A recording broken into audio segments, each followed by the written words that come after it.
9,357 million of the old retired thug trial. Welcome aboard.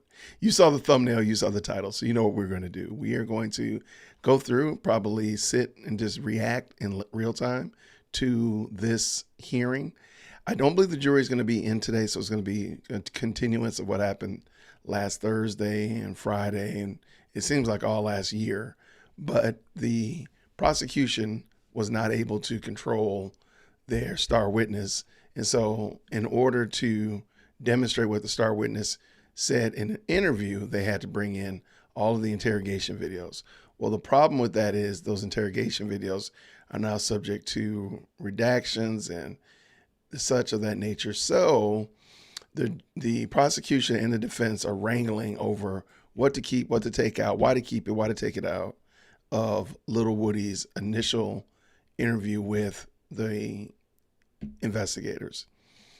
So now what we've been doing for the last couple of days is really just armchair quarterbacking and trying to figure out, like, it's like been an epic facepalm. Like, why in the world did you not just better prepare your witness?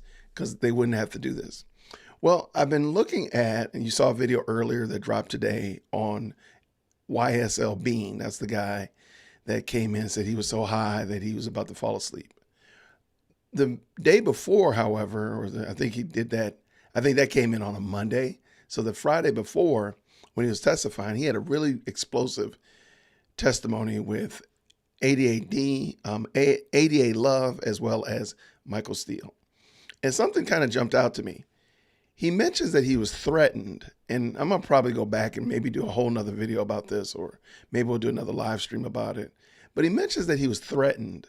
And I'm only wondering, in light of what we now know, Judge Glanville and 88 Love and Hilton, prosecution, all were doing with Woody, with the arm twisting to get him to testify. I wonder if that's what happened to Bean. So just something to think about, something to, noodle around for the day.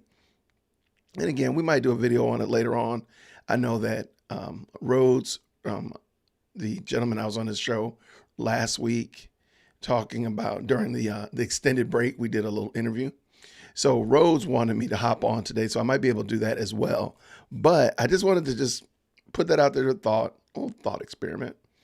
Is it possible that YSL Bean was threatened, kind of like Lil Woody was, with indefinite jail time, being his life being turned upside down? Because he expresses in there that he had, left that thug life alone, left the rap game alone. He said he had a job, so I'm assuming it was not in the rap industry. He's talking about his family, this, that, and the other, how they've doxed him, because again, 88 Love did in fact share his phone number and his address during the examination. But he really sounds like he doesn't want to be a part of this. And just wondering if maybe, just maybe, that's why he was so disinterested in testifying, that he was, because he had been threatened or roughed up. This also leads me to wonder about the date he came in high. So think about it. Just think about it.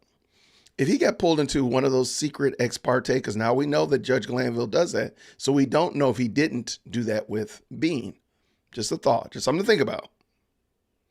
They said, anything you say on the stand, we will not arrest you for it. And so he's thinking to himself like, oh, really?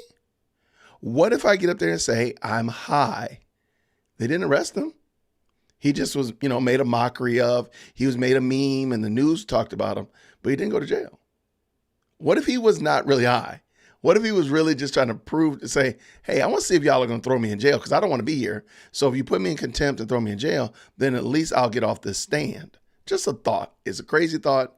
I don't know if I'm right by any means. I don't think I'm right. But I'm just wondering, because now the prosecution and the court have opened up a whole new vista of insanity that we can consider and think about. How many times has Judge Glanville had ex parte meetings that he didn't tell one side or the other? There's a lot of shenanigans, lots and lots of shenanigans to think about and to consider. So that's just something, just a little thought experiment I was going through this morning as I was getting myself ready for the show. I would just wonder, like, I wonder if they threatened him akin to how they threatened Lil Woody, because we know they threatened with Lil Woody. So that there is that truth right there, already been shown and made known in the recusal motion and even to the grand jury that he was threatened. I just wonder if that happened to Bean as well. What if Bean comes through with his own attorney and files a motion against them because of that? And the only reason I testified is you threatened me, threatened to throw me in jail. And a very last point. If you go back to the video that I was just showing, when Brian Steele is asking who threatened you, I think that's interesting, because initially when I first heard it, when it first happened, I thought he was saying like kind of like what YSL Bean had said. When you get a subpoena, that's kind of like a threat. If you don't come to court, we're going to come and get you. So that's kind of like a tacit threat, if you will. I could kind of understand that you would feel endangered. You would feel threatened, but not like an overt threat, okay? However, what if what he was saying was he was threatened by the ADA love, or he was threatened by the court that if he doesn't testify, he will get thrown in jail? That's different than being threatened by a subpoena. Because again, I think we all can agree, hey, legal documents scare most of us, so I'm not mad about that. But imagine if he was saying that he was threatened by ADA love or threatened by the court. Now, the reason I bring that up is because on the second or third time Brian Steele asked, who threatened you? Did you notice who jumped in and said, all right, move on? It was Judge Glanville. So now, in light of what we know he did to Lil Woody, shined him up in the back office, is it possible that Glanville didn't want Bean to respond because he could have responded and said, it was you, Judge Glanville, it was you, ADA love, that threatened me? And that would have just been a total bombshell in the court if that had happened. So maybe that's why Judge Glanville stepped in and said, hey, he's already answered that question, move on. And Brian Steele did not know that there was some shenanigans and hijinks going on in these ex parte parties that he was not invited to. So he didn't know to push any further. He just thought that, probably like most of us would have thought, oh, you get a court summons, that's a threat. You know, if you don't come, you're going to get fined. If you don't come, you're going to go to jail. Something like that. I ain't got no time for that. So let me get my little, ain't nobody got time for that. Y'all, what in the world is Jay Witt doing? Ain't nobody got time for that. What in the world am I doing today? I know better than that. I hit the wrong button. I got my lights all discombobulated. What in the world? This is Struggle Streaming on Monday. Oh my gosh. Let me get some drink. Hold on. We can't be struggle streaming on Monday. It's just too early in the week. We can't be doing this already. All right. So that's just something to think about. Just noodling around, just kind of thinking about it. Is it possible that that's what happened? I don't know. Now, if you were here with me last week, and I see there's 58 of y'all, almost 60 of you all watching this, which is super dope. I appreciate you hanging out. Thank you so much. By the way, my good friend K-Dub, Chris from All Things Theology is in the building. Good to see you, sir. Chris does fantastic work in the sermon review and theological review genre. So if you're interested in sound teaching, like, is this teacher a sound teacher? This is the guy to go ask, because he does all things theology. Thanks so much for stopping by this morning, Chris. Good to see you. I know it's early on your side of the world, so I appreciate you stopping by for sure. All right, last week, everybody, we had a doozy of a conversation, and the court has turned on the camera. All right, here we go. If I can figure out what I'm doing. All right, court has turned on the camera. All right, so we're just going to be ready.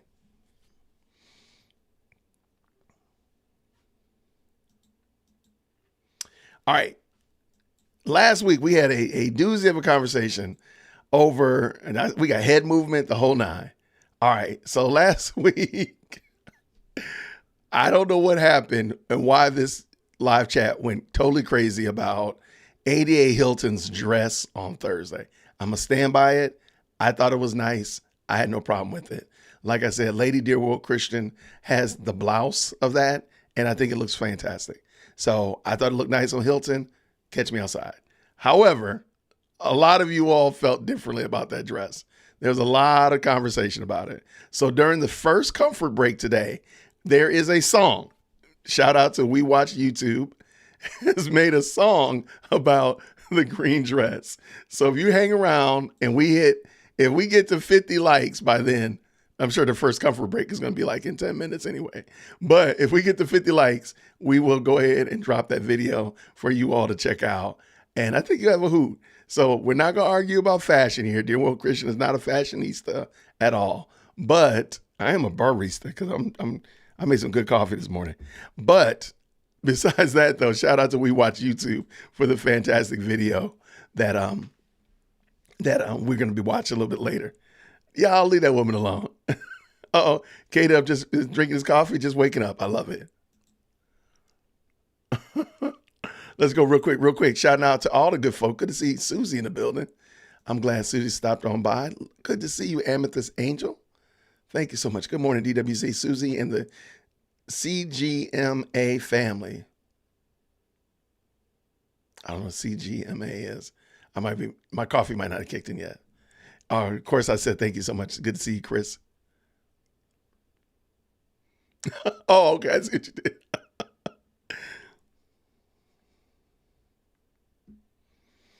So this is a great question, Amethyst Angel. If he was high on the stand, why does the DA's office expect him to remember what happened 10 years ago? Shoot, I can't remember what happened 10 days ago. I'm just wondering, again, I have no way of proving it. I have no way of proving my theory. But what if he really wasn't high? What if he was trying to torpedo them to kick him off the stand because he said he was high?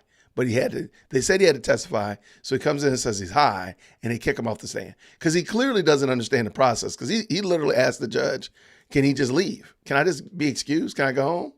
No, you're a sworn in witness. So either A, he doesn't know it, or B, he's playing a game. Seeing how masterfully Woody played the DA's office, is it too far to believe that these guys are really playing a game on them? I'm just wondering. Just something like some spiritual 3-card Monty. You know what I'm saying? Smoke and mirrors.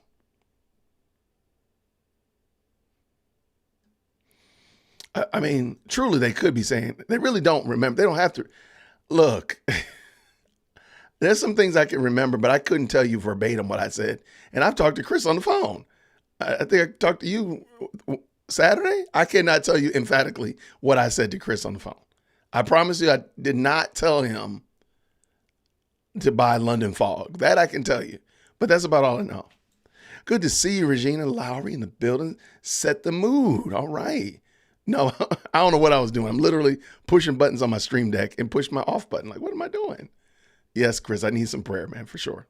Good to see you. Y'all, Kristen is in Alaska. Okay, Kristen, I know this sounds weird, but please send me, I need to know, what does Alaska look like this time of year? If there's a website, some good news articles, send me an email. I would love to see what Alaska looks like. I know most of my thought process is, 95 below zero and all this kind of stuff like that. And I know it's not. I know it's not like that. But I would love to know what it looks like right now. So send me some pictures. I love it. RJKS Trucking. Good to see you. What's happening? Grace and peace. Good morning. Good to see you, James.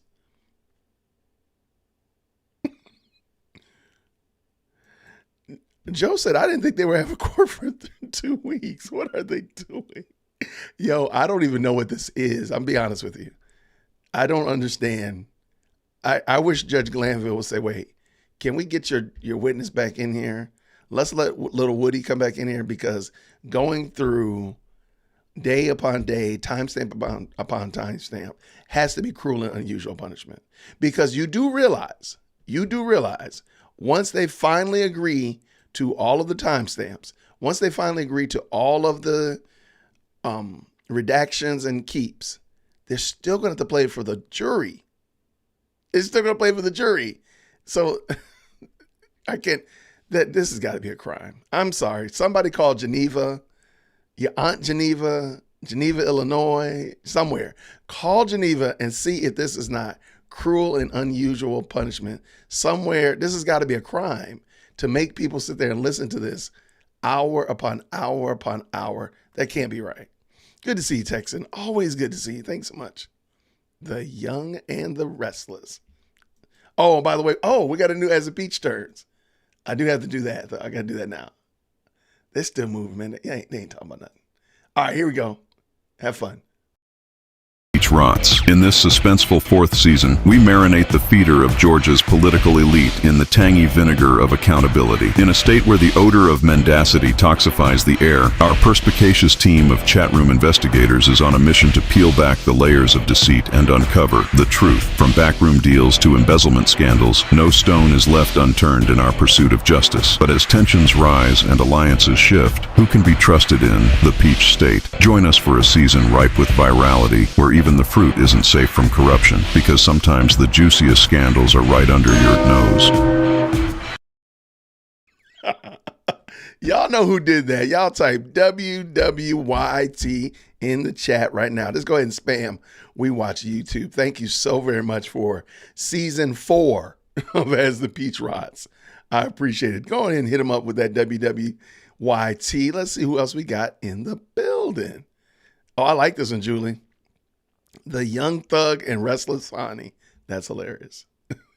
That's hilarious. Yeah, spiritual 3-card Monty or some kind of, it's just a smoke and mirror shell game at this point. Like, look over there. No, look over here. There's some points in life, James, where I think we all can agree. James says, I don't even know how many cups of coffee I've had this morning. Well, we'll know when you get a lot of work done, or your grass gets cut, or your house gets painted, or whatever. That's when we'll know about how many cups of coffee you had.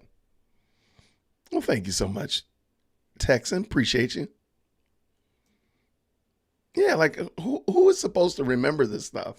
And please think about the fact that there are 12 jurors, 2 alternates, 14 men and women that are supposed to keep up with this information, process this information, and make a determination of guilt or innocence based upon what, at this current moment, we're in 3 months of court time. There's going to be probably, it's fair to say, at least another 6 whole months of court time, at least. There's no way. Okay, make sure, somebody told me I got to make sure I refresh my screen every now and then. No, it's still not there. Nothing's processing. I'm ready, though. I'm ready, y'all. Because y'all won't let me. It's beautiful. 20 hours of daylight right now. Let me tell you right now. Let me tell you how much stuff I would get done. If I had 20 hours of daylight, let me ask Lady Dear Woke Christian. She's at home this week, working from home this week. I don't know. I might have to ask her. 20 hours? But then y'all turn around and flip it, and then y'all get like 4 hours of daylight. Y'all ain't tricking me. Y'all ain't tricking me. I know what you're trying to do. Y'all trying to trick me to move to Alaska. That's what you're trying to do. Good morning, Cindy. Good to see you. Grace and peace over there in Houston, Texas. Lots of good chat. Wait, Germany as in like across the pond? Big Bot 33. What's up with the Germany in the building? We're international up in here. That's the part that should really cause Georgia to pause. Like, wait, the whole entire world is looking. The whole entire world. Like right now on this Law and Crime channel, they currently have, and it hasn't started yet, they currently have 2,600 people watching, just waiting. That's craziness. That's craziness. That's how you know this has gone to a whole, this has gone well beyond just a little street crime, a little street situation. Hence why it should be treated with much more importance, dare I say much more sanctity than what it currently is, because it just seems like a dumpster fire when nobody believes it. Even people who don't like rap music, even people who are outright bigots and don't like various people groups, even they don't think this is a fair trial. I mean, come on, man. You can't make this up. Okay, let's keep this going. Y'all. All right, what we got here? Thank y'all so much for spamming We Watch YouTube. There we go. There's We Watch YouTube. Please make sure you drop your link in the chat because, like I said, once we get to 50 likes on this video, and we currently got 90 people watching. So once we hit 50 and during our first comfort break, I mean, technically this is probably it. I'm going to try. We Watch YouTube has a video about D.A. Hilton's green dress, and it's hilarious. I want to drop it, but I don't want to miss the start of the show. The start of court today. I don't want to have to write a paper or something. Thank you. Wouldn't it be awesome if we found out that this has been some kind of undercover situation? Wouldn't it be awesome if we found out that this has been some... I've already said I believe it's a money laundering scheme. I do believe that. So it doesn't need to be anything more than that. I do believe it's a wealth transfer. So, but who would it be though? That'd be crazy. That would be interesting. It would definitely be interesting. For sure, Cindy, for sure. There we go. Hit that bell notification. Thank you so much. Transplanted Texan. State is trying to bore the public so they will turn it off so they can continue their sneaky stuff. Okay, I know this sounds crazy. I know a lot of you all were like, wait, what are you talking about, Joe? I actually believe this. I do believe this. And it's almost like, for example, when you're a child and you go to Six Flags or something like that, a roller coaster park, where there's a major roller coaster that you cannot wait to get on. You get on the roller coaster and you get the build up to the first big drop or the major loop to loop or whatever it is. And once you hit that, and I mean, your adrenaline, I'm sure if they could hook you up to a machine, your adrenaline is probably at epic peak levels. And then once you get done with that, you're walking off the ride, you're laughing with your brothers and sisters, you're looking for your family, whatever like that, you crash. And you could get in a car and once your day at the amusement park is over, once you get in the car, you're knocked out. You probably don't know when you got in the car or how you got home. You might even wake up, you might be in your bed. Like, I don't even know how I got here. It's really that bad. I do think this is what they're doing to us. That if you notice, like the Fonnie Willis disqualification case had everybody up here and then it just disappeared. It just disappeared. You don't hear anything about the disqualification case. And they punted it so far into the future that you're like, man, that's so far away. I'm not even worried about it. You don't even care. Now, once it comes back up, sure, you might be interested again, but I think they're doing this to just kind of get you up and then bring you back down, up and bring you back down. Same thing with this case. Sadly, I think this is just a gigantic money transfer, psychological abuse, and we're all tuned into it. All right. Precipitous, having a ready insight into an understanding of things. I got you. All right. I was being a refugee on the other channel. Really? What other channel? Oh, are you on the Purple Dear Woke Christian, the podcast? I'm sorry. All right, what we got? Yo, she said I've already had 20 ounces of coffee already this morning and am about ready to go back to bed. Don't do it, Susie Q. Don't do it. Don't go back to sleep. Don't do it.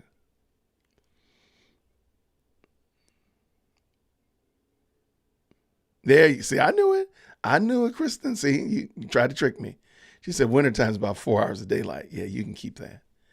I'm gonna need like a level of like consistency. Here in Georgia, we got like, 8 to 12 good hours of daylight all year long. I'm consistent with that. You give me 20, then you give me down to 4, you're hurting my heart. What's going on, James Jones? Good to see you, man. Grace and peace, brother. Good morning. Good morning. Good morning.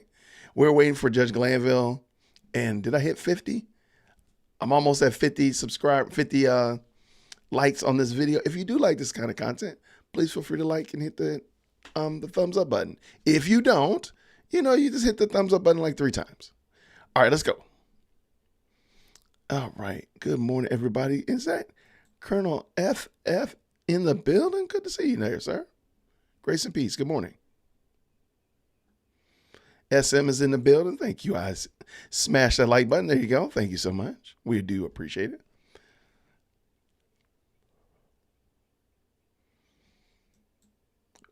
Last hour and a half of work, and I'm off until Friday Eve. Are you in the medical field? That sounds like a medical field schedule. Till Friday. My goodness, that's not the weekend. That's a week. For sure. Let's see.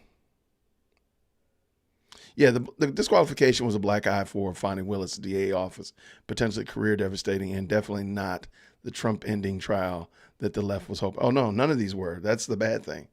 In my opinion, a lot of effort was put into that rather than time and effort to actually do the things that people will elect you for. Example, answering service. Okay, cool. Yeah, there was a lot of things that instead of trying to drag the guy into court and bankrupt him in all these crazy cases, how about just beat him at the ballot box? Hey, Thursday, you're supposed to debate him, Joe. And maybe you could really prepare yourself and bring some great sound evidence about why people should vote for you. That would be great. By the way, I am going to be doing a watch party for the presidential debate. And I'll put that thumbnail up as soon as I know exactly what time it is. I think it starts at 9 o'clock Eastern Standard Time. So it's going to be a late night. So all you coffee drinkers probably should delay your coffee drinking until like noon, because we might be up late that night. Thanks so much. Good to see you, Shantae. Thank you so much for stopping by.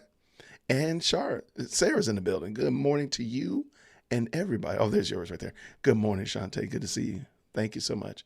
Yeah, so Judge Glanville has not started the camera at all. Craziness. We got 120 people watching, which is super dope.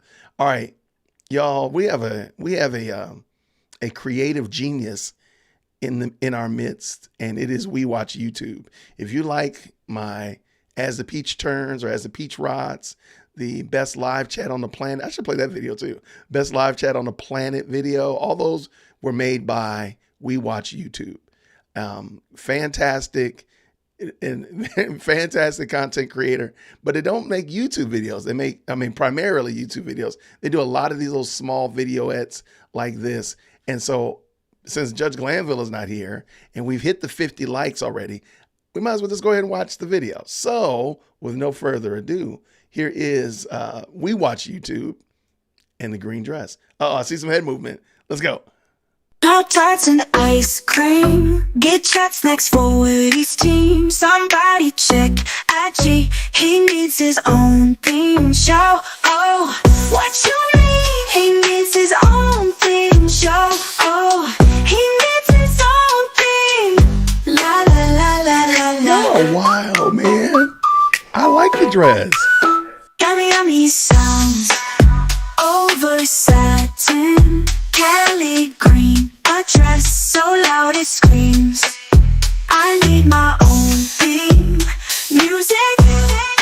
What you mean? I need my own theme music. We got our own theme.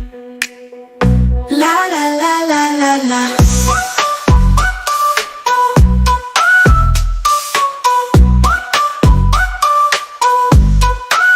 Hashtag green dress day. Dog wears a dress but ain't gay. What you ain't say at though they got their own theme music. What you mean? We got our own theme music. We got our own theme. La la la la la la.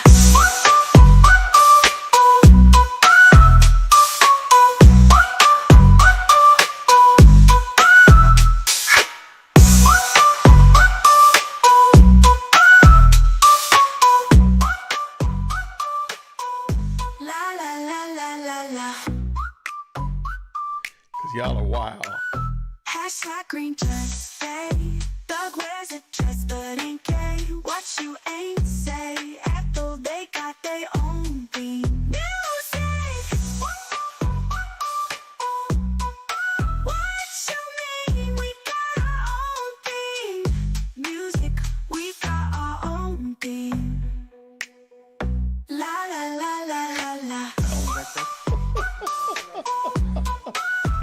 I'm about to put you in 0-second timeout, man. You might be getting 0-second timeout, man. You wild. We'll take that first and then we'll take a short lunch break and then. Like that poor woman's dress. Really? I think the green looks okay.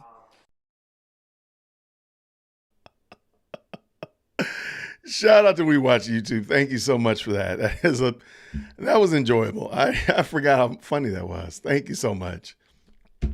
All right, so we are not going to start another war about this green dress, but I did happen to notice this. So I was looking through several clips from previously on As the Peach Rods during the trial. There are a lot of instances where people wear green. I mean, I'm sure there's probably instances of blue or brown or gray, but I don't know why, but green just really stood out. There's a day when like Young Thug had green on.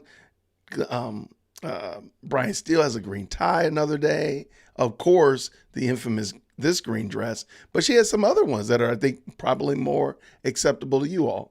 Yeah, there's a lot of green though. I don't know why. There's just a lot of green in the courtroom, in my opinion. Just something I noticed. All right. Well, good to see you, Chicky Brewer. Thank you so much for stopping by.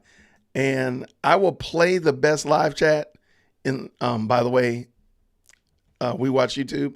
First of all, I have to find it. Second of all, I got to find it. So I will play the best live chat in the world as soon as I find it. I'm trying to find it right now. But,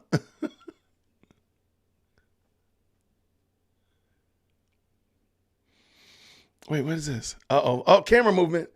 Let's go. Let's go. You have not come in the wrong place. This is not an MMA fight. There will be no 3 rounds, no first knockout. So I appreciate that. All right. Okay. Oh, okay.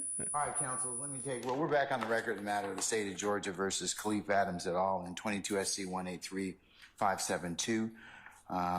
Mr. Stillwell, Mr. Sharp, good morning. Oh, well, he has a straight t-shirt on today. All right, Mr. Williams, Mr. Steele, Mr. Adams, and Mr. Pines, and Ms. Halterwinger, good morning.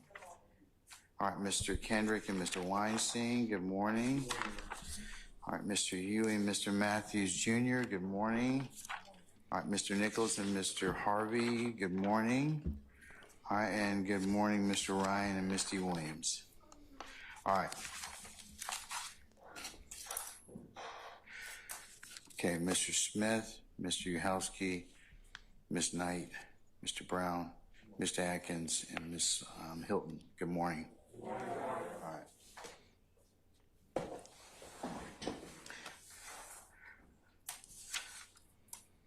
All right, councilors, for today's activities, we're going to go through the redactions or suggested redactions for the June 10th, 2015 interview of Mr. Copeland. Mr. Sharp, thank you for sending that proposed redaction grid. I'm going to include it as next court's exhibit in order for our discussion this morning. In the future, councils, if you are sending out like a product like that, it's helpful if you send that to Ms. no, Weaver, they're really Ms. sleeping. Weaver as well. She uses that to follow along. So just for future reference, all right? Okay, all right.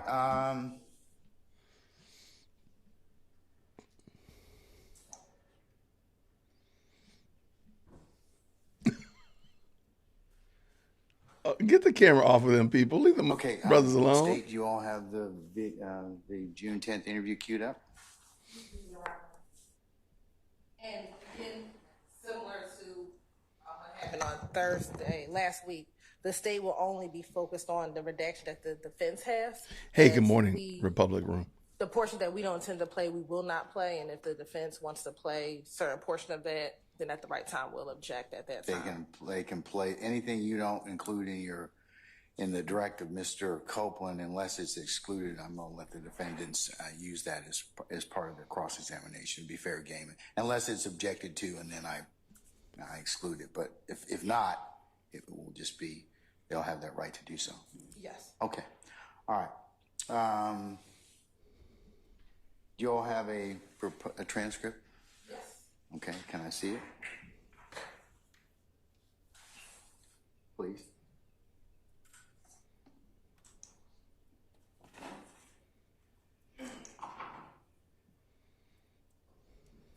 Your Honor, for the purpose of the record, we'll let the court look at Stacey Exhibit 378. Oh, see, come on. Come on now. Y'all like the blue now. Y'all like the Is blue. that the transcript? Yes, Your Honor, that's the transcript of the June 7th. And there's no 80 love. Australia? I want to go visit Australia so bad.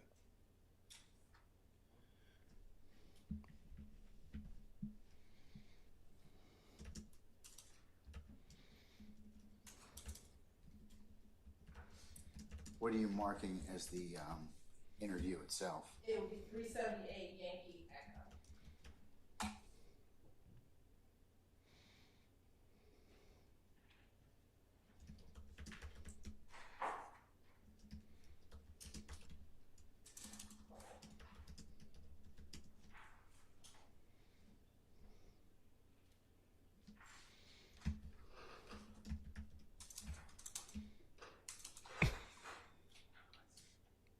Leave her shoes alone. Y'all are crazy, man. Leave her shoes alone. Y'all are wild.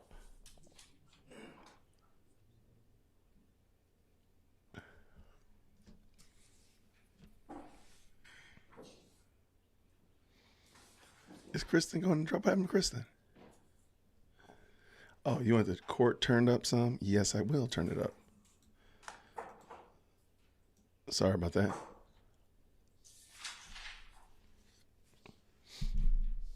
But at the current moment, it looks like they're just reading notes. This has got to be cruel and unusual punishment.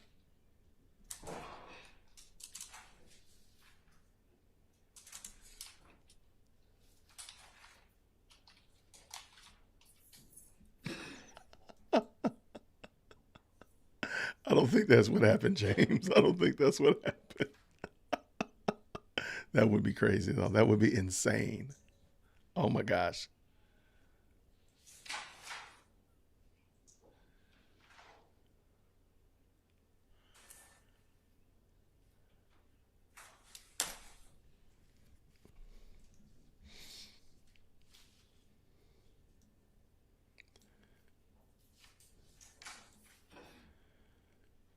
Okay, while they're doing this, I got a question I want to ask y'all.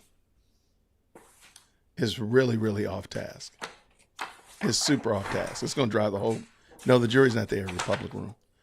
It's going to drive everybody crazy. I promise you. This one's going to get everybody mad. So just put a fire emoji in the chat if I can ask a question while they're doing this, because there's nothing going on. Okay, well, we can start with the first one. Mr. Sharp, where are you? Okay, all right.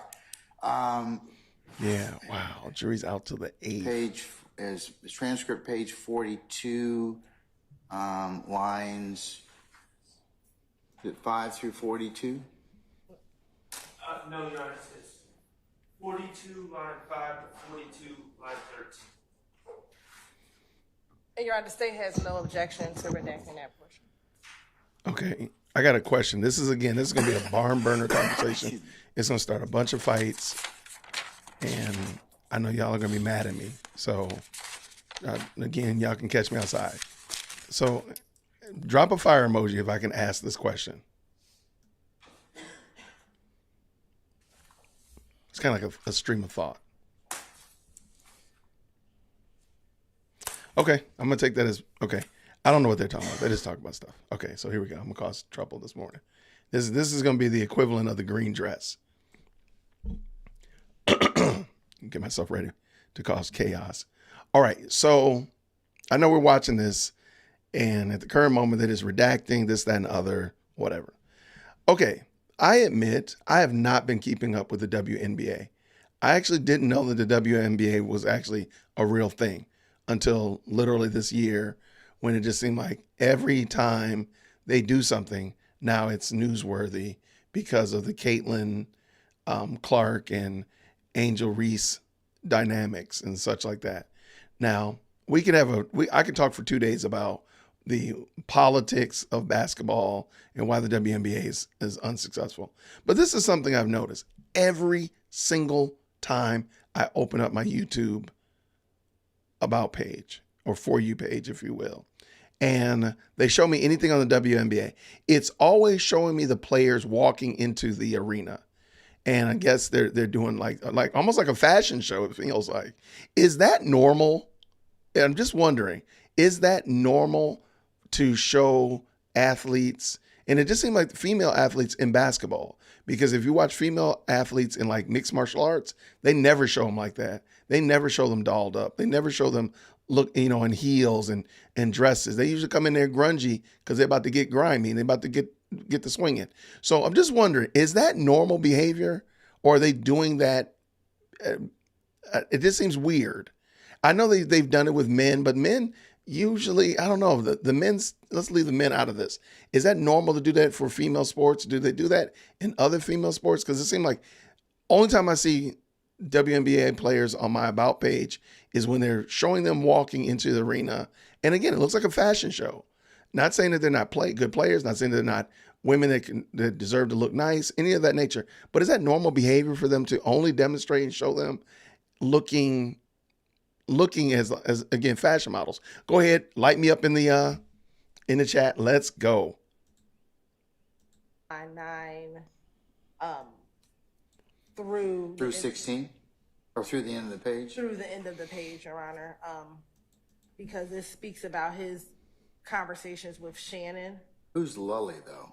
I don't think it says Lully, Your Honor, but I'll play the portion. It has what I'm concerned about someone getting killed. Good to see you. Let's hear it, please. TJ, good to see you. Good morning, Mr. Votz.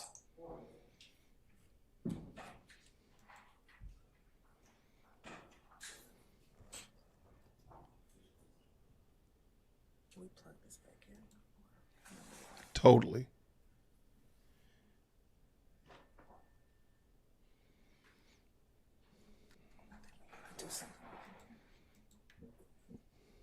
There goes the future mayor of Atlanta, right there, Woody.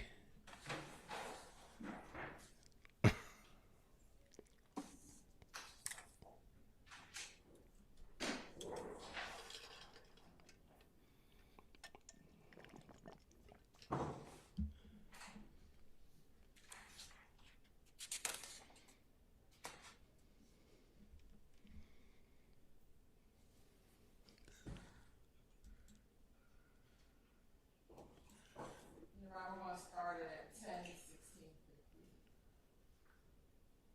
10:16:50. Yes. So before then, you all in concurrence that you're gonna not play that portion, or what? Yeah, we're not gonna play that until 10:16:59. Okay.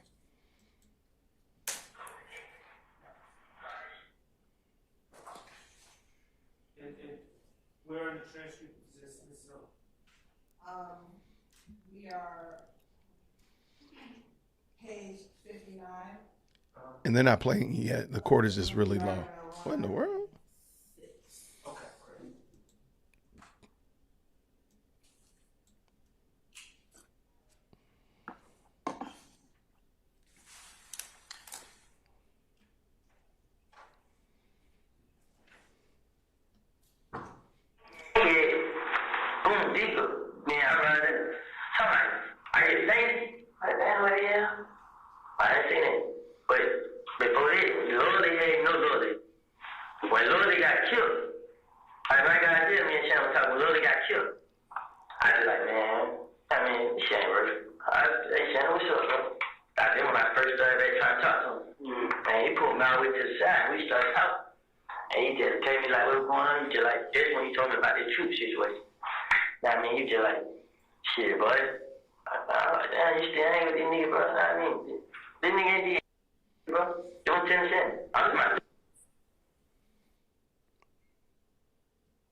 That's not me.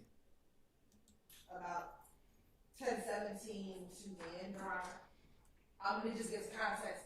Before this, it appears that Shannon and Copeland had stopped talking, and he's giving context to when they started talking again. Okay, but who's Lully? You're right, I don't know, but I think that's just giving context for Copeland, and he's telling Detective Gaither when that occurred, that's when Shannon and I started talking again. So it gives context to whenever he started talking again. So the more relevant part is he's giving the officers context to when him and Shannon started conversing again. Can I just make a suggestion? Why don't we just start on, if it's important that the state get into Shannon and Mr. Copeland talking again, why don't we just start on page 59, line 14 with hey Shannon, what's up, bro? That's the first started back trying to talk to him. They can just go from there, and we don't have to have mentions of someone named Lily or Lully getting killed, and none of us know what that's even about. Yeah, that's not an issue. That's fine. You agree to that? Because I was going to suggest that's probably, because we don't know who Lully is. So, consistent with what Mr. Sharp recommended, we'll just start at line 14. Hey, Shannon.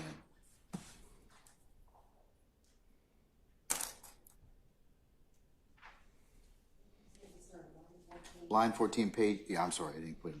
Page 59. Hey, Shannon, what's up, bro?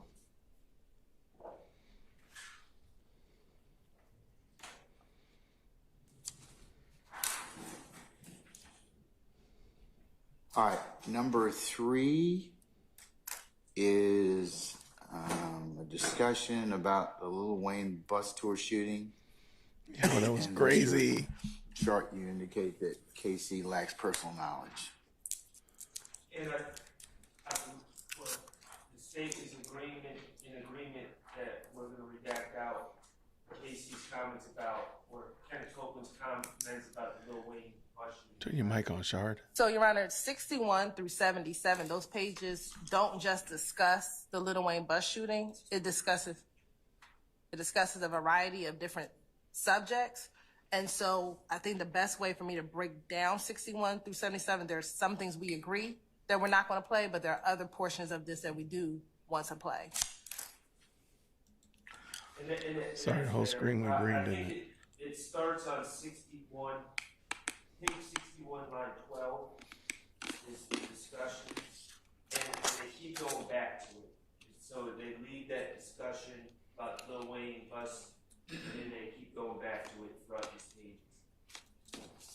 So I'll say, Your Honor, yeah, I want from the closed page caption 61, on. I believe it actually starts at line 6. I turned it on. From 6 to 21, we agree to redact. On page 61? Oh, on page 61. Lines line what? 6. I'll turn on closed caption if And it's really a I get portion of line 80 5, but likes on this video. fully line 6 through line 21.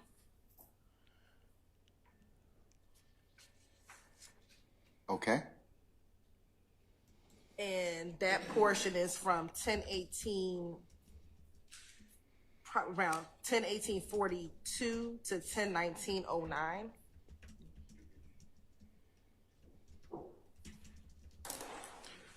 All right. Mr. Sharp, you okay with that?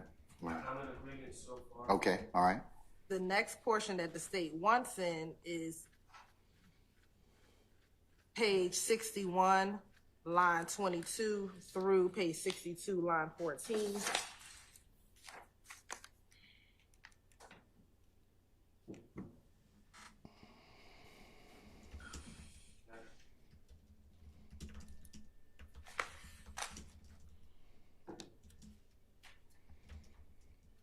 All right, I'm with you, and I'm in agreement.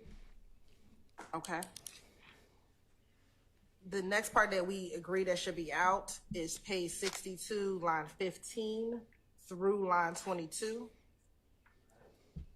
Page 62, what? Line what? 15 through 22.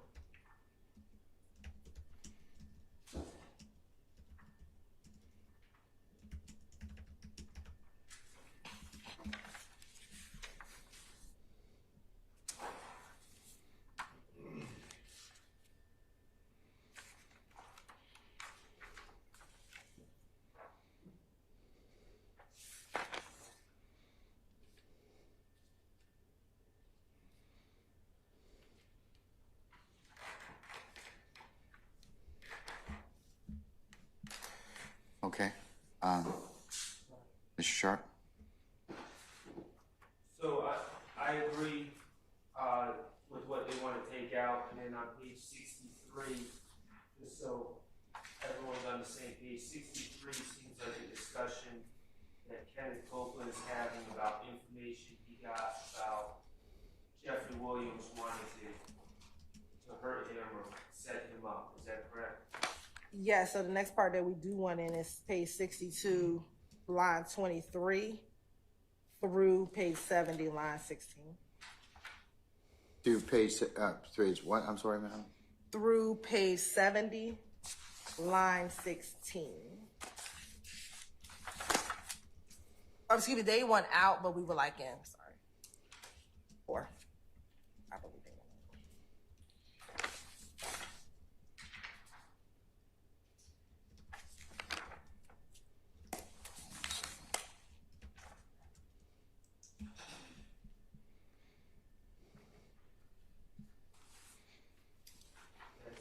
That's pretty much it.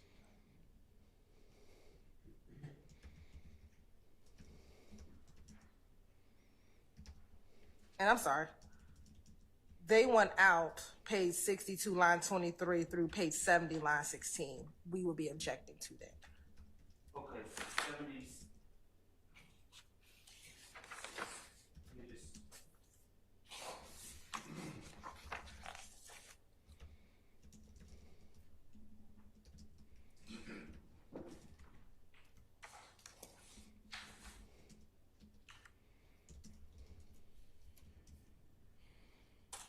So the state wants to play from 63, page 63, line 23 to page 70, line 16? Page 62, line 23 through page 70, line 16. All right, and the defense doesn't want to have that played. Your Honor, if I could just confer.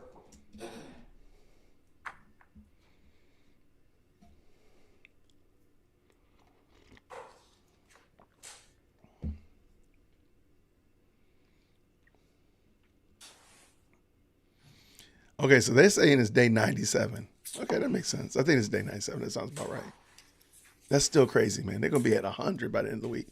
Is Young Blood sleeping at that table back there? Is he really got his head down like that? Turn the microphone on. The defense is going to object to that, so if you could just play that. Sure. Okay.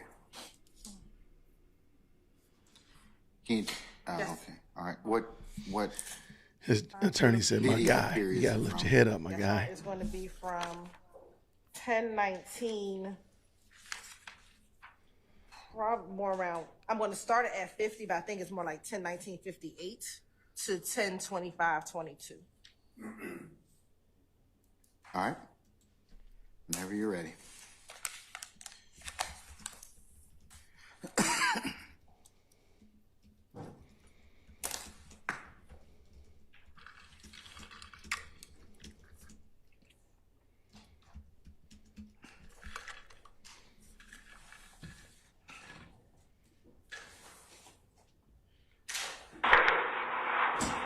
What that got to do with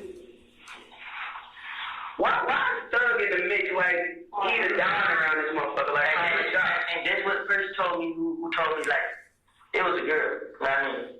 We had a few days. I put up a baby for it. It was on the day I put up a baby for it. I had baby Sunday. I put up a baby for it Sunday. Now it was it was Sunday. I put up a baby for it. Me and my baby and my little partner Kino and me, Kino's baby, and BJ, CJ. So we pull up. Everybody got color, they on there with that type. Now it was me, then when Kino White. Me, CJ White, the baby. Me, CJ White. Sounds like not important. Yeah, but see, Battery got in the car, she just like, hey bro, I'm gonna tell you something, don't say nothing. So I mean, I'm like, what's up? She's like, throw it in this and that. I'm like, no, what is it? Nah, what you mean? She like, I didn't don't trust this nigga, bro. I mean, they be trying to set you up. That's why every time I got in jail, someone got shot up. Like, what the hell? These niggas keep shooting shit up for when I get out. So you think it's Thug them shooting at you people? Nah. I know it ain't Thug them because they got these niggas thinking it's me. See, I had seen Monte. I seen him Where's Monte? Yeah. Okay. I seen him the other day, like day before yesterday. I seen him yesterday morning. I went to the graveyard. When I seen him, he was at my cousin's house. When I heard what happened, I was leaving for him and was like, damn, bro, we go up again. Right. So I'm like, damn, bro. Y'all ain't gonna let him man. What's that, bro, you know? No. You say you grew up with him? I didn't know his first name, Monte. I don't know his last name. Monte. But when I got like, damn, bro. Motherfucker told me that Thug plan on killing me, bro. Like, hell nah, man, I ain't never heard it. Dude, he denied. I'm like, come on, bro. Person would never say, because this was murder was, I don't talk to the police too much. Mm-hmm. You know what I'm saying? So he get nervous. Thug get nervous. Yeah. But I'm saying, why is Thug get nervous if he has nothing to do with anything? Because they obviously look at you as disposable. No, see, y'all didn't hear them say my name. They saying me and Thug. This like he's saying. But I'm saying like I didn't have no parts to it. And I can't see how scared I was when he handled it. You feel what I'm saying? Hey, but so he felt like you would tell something. Yeah. Okay, what is there to tell? Huh? What is there to tell? This what I'm telling you. This what he keeps saying. This what I mean. I'm asking like, well, you know what I mean? But see, with the murder, I don't know what you mean. No, I'm trying to explain. With the murder, I act like I never heard like. You know what I'm saying? No, we don't know what you're saying. I never told T none of it. Period. So I just kept it to myself. So,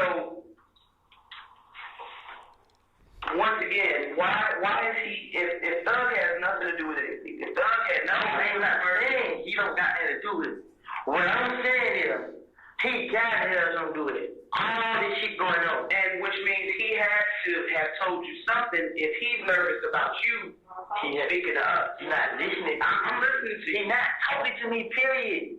He's not talking to you, period, for a reason, correct? Yeah. He thinks because you're talking to us. Yes. He not thinking I'm telling y'all that.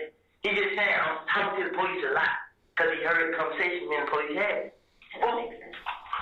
Basically, what she's saying is, listen, it's almost like she look at you as the person that can bring him down. So therefore, by eliminating you, he eliminated his problem. That's what she's saying. This what I'm telling y'all. When police didn't take the car, it was a lady. I held the phone in front of him. Which case was it? See, they weren't even saying no case. They just like, now this about my house getting shut up. You know what I mean? Right. So when he saw it, he's like, damn, I need to talk to the police. See, he was telling folks different lies. I mean, he told Lil D I'll make Lil D clean that. He's mad at me because he gave me $50 and ain't know what to do with it. What you mean he know what to do with it? Why would he give you $50? This nigga never gave me, you know how much he ever gave me at one time? Was $1,000. You know what I mean? That ain't what you said last time we interviewed you when y'all was at the club when they stunted on you and you came. I get him with a bag. How you give it back if you stole money? Nah, that's gone. Here's money. You getting screwed. I'm getting confused. Yeah, you getting screwed wrong. You gotta let it get paid. Okay. So you give me the money to bless it. You feel like this is showing up. Then let me get that back. But the money he give me, the key, is like $1,000. Get the fuck out of it. I don't believe that. I don't have my own car. That's the first time I ever got you my car. I don't have a car. What have you done for Thug? Nothing. That's on my own soul. You've never committed a crime for Thug? I never did. None of that for him. So why would he say, Lil Woody against his schedule? No. That's the song he got. The song about Lil Woody pull up on your pop at your 90s. Okay. That's why you think you made them shit. And we end at 10:25:23.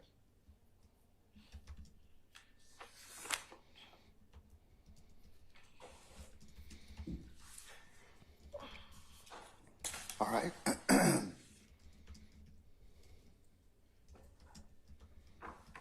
I assume the next line was Shannon is the shooter. I assume we're taking that out. Yes. Okay.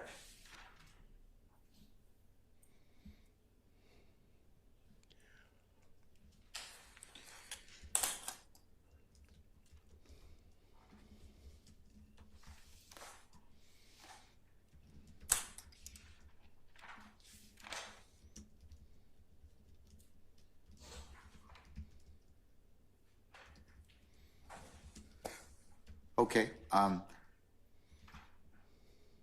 Mr. Shard or Mr. Steele or anyone else, you want to tell me why it is that you believe that period should, from page 62, line 23 to page 70, line 16 or thereabouts should be omitted? I do, Your Honor. Okay, go right ahead, sir. That section that are in those transcript pages and what you just listened to have Detective Dennis as well as Detective Gaither injecting their beliefs and thoughts. And by that I mean Detective Dennis and Detective Gaither told Mr. Copeland that they do not believe him when he claimed that Jeffrey has not given him any money except for $1,000, and that they did not believe him when Mr. Copeland said that he's never committed a crime for Mr. Williams. I also object to the detective. It's both of them. It's first Detective Gaither, then Detective Dennis, saying that their belief is of summarizing what Mr. Copeland was trying to say is that Mr. Williams looks at Mr. Copeland. Mr. Copeland is bringing Jeffrey down or Mr. Williams down, quote unquote, and therefore they latch on to Mr. Copeland when he said that he heard that Jeffrey put a contract on his life or would have him killed. So that's why I'm objecting. I asked Mr. Sharp to include that. I appreciate it, and that's my basis. I believe that I would have a confrontation right. These are thoughts of the detectives that they couldn't testify to themselves in front of the jury because it would be their own speculation. So I'd like that removed. And Mr. Copeland hearsay saying that he heard that Mr. Williams would have him killed. So those are the reasons that those areas are flagged. All right, sir. Mr. Shard, anything else? No, I'll just about Mr. Steele's objections to that time period. Okay, all right. State?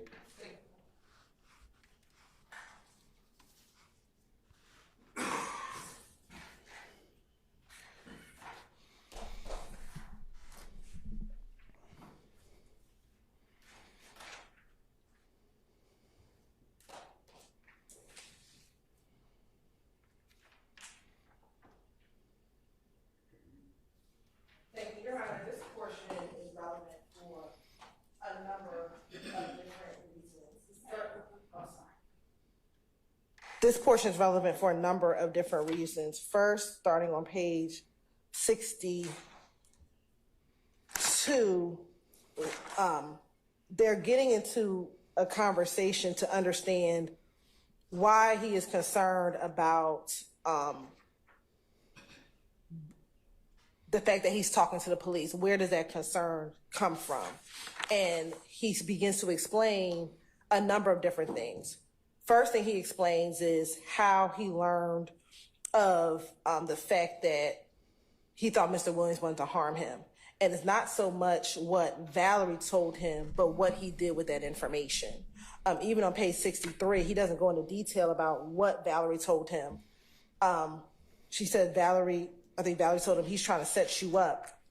What he does with that information is he approaches Yak, which is one of our co-defendants sitting in the courtroom today, Mr. Kendrick, to ask him about what he had just learned. And so we believe that this portion, whatever Valerie told him, isn't being offered for the truth of the matter asserted, but the effect on the listener, which is after hearing this, he went and asked Mr. Kendrick about whatever it is that Valerie told him.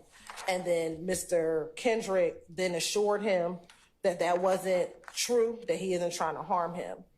And the jurors should be able to ascertain whether or not they believe that this interaction occurred. Then he goes into why there was a concern with Mr. Williams, and that's about him going to talk to the police too much. And he goes into talking about an incident in which Mr. Williams was present when one of the police officers called his phone. And so that isn't hearsay, that's personal knowledge of this event that took place that at some point in time when Mr. Copeland was in the presence of Mr. Williams, a police officer called him, and he's explaining. Called him being who? Called Mr. Copeland. Okay. So Mr. Williams and Mr. Copeland are present with each other. A police officer called Mr. Copeland in his presence, and he's telling the police officers his understanding of what that interaction meant to him.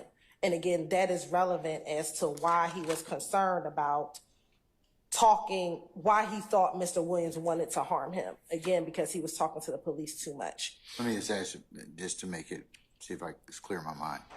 Are you saying that the officer called Copeland and Mr. Williams happened to be present for the phone call? Yes. Okay. And that's reflected, at least a portion of it, from what pages? That is...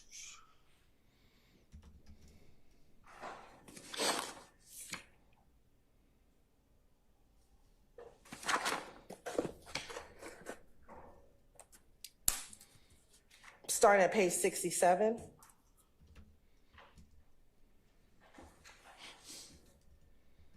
Which is line 16. Madam, do you need some cleanup? Yes. Thank you. Here you go.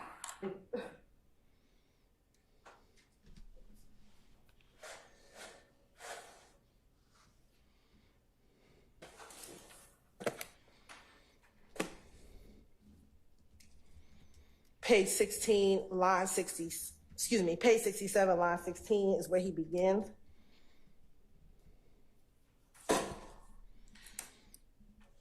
Okay, and where does that end? And it ends on page 68. Line 9. Okay. And that's where he says, I'm telling y'all that. He's just saying, I'm talking to the police a lot because he heard the conversation me and the police had. And then he goes in to explain when that occurred. And then it goes into further. They ask him about whether or not Mr. Williams has ever given him money. And he says, no, he's only giving me $1,000 to keep. He's giving me money to flash, but not any money, not any additional money. They're asking whether or not he's paid for him to do anything. And I think that that's relevant for whatever the jury determines that to be, whether or not they think Mr. Williams is or is not paying him to do anything out. DA Simone Hilton. Do anything on behalf of him.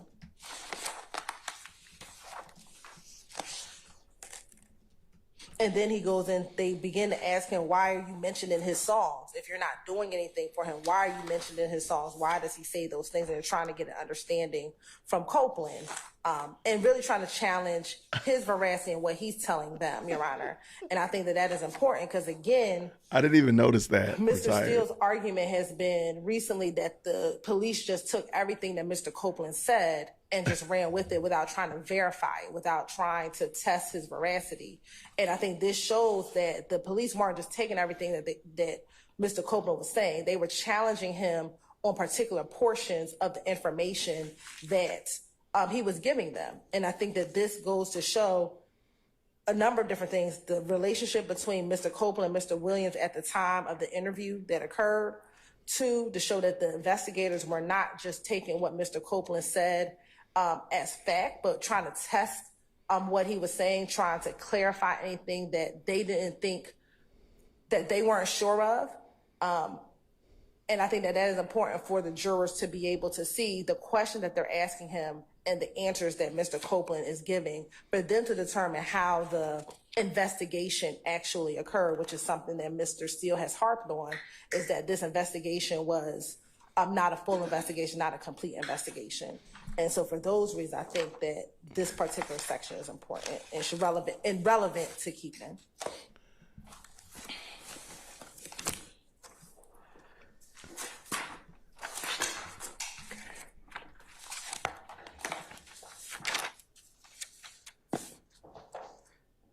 Mr. Weinstein, you wish to be heard since your client's mentioned in this at all? No problem. Okay, all right. I'll just adopt what's already been said. All right, sir. Okay.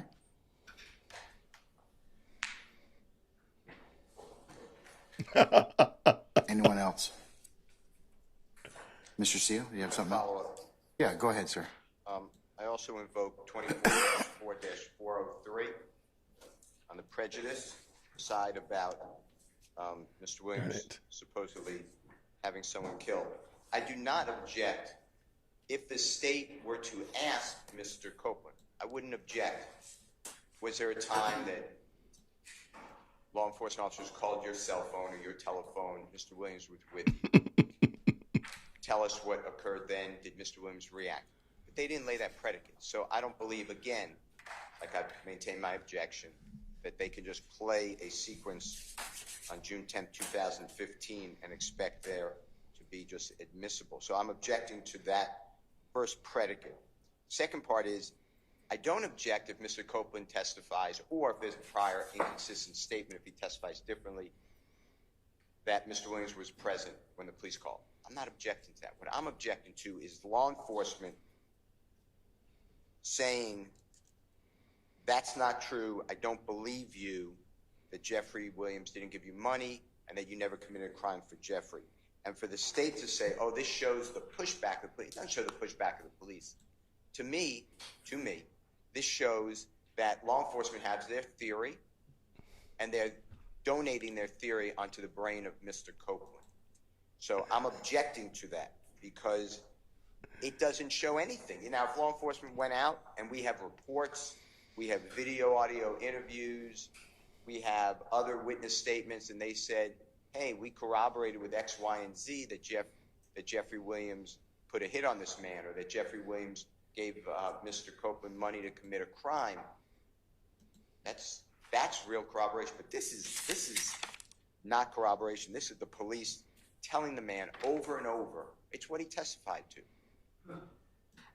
Hey, Your Honor. Hold on, he's not finished. Hold on. I was lying to the police to get the target off of me. Anything I can do. So I'm not agreeing that the police can then just say through an out-of-court statement, we don't believe you.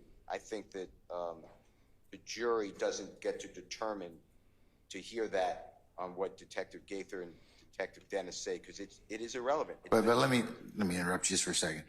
Isn't that part of the way the investigation occurred, and isn't that what you're also claiming is that their method of investigation is not good? I mean, or not as full or proper, and I'm sure you made that argument and you're going to ask that on cross, but isn't that the same kind of first part of the equation? Well, if I open the door, maybe you change your ruling, if your ruling is in favor of Mr. Williams. But no, this is all the state's doing. The state asked you, you agreed that they can get into without giving us any reports, any statements. Remember, there's no reports. There's no reports. You've asked me that you've made that statement many times. That's what your assertion is. There's no reports. There's no expert reports or anything like that. This is just their investigation, correct? And I know you have some consternation about that, and I know you can follow up on that too. So, but their investigation became, don't tell me what was said, but did you investigate this? And as part of your investigation, what did you find? Well, we found out that Jeffrey Williams is in charge of this criminal street gang. To me, that was a total violation of every reason we come to court. But the state can now put it on me and say, well, Mr. Steele is challenging the way that they did their investigation. When I cross-examine the witness, maybe it'll change. I haven't cross-examined him. That statement by Detective Gaither and or Detective Dennis, Your Honor, to me, just cripples. It tells the jury the police know something that I have no idea where they get their information from. It's their belief. There's not a scintilla of information in this 6-8 terabyte of discovery or the trial yet where anybody except the police theory has said that Jeffrey Williams asked anyone to commit a crime. That is all from the mouth of the prosecutors and the detectives over objection. So I don't want this to be included. And then you have a murder. That's a murder. It's not, go and steal that bicycle from the child and then we'll get him a new bicycle. This is the ultimate. So Mr. Copeland is saying, I heard it from another person. The state, I'm going to another argument. The state then says, well, we need that as the foundation for why did Mr. Copeland go to Mr. Kendrick. So to me, to explain conduct, to me, the fact that Mr. Copeland went to Mr. Kendrick to explain Mr. Copeland's conduct, why is Mr. Copeland's conduct matter? It's Jeffrey Williams' character that through totally hearsay statement. Mr. Copeland never says, I confronted Jeffrey and he admitted it in this interview. There are other areas, by the way, that you're not privy to potentially that are on recording where this comes up again, but that's more direct. Right here, this should be excluded to me. And I don't know why it explains conduct where Mr. Kendrick said that's not true. What conduct are we explaining? So I believe it effect on the listener is just a way that this prosecution is trying to give you some choice words to have you rule with them. But I would object to for all those reasons. And 403.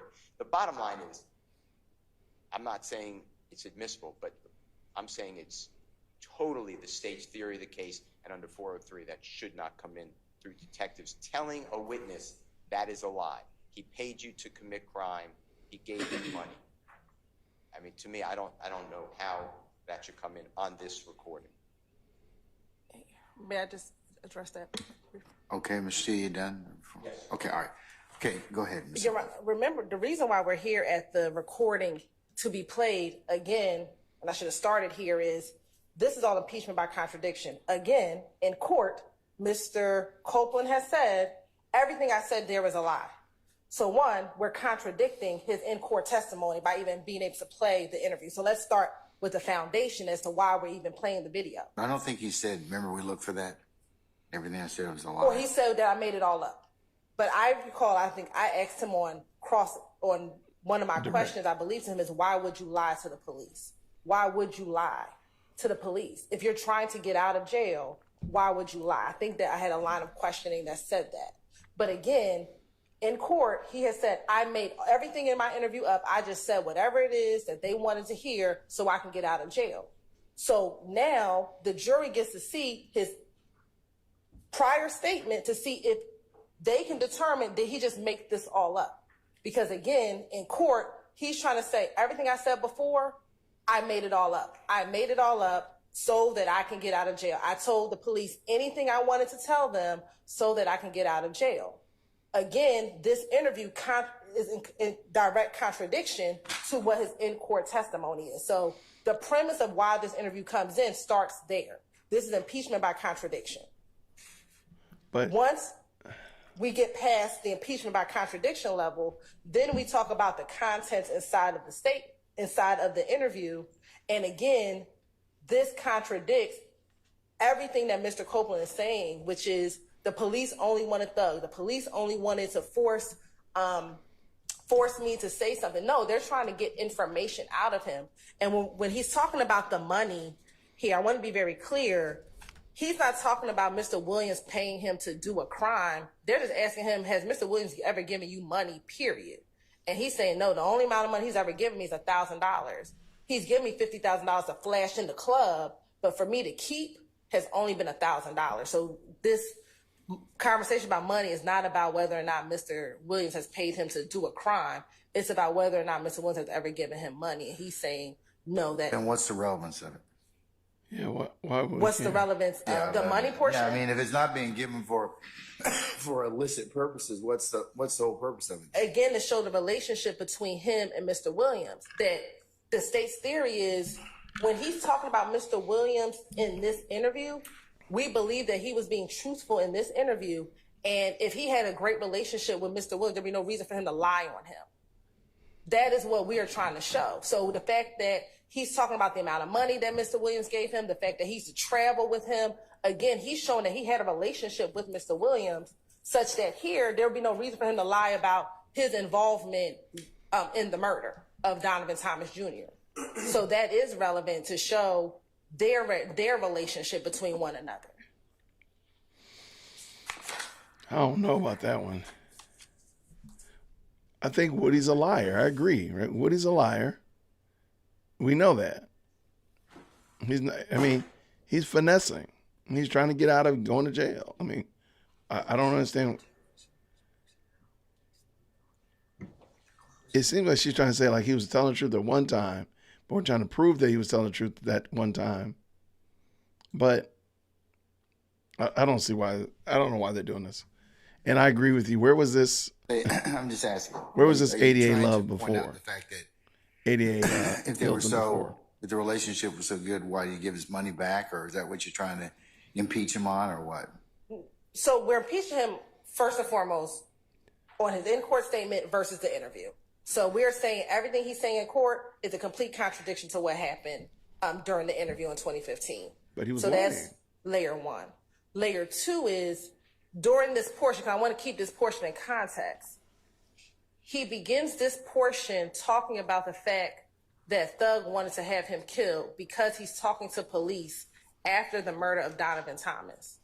And so what the investigators are establishing is that, one, him and Mr. Williams had a relationship, a good relationship.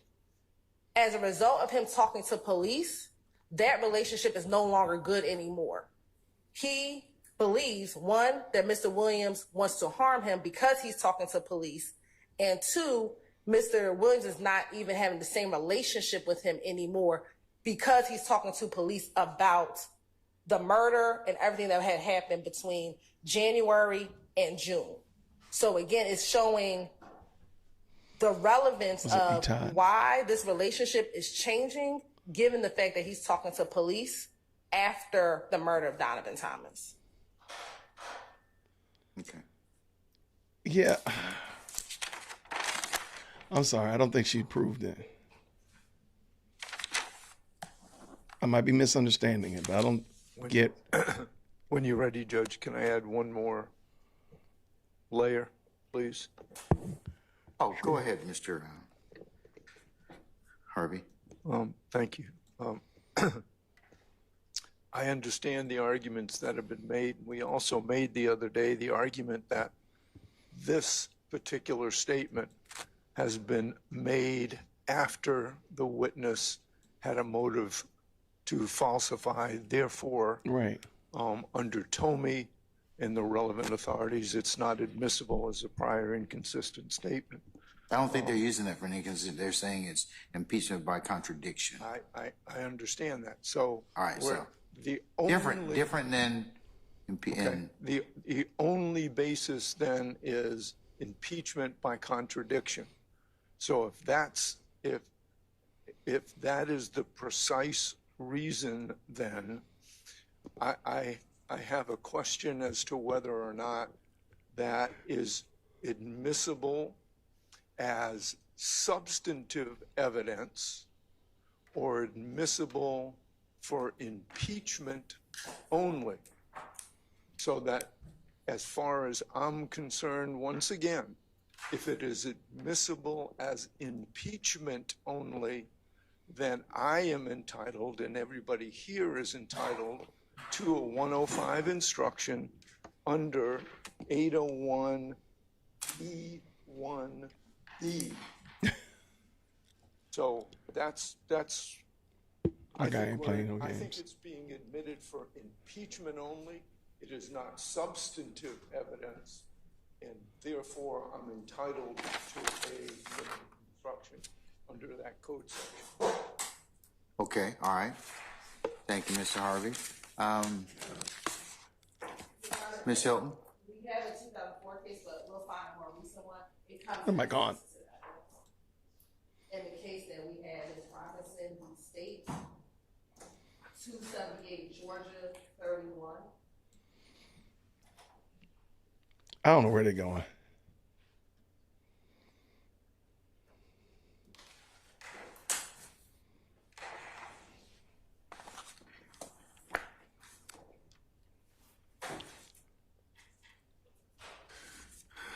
Let me look at Robinson.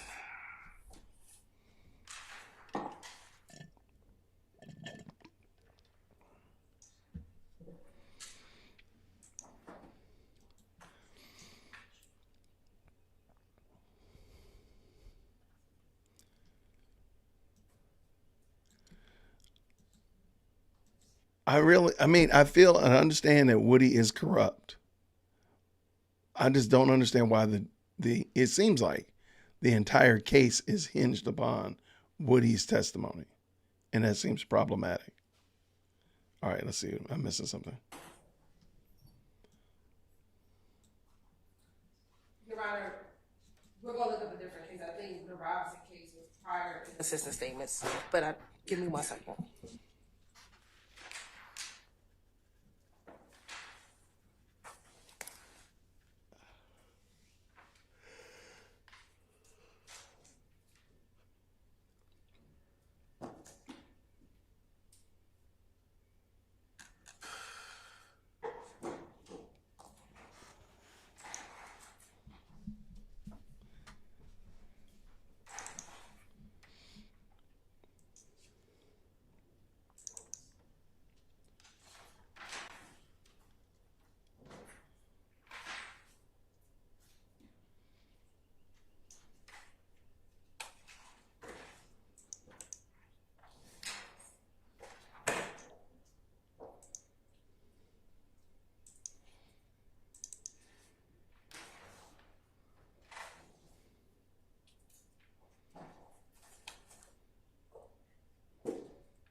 Young Blood is really sleeping back there. That dude is straight sleeping. Good to see you, E-Todd. Good to see you as well, Pearls of Gray. Thank you so much for stopping by. It's like the bad signal. What y'all talking about?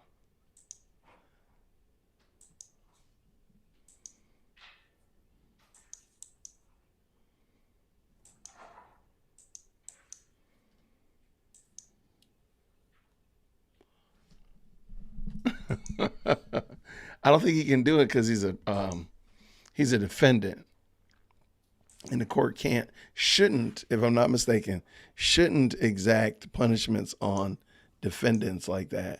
But he can because the lawyers are what's called officers of the court, so he can do those kind of things to lawyers and counselors. But I don't think he can do that, E-Todd, to a defendant. I don't think he can.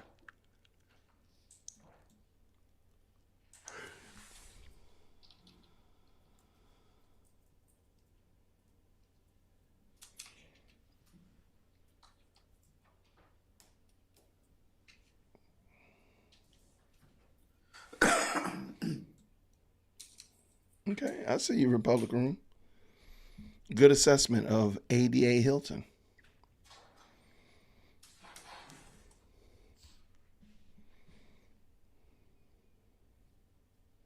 This is a great point.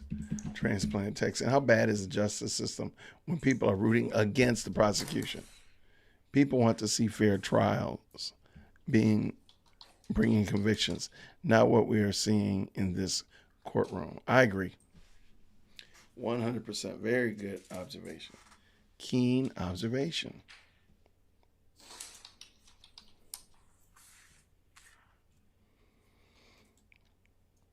Yeah, and I mean, as I said before, I don't think any of us would probably argue that these gentlemen do seem like they would have done this, okay?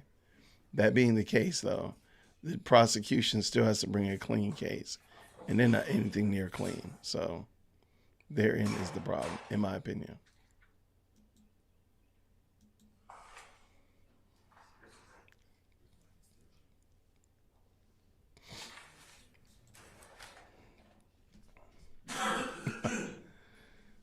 And then they move the camera again. Leave that camera alone. I mean, young blood is straight as his head on his desktop.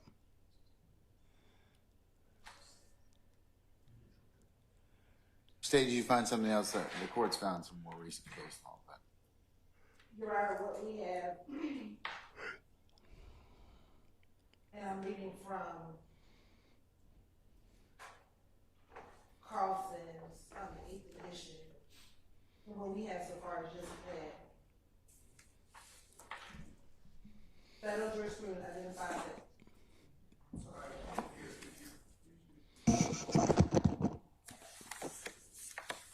what page on Carlson are you in? Page 350. Page 350. Page 350.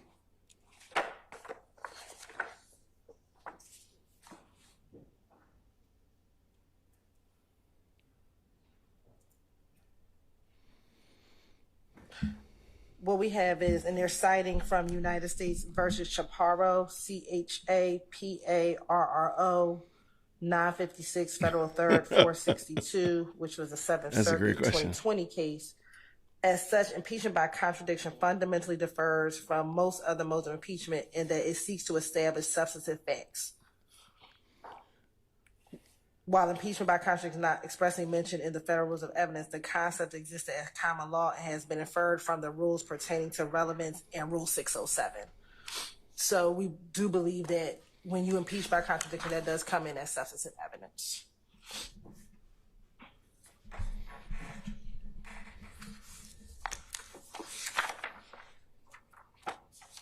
That's a pretty thin read. Well, Rozier, R-O-Z-I-E-R versus the state from our Court of Appeals, decided in August of 2022, 365 Georgia Appeals 178, seems to indicate that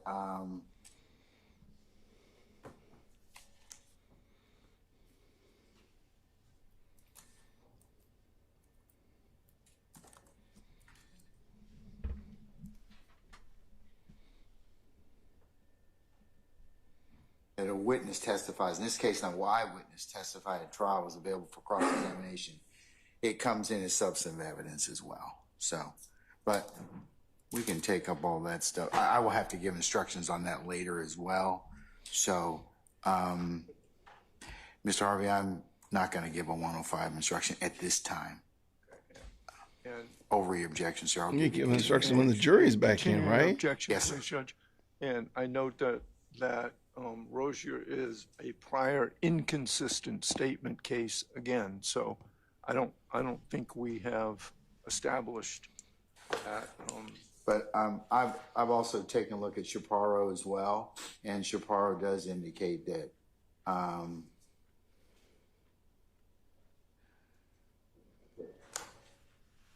as Ms. Hilton has indicated. Mm-hmm. I don't like the way he answered. But like I said, we'll take up that issue. I may have to, depending upon what happens, Taylor or otherwise, figure out what that applies to. Well, Okay, all right. Anything else, sir? No, sir. Okay, all right.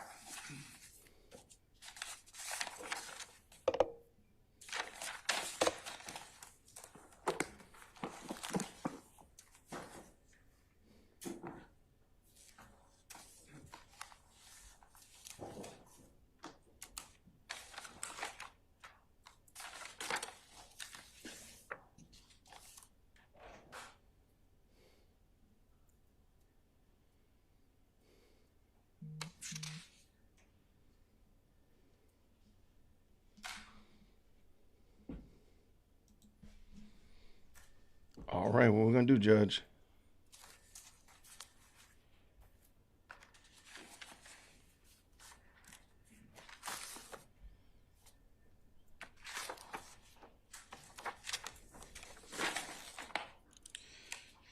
All right, what you going to do, sir?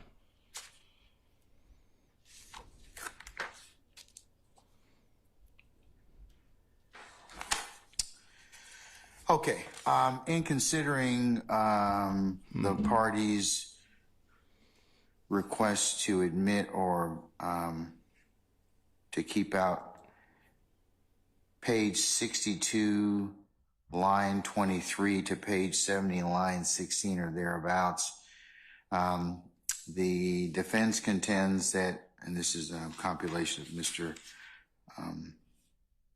Steele and Mr. Shart's objections, primarily Mr. Steele, on behalf of all defendants, that they wanted to omit it because it inserts personal opinion, it violates the confrontation right, it's speculative, it's hearsay, and applying a 24-4-403 prejudice, they claim it's more prejudicial than probative. The state counters saying it's relevant for several reasons, and they start off with concern about speaking to the police, that is Mr. Copeland, that Mr. Williams wants to harm Mr. Copeland, and what he does after that being the effect on listener as he approaches Mr. Kendrick or Yak Gotti about this conversation with Valerie. And then it gets into Mr. Williams, giving him the witness, Mr. Copeland cash, and that he is in Mr. Williams' songs. The state is of the opinion that this is impeachment by contradiction. It shows the relationship of Mr. Copeland and Mr. Williams and the investigation thereof, and refutes that this, what was done in this particular case. The court is of the opinion that it does fall in the category of impeachment by contradiction, and in applying a 403 analysis under 24-4-403, the court is of the opinion that it is more probative than prejudicial. So I'll allow it to be played, and I'll give the defendants, Mr. Steele, a continuing objection as to that respect. Okay? All right. How about we take 5 minutes, take comfort break? Oh, no, you just started, okay, man. All right. We're in recess. It hasn't been an hour. Oh, my goodness. Okay, so Judge Glanville is already starting a comfort break. All right, let me, I know We Watch YouTube sent me, I couldn't find it, my 8 terabytes of storage are backed up full of information, and I could not find that video. So We Watch YouTube sent it to me. Yeah, it's the best. I have no idea why I can't find this.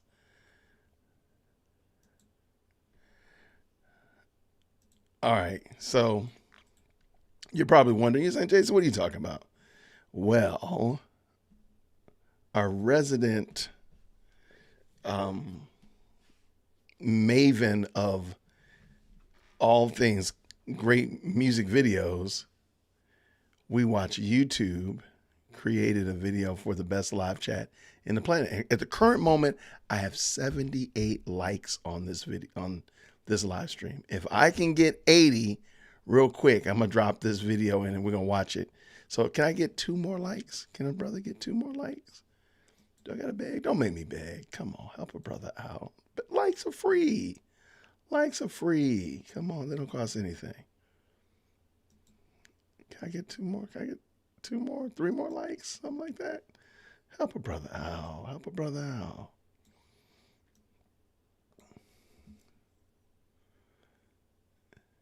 Like a maven, like one who has a skill and a talent. Let me double check, make sure I'm using that word correctly.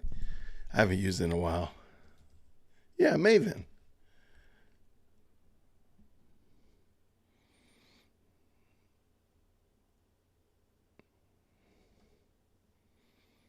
Definition of maven, what is that? One who is experienced or knowledgeable. Yes, that is, if that's not We Watch YouTube, if that's not We Watch YouTube, our maven of music videos, come on. I think that's fair. I think that's fair. I think that's fair. I'm not calling y'all out, calling you something bad.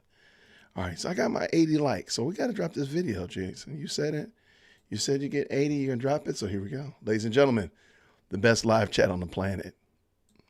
I wanna hold where my screen name is in highlights and people say hi when I come into the room. I wanna be where the conversation is interesting, and I wanna have family there, like President, firstborn and chief executive, second born and a Grammy. She's cool. Yeah, I want a Grammy party for sure. I want to feel some kind of way, you know, like where everybody knows my screen name. And if I could ever find something like that, it would be the best. Chat room on the internet, a chat room that you know has stuff to talk about, stuff I know how to talk about, where people get me and I can celebrate. You know where you celebrate. I like it when the moms are on their job and put those links in the chat. Yeah, that's nice. You think this place exists, man? I know a guy. You think this place exists, man? I know a dear old Christian. Look at my band, he'll hook you up. Man, if I could ever find something like that, it would be the best. Chat room on the internet, a chat room that you know has stuff to talk about, stuff I know how to talk about, where people get me and I can celebrate. You know where you celebrate. Thank you, oh thank you, dear old Christian, for giving me a place at the best chat on the internet. I just want to say thank you, man. Thank you, man.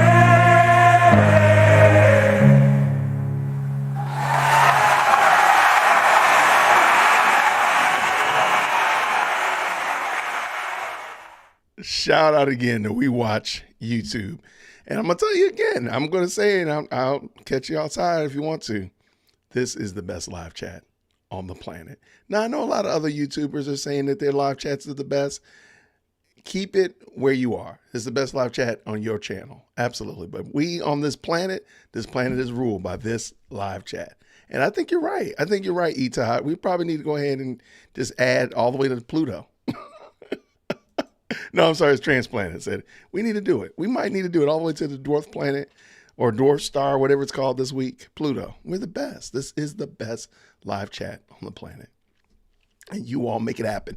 Now, if you're saying, well, how do I become a member of the best live chat on the planet? Which is a great, great, great, very good question. What you do, down at the bottom of this video, there's a little thumbs up looking thing. You click on that thumbs up, and that is your admission into the best live chat. Simple. No dues to pay, no initiation rituals, anything of the nature. Just click that button when you come in. That's all you got to do. If you already clicked it, there you go. I agree 100%. Clive, that is a smooth song. Let me also make sure while I'm over here talking trash, I actually have the video up ready. Because who knows, Judge Glanville might have been like really, truly a 5-minute break. No way possible. All right, let me make sure. Well, thank you, Steph Love. That was, again, We Watch YouTube. Make sure you drop your link in the chat. We Watch YouTube make some fantastic videos. That's why we call them the maven of music videos. See? Please. Okay, you want to see? Okay. Where was that video? Y'all, E-Todd is just here to cause trouble. He's just here to get Woody in trouble. You know he wasn't supposed to be on that ATV, man. He just want to get him in trouble, man. Let me see if it's still up. Hopefully he took it down because it was not a good look.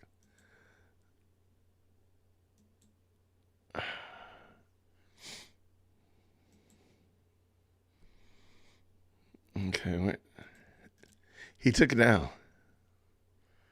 I don't think I saved it. Did I save it? I don't think I did. Let me look at my downloads. I didn't have it. I didn't download that one.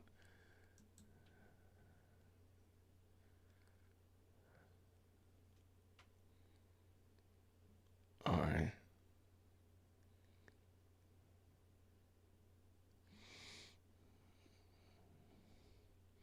Yeah, nobody's back in the court yet. But let me see. Let's see. Yeah, okay. So if you're wondering, well, here's him sitting on an ATV, but not him driving it. I know y'all wanted to see him riding because he was riding around down the street. It was craziness, man. Let's see if we got, let me see. Hold on a second.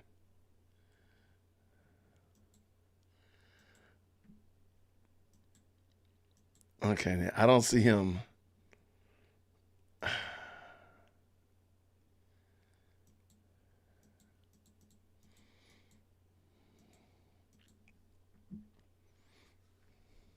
Yeah, I'm looking. I don't see it. I don't see him. I really am looking. And now you got me going down a rabbit hole looking at his Instagram. Here, we're going to do this together then. This is the gentleman here. While we're waiting for Judge Glanville to materialize again from the comfort break, let's bring this in. All right, so this is so if you're wondering, a lot of people have been going to Woody's Instagram page because he's been posted live on Instagram. So I clicked here the other day and there was a video of him. I don't know if this is his daughter. And also he likes to use copyrighted music. So I'm just going to go ahead and block that out. So I'm not going to click on the music. But, so he just, y'all saw this the other day. We did that one. That was fun. So I mean, he's just having a good time. I'm pretty sure that's probably his daughter. That's cool. Savory fellow, unsavory fellow. And I just want to go again and say, this is a Kia, my guy. Like this is a Kia. You flexing with a Kia. You stunting with a Kia, brother. Like, let's keep it. Let's tamper it down a little bit. Like, let's not get too far away. Okay, so there's the ATV, but he was riding it down the street. It was a crazy video. I mean, okay, so I got a lot of questions about this young man. And again, I don't think Jason would be able to do much to help him out, but I just have some questions about some of the decisions that he's making as a young man. But that's just, wait, you know what? Let me go back and look for a second. Yeah, there was no other video. There was no video attached to it. It was a funny video of him riding it down the street. Okay, this right here, I don't know what is the deal. Like, you have this stack of cash, which is looks like a lot of money. Could be quite a bit if it's real. Why am I supposed to believe that that's real? I don't understand. What's the purpose of that? What's the purpose of that? Because there's a lot of questions I have. I hate this. I hate this look. I hate this. I hate this. Again, that's a Honda Accord, man, from a secondhand car lot. That's not, come on, we're not, just stop it. Stop it. All right, so you're over here counting money on the ground. Again, if that's supposed to be real, you're just throwing it on the ground. For what? Like, what's the purpose of that? What's the purpose of it? I don't have that much money. You're right. What's the purpose of it, though? What you're doing, what is the purpose of it? What is that doing for anything? I hate that, man. I hate we become our own worst enemies. So am I supposed to believe that you're sitting in a Rolls Royce? That you own a Rolls Royce? Is this what I'm supposed to believe from this picture? Is Judge back? Let me see. I don't think so. Okay, so we are our own worst enemies, man. We are our own worst enemies. The highly melanated we are held captive by ourselves. We are our own enemies. Okay. All right. So he's counting money. Okay. But what are you doing with it, sir? What are you doing with it? Okay. So you're counting out money, which is great. But what are you doing with it, though? How are you using this money stacked on the ATV, which I don't understand what that's for? What are you doing with that to help your family, to move you out of Mechanicsville, whatever that nature. I've seen this shirt before. I don't know where I've seen this before. Okay. All right. So I'm not going to sit here and keep, because I don't want to end up running across something I wish I had seen. But you know what? Since we're waiting for Judge Glanville, I brought this up earlier. And some people said they thought I was crazy.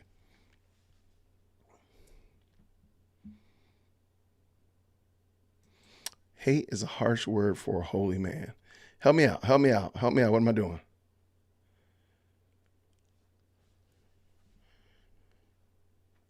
To help me out.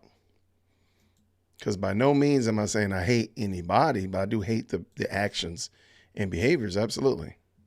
But okay. So earlier I had asked y'all about this whole, why is the WNBA positioning their athletes kind of like supermodels or models, if you will?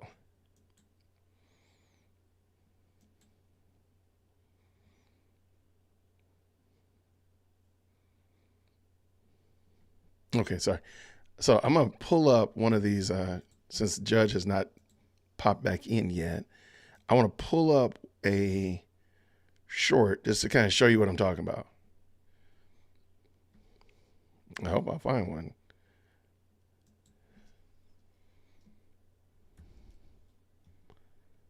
Since I've been in my page already this morning. Okay. Is this... Okay. Yeah, I'm trying to make sure I don't pull up something I regret that I showed. Okay, real quick.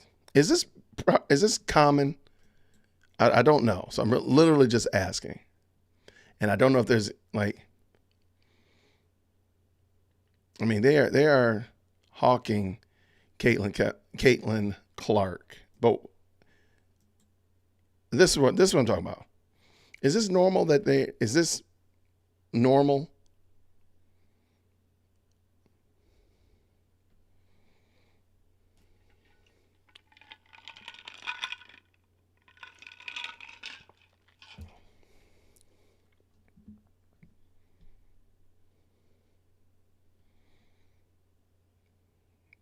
Is that the normal?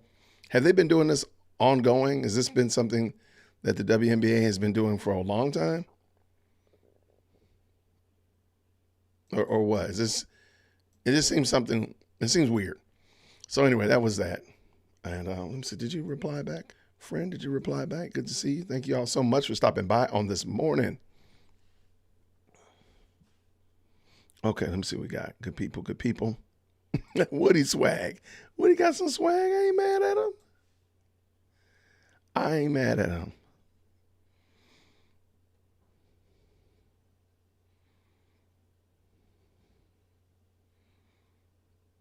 I would love to talk to Woody. And there's a lot of people in this whole canard that I'd love to talk to. I'd talk to Fonnie. I'd talk to Brian Steele, Nathan Wade. I'd have a conversation with the Scorpion Queen, Ashley Merchant, fill in the blanks. I'd love to talk to him. It would help me as an interviewer. It would help me gain a better understanding of how to ask effective questions. But even more than that, give them an opportunity to share their stories. I'd love to hear from Brian Steele. Give me Phil Holloway. Come on, man. Let's do this thing. Yeah, like what is that? Like, does that not possibly run afoul of the narrative that you're trying to create when they see you, when they can see on your Instagram? My guy, it's literally your Instagram. That seems like somebody should have told you not to do that.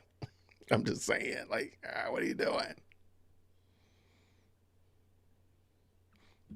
So yeah, let's get going. And well, I don't know. Judge Glanville is still holding the court hostage with that 5 minute comfort break. And I promise you, he's gonna come back and he's gonna go to lunch at 12. He knows that this is just not gonna work. This is untenable. He knows that. You can't do this. This is not sustainable. But he's just like trying to drag it out. Personally, I think y'all should just go ahead and tough it out and thug it out. Go as long, start at 8, go all the way to 5, get as much done, do the next day. Literally, if they did it like 2 days, they probably would have been finished with it. It would have been miserable.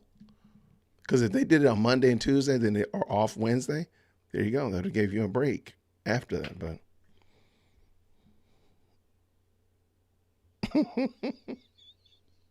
Robin, what's wrong with you? y'all are something else, man. Y'all are wild. Oh my gosh. Okay, y'all develop your theory on your side now. Don't be over here sending people all askew. There's nothing. No, Stephen, Steph Love, none. He just says 5 minutes. I think just to give a time, like just to say something. He might as well just say, let's have a rutabaga or let's have a Pop-Tart. Like, I mean, the word means nothing because 5 minutes means absolutely nothing to him. Now, again, if he has to take longer comfort breaks because he has to take the dog for a walk, I got no shame. Then just say, let's take a 30-minute break and get back in here as quick as you can. Like, to me, that makes sense. Than just saying,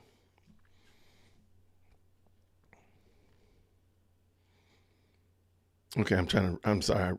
Transplanted Texan said something that kind of answers my question I had earlier. Transplanted Texan said, this is normal for the NBA and the WNBA. No one noticed until Caitlin brought eyeballs to the WNBA. Okay. I really, if you have a sports talk channel, I want to come on and talk about that. I just don't want to talk about it on Dear World Christian, but I would love to talk about it. Rutabaga, absolutely. Foster cathead. When I used to be a classroom teacher, my goal was to introduce words that the kids had never heard of before so that they would be challenged to have to look it up. And if they could use it, then they could use the word. So the goal was like, Mr. Whitaker's just going to come out of left field with a word I've never heard of before. It's always going to be a real word. So it wasn't a made up word. So that's why I say stuff like cattywampus and all hitherly, titherly and all that kind of stuff like that. Shenanigans was a real big one that one year. And so I don't know where I came up with, said rutabaga one day, and every now and then it just pops out. But yes, that was part of the whole thing, was to keep the kids listening and paying attention and looking for new words. And if they came across a new word and they could use it in a sentence or use it in an example or story that they were writing. Yes, little Tommy threw a rutabaga at Sally. Then it would be, it was just a fun activity just to keep them engaged. So rutabaga. But still here, I wouldn't mind Judge Glanville hooking us up with a little bit of heads up on how long a 5-minute comfort break really is. Because at the current moment, I think we all agree.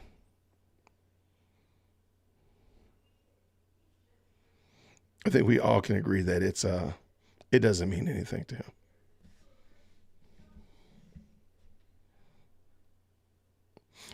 See, Polly, I'm still a little salty about that. Like, how was he making that attorney write that 17-page paper when he himself is notoriously late? See, I wouldn't have been able to do that because I would have been like, no, I'm not doing that. My guy, when you get here on time, then I'll write the paper. When you stay on time for your comfort break, then I'll write the paper. I would not have been able to do that. I would have got put in jail. I'd have called my wife and kids and be like, hey, y'all, I'm going to be in jail for a couple of days. Yeah. Call GACTO or whatever. Uh-oh, we got movement. There's movement on the screen. Weaver doesn't have her glasses on today.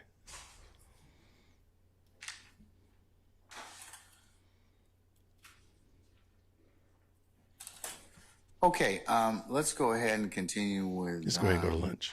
Oh, sorry. Where we are. Okay, I think the next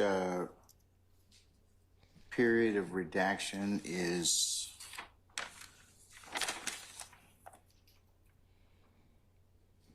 10/18/42 to 10/19/12, and apparently that is page 61, line 6 to page 61, line 24. We're past that part. Okay. We're on... Well, Okay, I just want to make sure you've agreed to it, because I have it on Mr. Shart's chart that he sent me.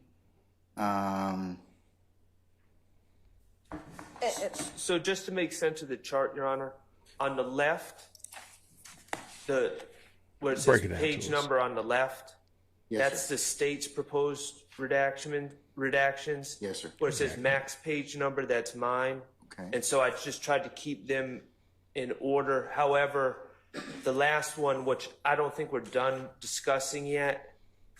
Which is the last one you're talking about? Where I said page 61 to 77. Are we almost done? Mine was broader than the state's individualized ones. So we've already passed the next three for the state, but we're still waiting through 61 to 77 on my end. Does that make sense? It doesn't. Yeah, sort of. Okay. Okay. All right. Okay. So I'll take sort of. So do you have any disagreement with the state's redactions from 10/18/42 to 10/19/12, 10/19/42 to excuse me. Let's see. No, that's to 10/19/50 and then 10/25/23. No, I'm in agreement with all of those, and actually that last one, 10/25/23. right, takes us to where we left off, where there's a brief mention by or commentary by the detective that suggests that Shannon is Jeffrey's shooter. And so the state, that's the 10/25/23, which the state is taking out. Now, now in my opinion, we have to wade through the time period after that until we get to page 77. So the next portion, Your Honor, that I'm not sure if it's in contention, but it would be page 70, line 21 through page 72, line 4, which is about 10/25/27 to 10/26/13. Right, and that is just to get everyone on the same page, because I have the transcript for the defense. That is there's more commentary in there from the detectives stating their opinion that Mr. Copeland has in fact committed crimes on behalf of Jeffrey. And they're saying, why would he put you in these songs if you haven't committed crimes for him? So I'm going to leave that to Mr. Steele. If he hasn't, really? Okay, so Mr. Steele, Mr. Steele in the defense, for the reasons stated before by Mr. Steele, objects to that portion. And I can explain it, Your Honor. And that is the 10/25/27 to 10/26/13. Is that what you're saying? Yes, Your Honor. Okay. All right. Okay. I'll hear it. Do I need to hear it? Yes, sir. Okay.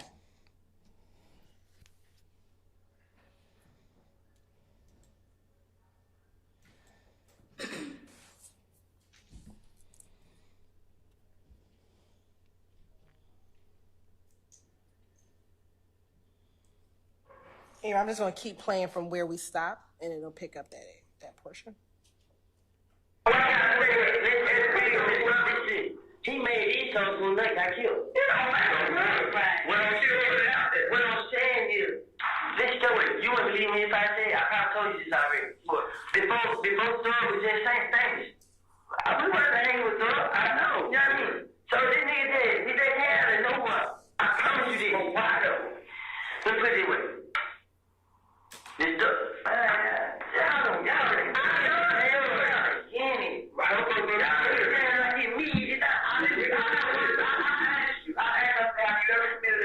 Thug, you said no. And I said, well, why would he say if I got a problem, Lil Woody will pull up and pop it at night? Yeah, and he keep doing it. I don't even ask like, why didn't he put my name in these songs? He wasn't bad about it. You want to know what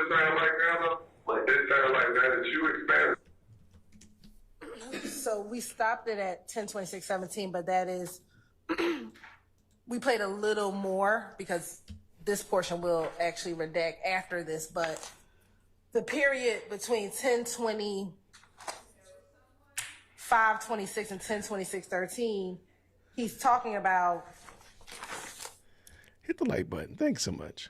the fact that some of these songs were made prior to Nut being killed, and the fact that they weren't hanging with Mr. Williams prior to him being famous.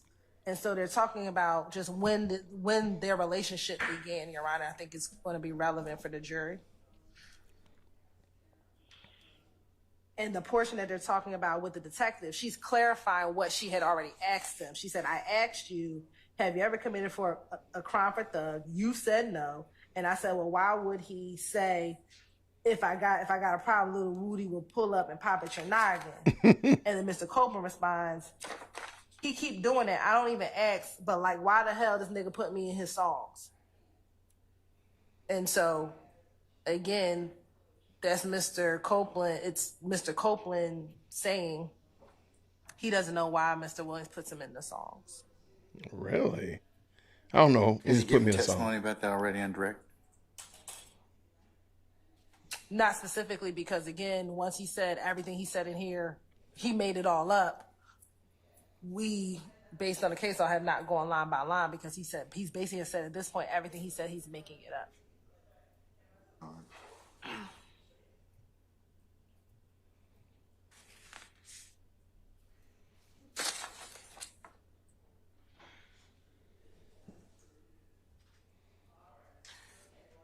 So what's your theory of admissibility in terms of these this particular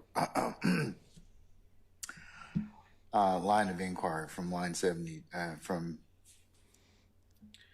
10:25:27 to 10:26:13? Here again, it again goes to the relationship of Mr. Williams and Mr. Copeland prior to this incident occurring. He's telling the detectives about when they met, when these songs occurred. So again, I think that's just relevant to talk about their history of how when they first met. Is why I believe it's relevant. And again, it's in contradiction to what he's saying, what he said in court, which is that he made all of this stuff up in all of these interviews.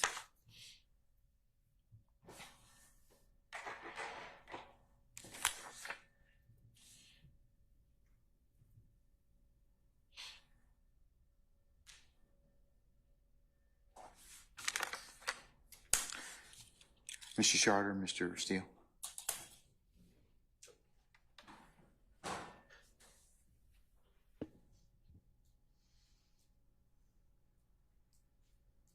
Your Honor, Mr. Copeland testified that he has a relationship with Mr. Williams. The jury can determine what type of relationship, if any, that was. There have been social media postings.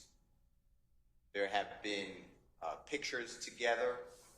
Mr. Copeland testified already that he met Mr. Williams after Mr. Williams was already an accomplished, well-known musical artist.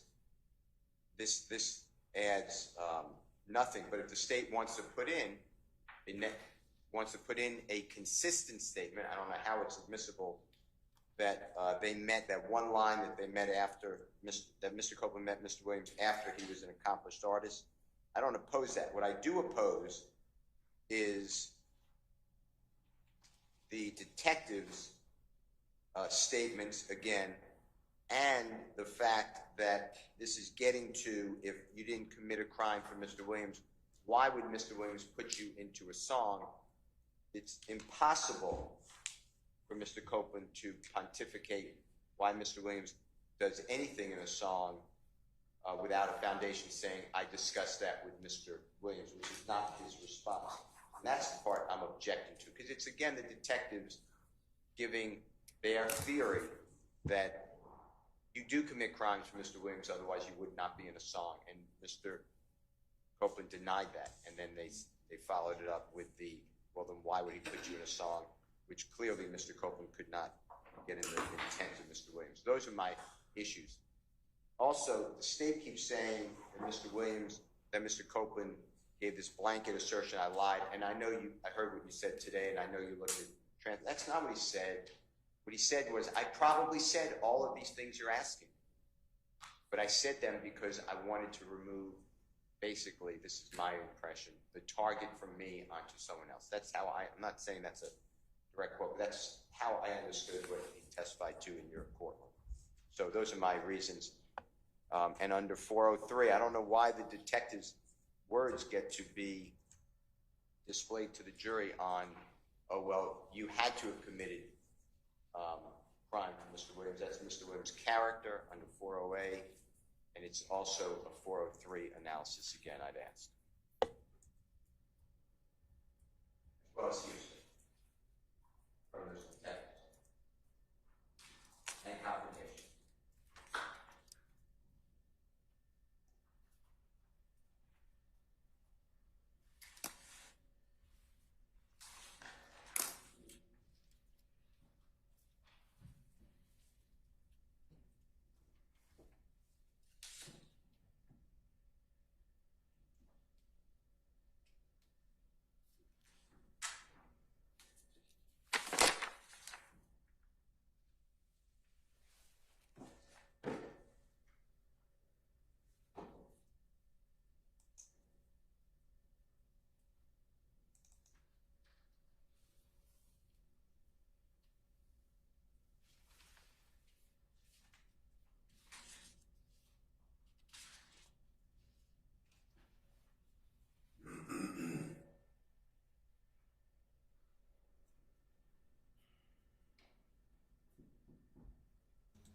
Can you all play it again for me, please?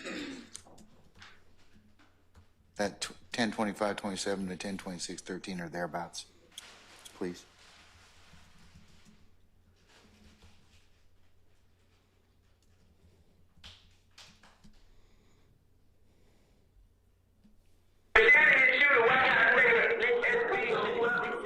He made these songs when they got killed. It don't matter.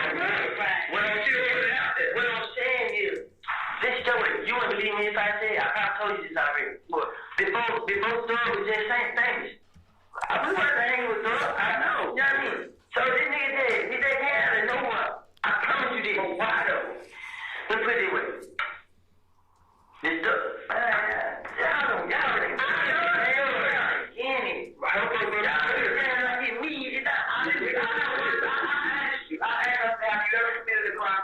you said no.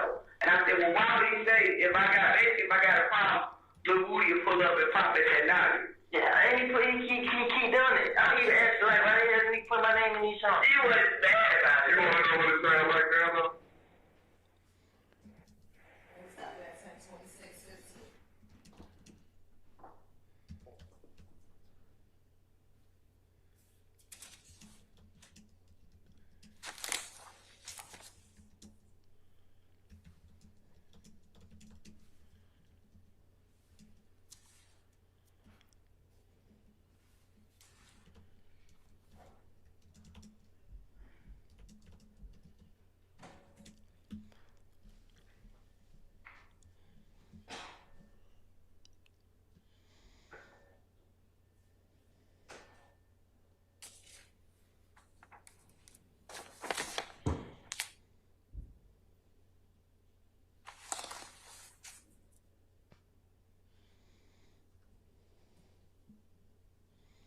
We can take it out.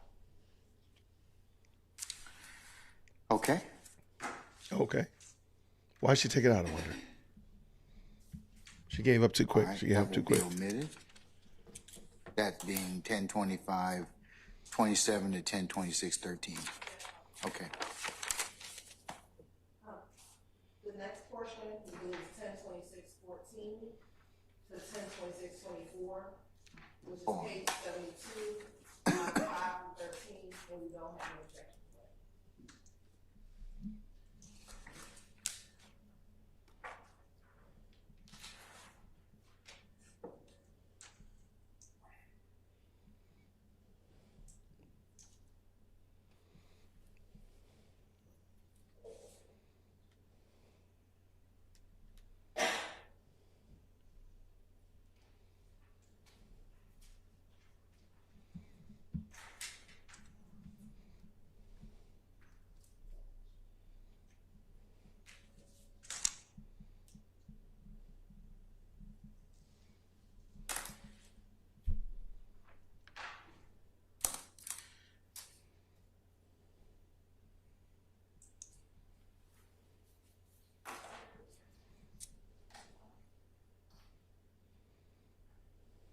All right, gentlemen and lady, any further objections? The state says they're going to omit that. So, That next one, no, Your Honor, that we agree. And next one after that, I believe would be page 73, line 22. Well, before that, I don't know if there's an objection to page 72, line 14, through page 73, line 21. I'm not. Okay. anyone else? Nobody else. We all tired, man. Just let it go. We all tired, my guy.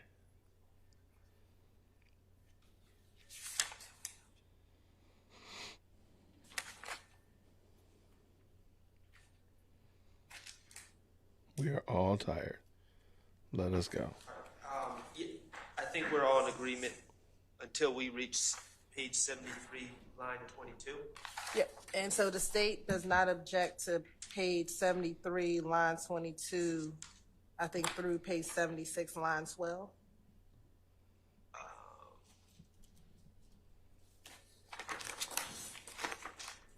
Have through 78, line 4, but let me just see.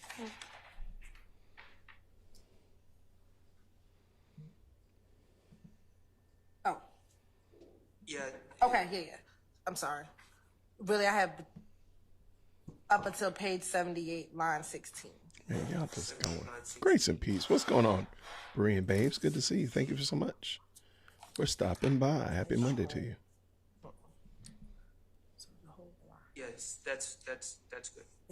Everybody, you're good with that? It's more talk about the Wayne bus. Yes, all of this section, and it really starts from page 73, line 22.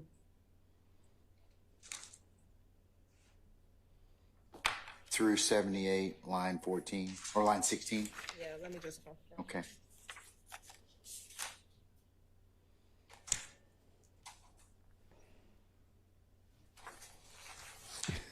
That's him sleeping.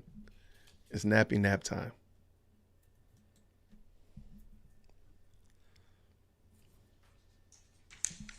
Absolutely. Finesse that algorithm, y'all. Finesse it. Finesse it. Yes, through line 78, page 78, line 16. All right.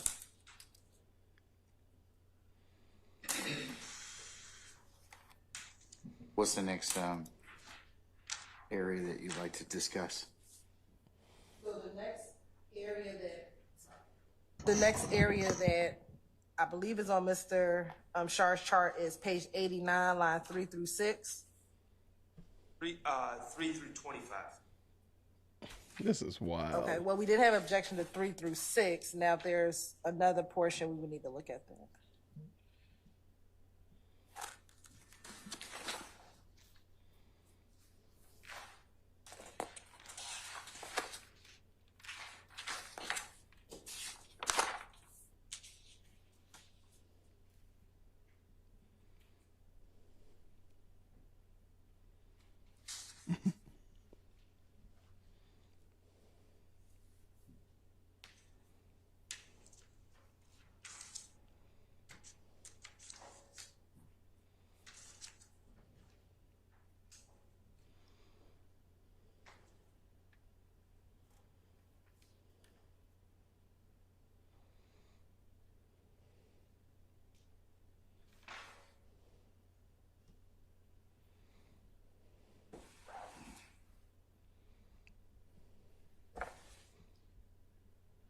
Oh, these crazy pictures here. I'm trying to clean out my phone while they over here trying to figure out up from down and left from right.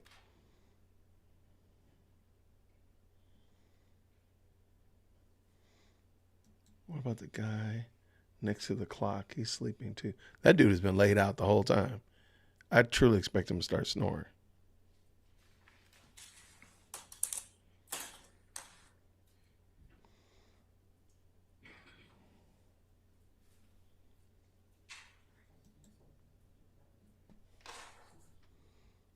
Yeah, he's gonna sleep at least, definitely.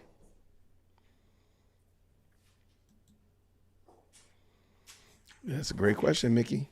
I have no idea where Adrian Love is. I think I agree with most people's argument. Not argument. Most people saying that she probably had a conflict. I think that might be it. Yeah, sure. So on page 89, 3 through 25. Page 83, you mean? Is it 83? Page 89. Sorry, I thought we were on page 89. Is it 89 or 83? Mr. Sharp, I have 89. I'm looking at Mr. Sharp for confirmation. Okay. 89, 3.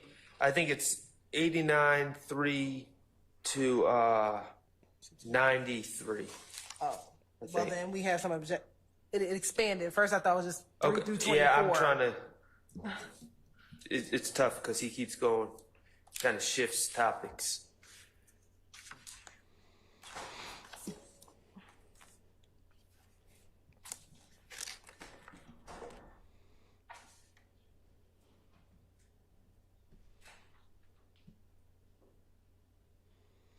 Let it go, Shard.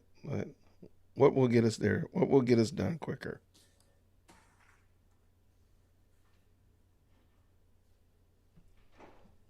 That's the question we need to ask. What will bring us to a conclusion quicker?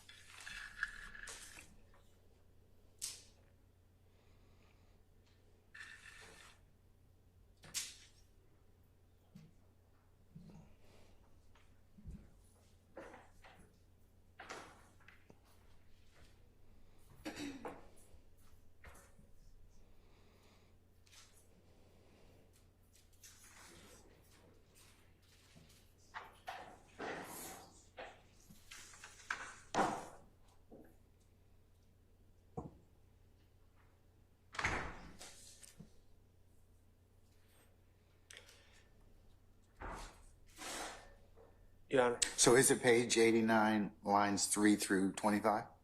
That was the original group, so we don't object to that 89, 3 through 24. But we added something. 24, I should say. So, and we appreciate the state agreeing to page 89. On 90, the difficulty with this, Your Honor, and this is going to be a call that you have to make.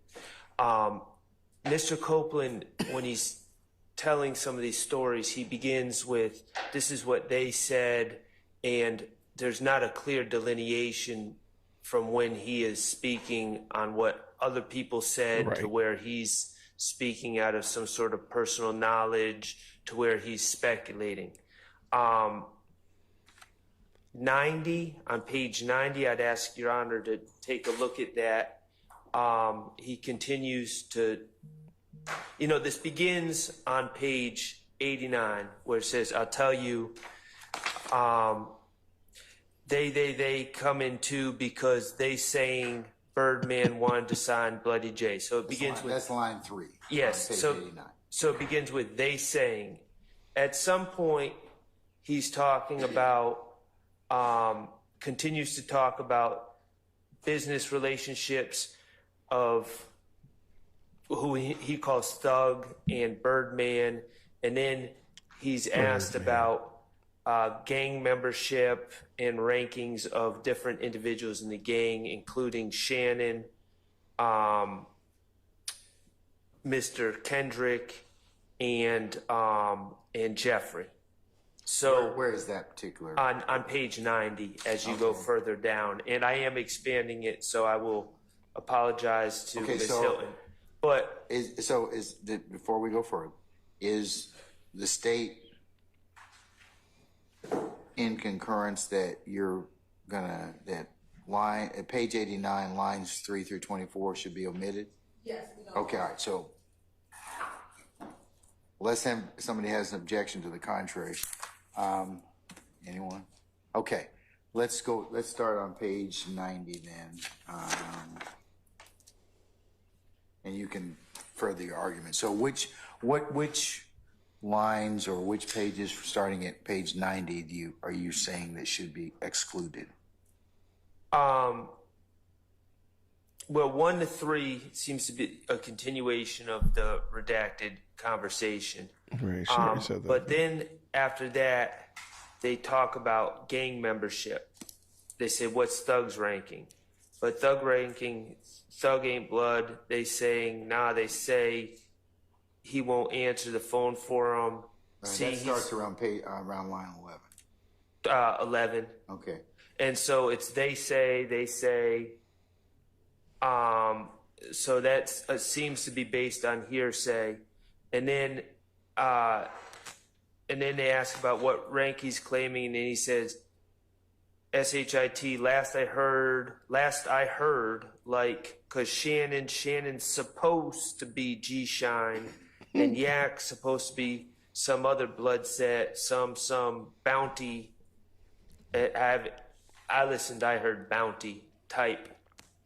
SHIT. I don't know is Copeland's response. So it seems to me that this gang information on page 90 is a combination of what he's heard and speculation, and then he kind of ends it with, I don't know.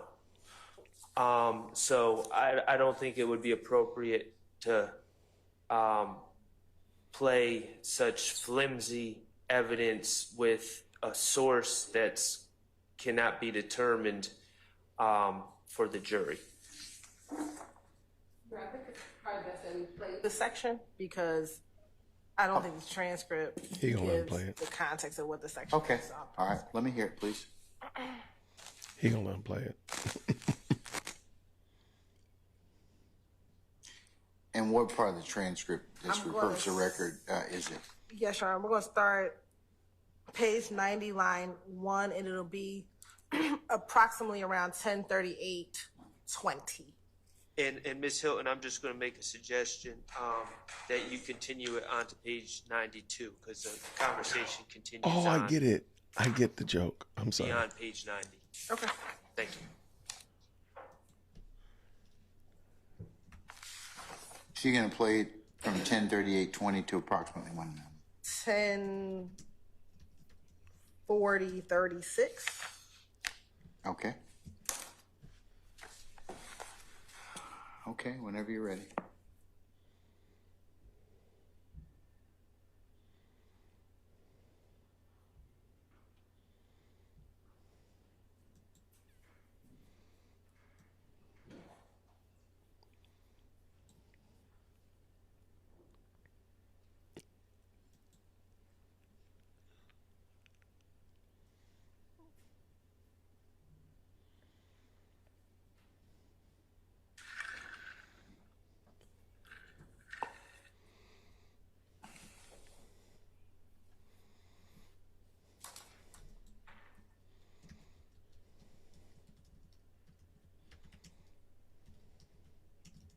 It's going to start a little bit earlier, Your Honor, at 10:38:16. But Jay, because they supposed to be telling other people about Thug, being gay. That's what that was about. They were two not that cool because Thug said they talk about it. You get it? But see, these all you know what I'm saying? Like, it's like, now, new, all new. So, Thug had Birdman, like, you know what I'm saying, this and that. You know what I'm saying? That's why. And then they got to it. What's Thug at ranking? They saying Thug ain't blood. They say he gonna answer the phone for him. See, he just saying he a blood. Then he went answer the phone for folks. Yeah, top dudes. Yeah. What ranking is he claiming? Or claiming to be? See, last time I heard, like, because Shannon's supposed to be G-Shine, and Yak's supposed to be some other blood set, some firearm type shit. I don't know. You said Bounty? Yeah, I ain't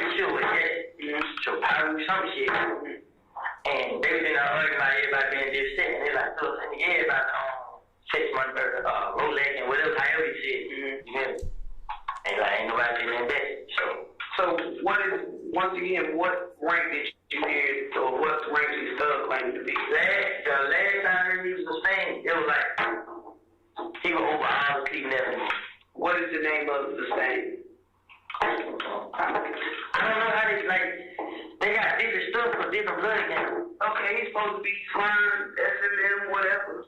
Yeah. So what's the stain for that game? Because I know, you know. They got, you're not listening to them, they got different stains. I mean, I don't know how much stain he got. I mean, they don't be like 5 more. I don't say shit like that. They be talking about some M shit, so I don't know what they mean. So M something. Yeah, M5 something like that. I don't know what they mean. So that was the was M5. And to the best about their shit had got convicted or when it happened? Now when he got locked up, they said he's supposed to testify. So they took his name. Yeah, and they made him do it. So he just signed or it's a YG or whatever. How you gonna put it? That didn't make no Stop sense. at 10:40, 39.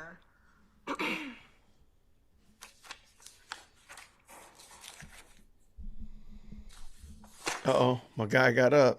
He still looks asleep. All right, State, got a lot of references to third parties. What's your basis? Are you still want to try and argue that it should come in? Yes. Okay. Your Honor, again, first level, impeachment by contradiction. He says that everything, he made it all up. So I start there. Then secondly, when he's talking about who is a part of what set or what gang, Mr. Copeland hangs around or is around all of these people all the time. That's But we don't know who. I mean, it's they. Right, but I think that is just the way in which he speaks. I mean, he's around Mr. Kendrick. We've seen pictures of him with Mr. Kendrick. He's around Mr. Williams. We've seen pictures of him around them. So he has an understanding of what they call themselves or what they identify as.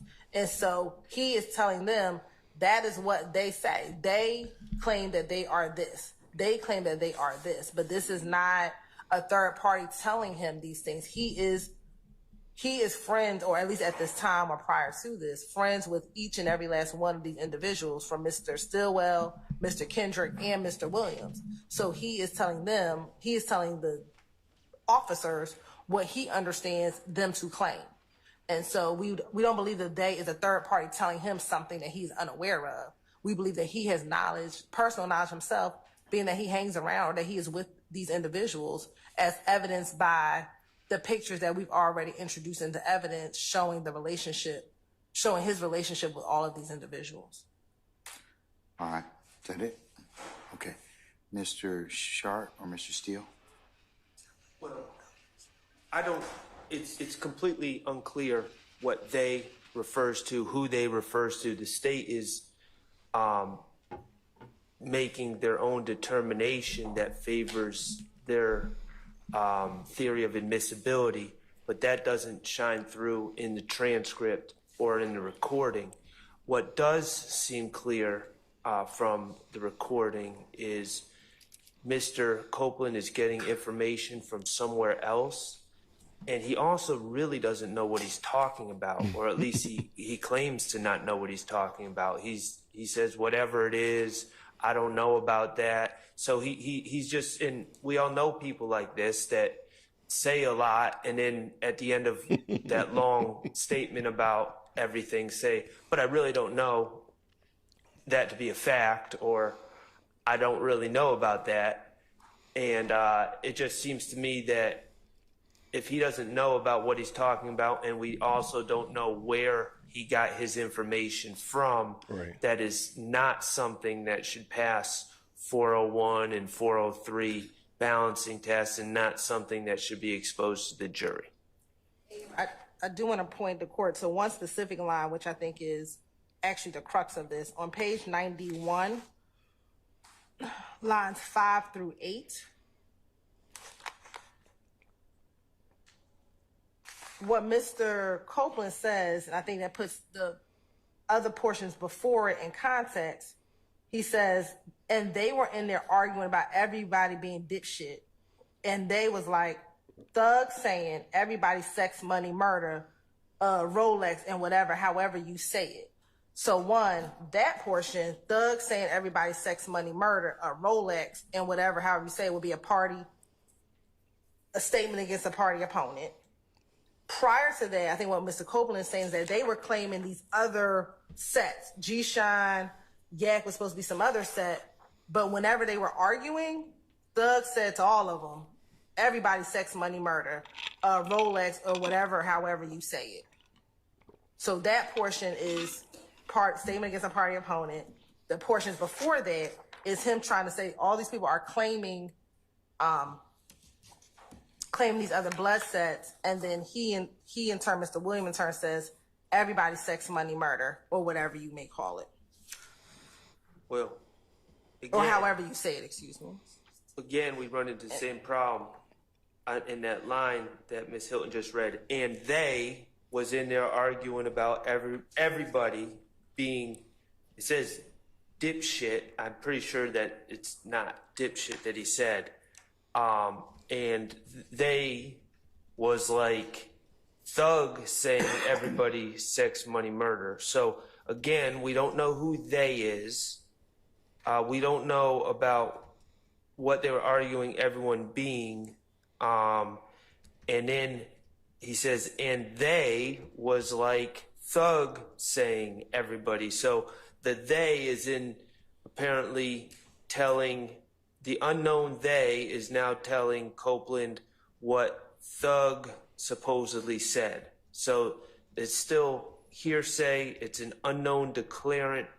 And that doesn't, and even if Your Honor were to accept the state's argument on this one particular set of lines, that still doesn't address the source of knowledge for my client's gang membership according to Kenneth Copeland, and Mr. Kendrick's gang membership according to Kenneth Copeland, which right after he gives this information says, you know what, I don't know about it.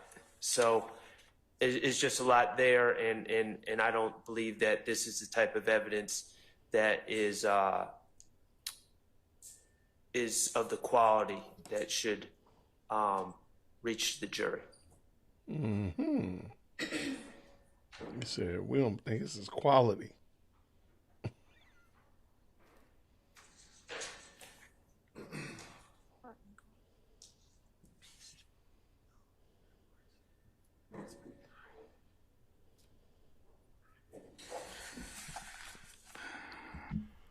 All right.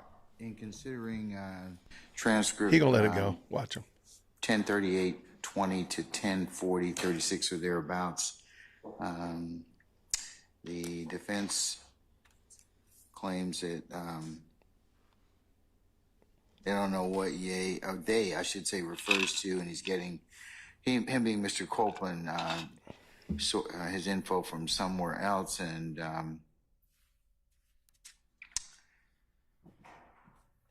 the unknown they is giving Mr. Copeland information. The state says this is impeachment by contradiction. They is a reference to what the witness, Mr. Copeland, knows, and that's just the way he talks, and this refers to his personal knowledge.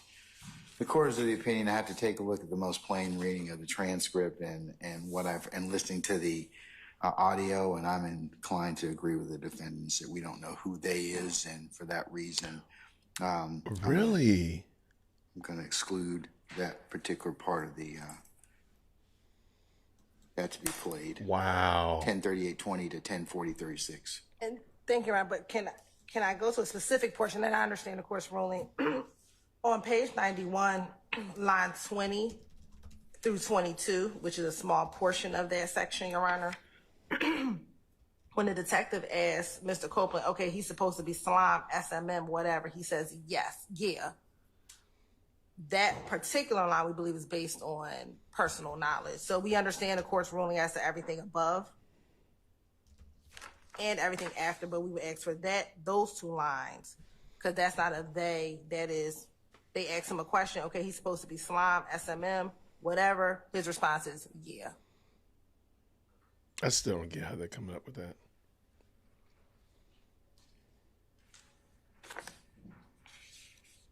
All right, Mr. Shart or Mr. Steele? The state is asking for, I'm going to exclude the previous portion, but the state is asking for me to include around line 20 of page 91, where Detective 1 is speaking. Okay, he's supposed to be slime, comma, SMM, phonetically, whatever. And then that's line 21. And then line 22 is Kenneth Copeland, yeah. We agree with all our other objections to playing statements notwithstanding. Yeah, and they're still on a fundamental basis. We've objected to that already, so. That's fine, Your Honor. All right, Mr. Steele, anything further, sir? No, sir. Okay, all right. I will allow the state to play the line 20 through 22 over the basic objection. The defense doesn't believe that it's proper for the state to be playing this to begin with. And I've given them a continuing objection in that respect. All right.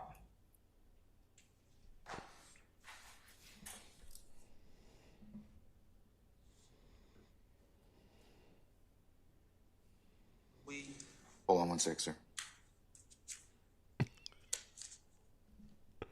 I didn't realize that. I did not realize that's where my face was until you all so where are we pointed it now? out. I have 112:24 to 114:25. Oh, come on. When is Says this going to 112. end? This is cruel and unusual. Oh, I see it. Okay, 112:24 to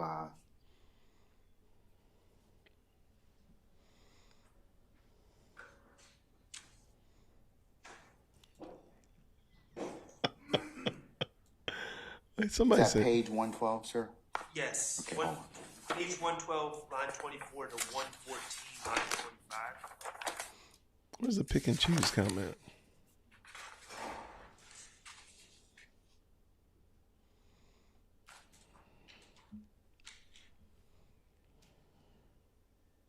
And Your Honor, the state has no objection, but I do believe the lines may start at page 112, line 21, through page 114, line 25.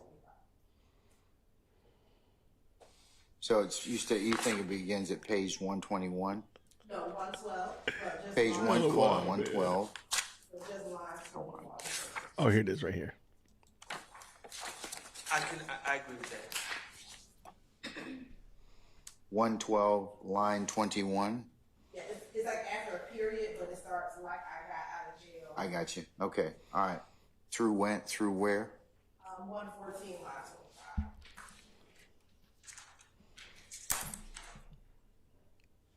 All right. Any further objection or discussion in regards to those pages 112, line 21 through 114, line 25? All right, hearing none, those are excluded.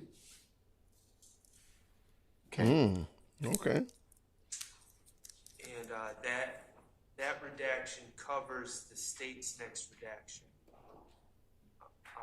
proposed redaction, which we would agree to, and it was covered in that last one.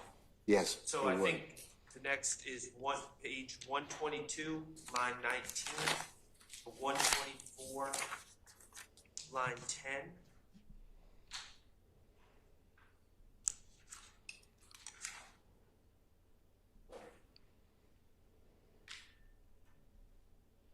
I have it started slightly differently, but we don't object to it. We have page 122, starting at line 20, and then going into 124, line 10. And that's fine. I picked a smaller part of a larger story, and we can take out the entire story. Man, So that it'll start where? It'll start, we have this page 122, line 20, through 124, line 10.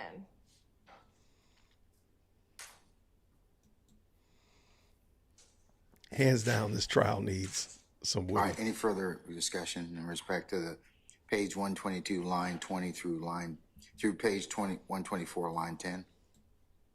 All right.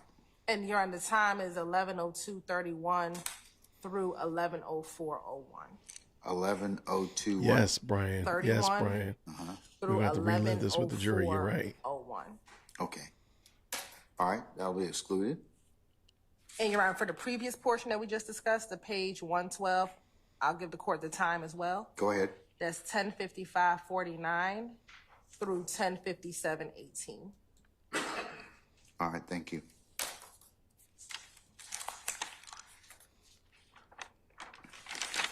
Okay. The next section, Your Honor, is defense has page 129. I believe the portion is page 129, line 18 through 25, and it goes into page 130, line 1 through 20. Okay.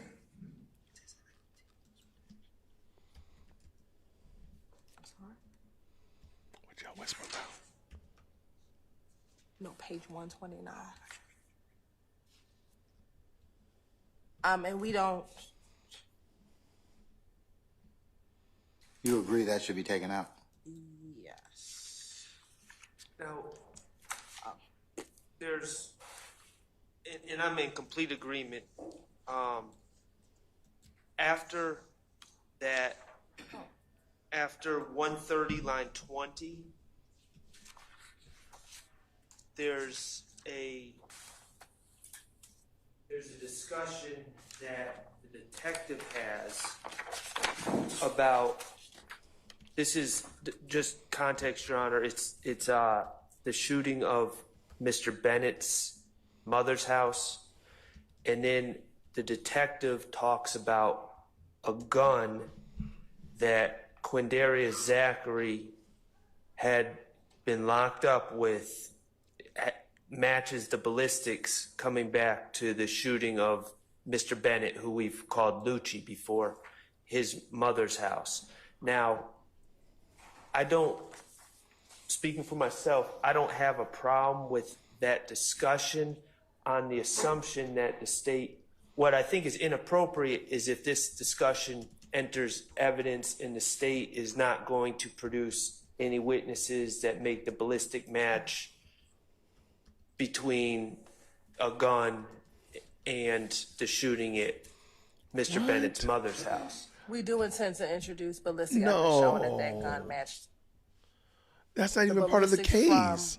The second shooting matched the gun that was found on Quindarius Zachary. That's not a part of the case, though. It may. So, for context, Your Honor, on January 20th, Mr. Bennett's mother's home was shot up twice on January 22nd, 2015 and January 26th, 2015. That's The messed shell up. casings from the January 26, 2015 shooting matched a gun recovered from Quindarius Zachary in May of 2015. Look at the link I The just state sent you, does Brian intend Babes. to introduce evidence that the gun found on Mr. Zachary matched the shell casings from that incident. No, I spelled it wrong. From January 26th. Our stance is until that link is made through evidence that this part of the statement should be redacted. What's that got to do with anything? I would I'm concur sorry. until that evidence is actually put forth in your case in chief. I'd exclude it at this point. Man, we need Woody back, man. We need Woody back. Your Honor, I believe, and I would just need to double check, and if you give me a moment, I thought Detective Dennis talked about it during his presentation during his testimony, but I would need to confirm. I think he talked about it. Now, whether or not did you introduce? Did I introduce the shell casings? No, but I believe that there is evidence of it, given that the testimony of a single witness is enough to establish a fact, that the evidence is before the jury. I will confirm and make sure that Detective Dennis did testify to it, but I believe he did. But I would just need a moment to go through or ask Ms. Weaver for assistance determine if that evidence came out with Detective Dennis or Detective Gaither. But was ballistics ever entered through Detective Dennis in regards to this, or are you going to enter it later through another witness? Ballistics was not entered, only the testimony, but the testimony at this time is enough to establish a fact. But no, the ballistics are not in. Wait, what? Why do we need the ballistic? Y'all, this is not part of the case. And to be clear, my strong recollection is all this overview testimony by Investigator Dennis about other alleged acts. That was all made over defense's objection. He wasn't. Yeah, I think you still need to lay some foundation on that state. I mean, I do. In terms of the ballistics, his testifying about that.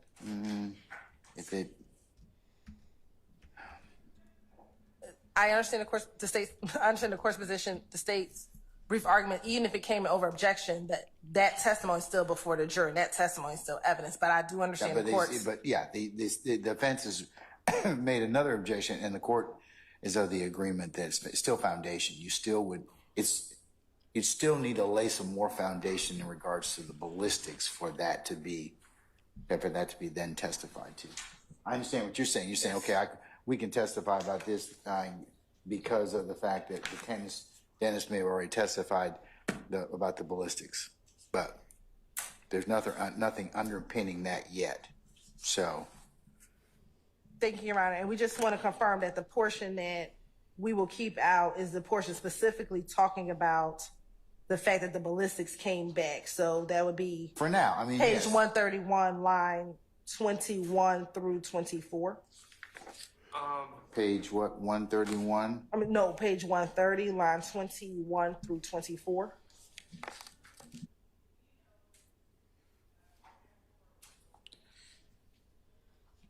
So there's also 131.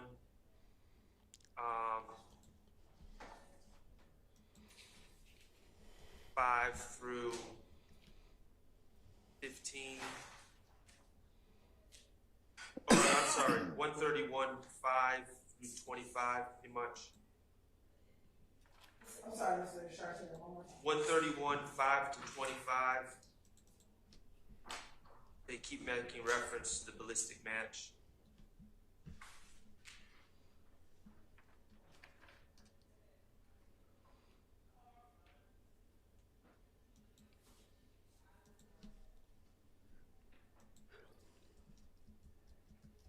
Okay, yes, that's fine. So from page 130, 21 through page 131, line 25. Right. All right.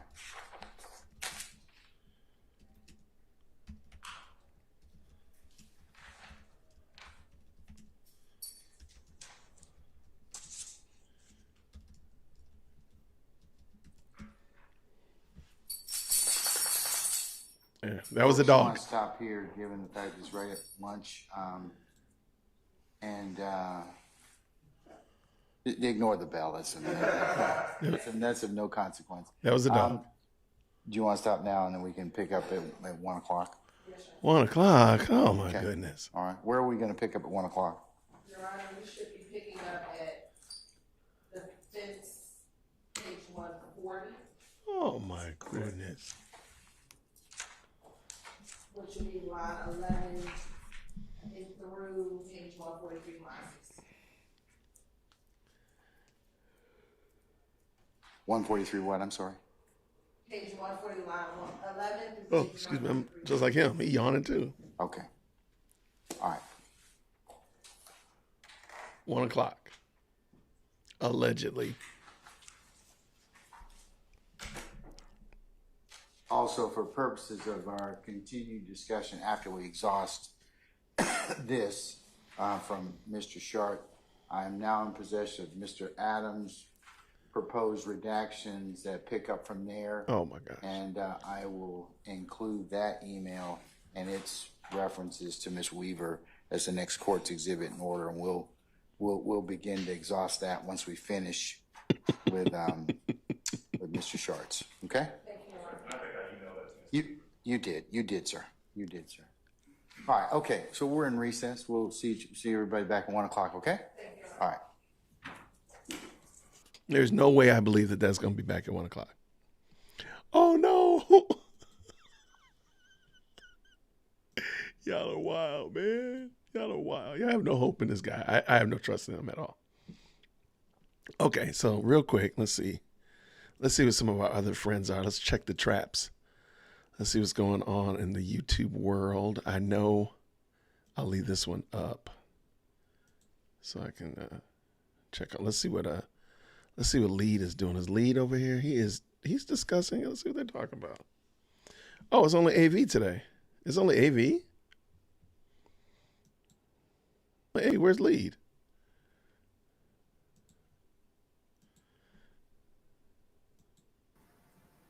There. 143 what? I'm sorry. Page I'll join her so she's not by herself. Okay. All right.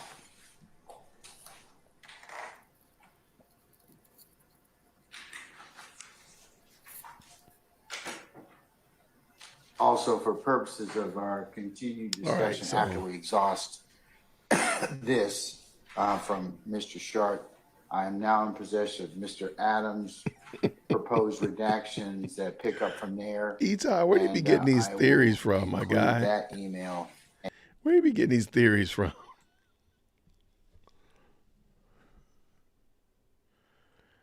Timely return. I agree, TJ. I'm with you 100%. Terry, I don't think anybody knows what's going on, truth be told. Let's see what AV says real quick. So they are in recess. Lead will be joining us any moment now. And also joining us any moment now should be Kayla Bumpus. So if you guys have questions for Kayla, start to think about what those questions are. They will both be joining us and we'll be able to get her perspective of things. You know, the judge really thought that Kayla was the mole here. He really did. So it's going to be interesting. Look at who we have, guys. Alrighty. You got your boy in the house. How are y'all doing? Somebody write AV in the chat. She is holding it down. And, you know, all right, so I'm gonna let them warm up. I didn't know that they were gonna have Kayla Bumpus on. Okay, well that's kind of cool. I don't know what kind of dog it is.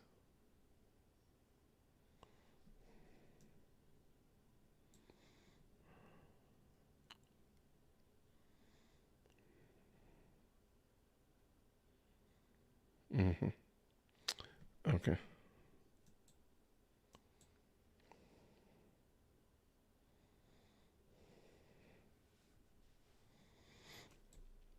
Yeah.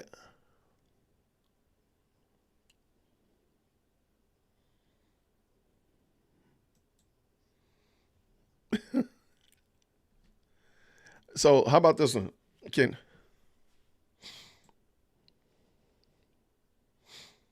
All right, if y'all want, I'll bring lead attorney on and we'll watch it from here. Or y'all want to, if y'all cool with that, if you drop me real quick drop me a fire emoji. We like that. Drop me a fire emoji in the chat. We'll pull AV and lead in as they interview Kayla Bumpus and see what all you all have from there. If you like, I think that'd be kind of cool, but I'd love to hear what you all think about it. I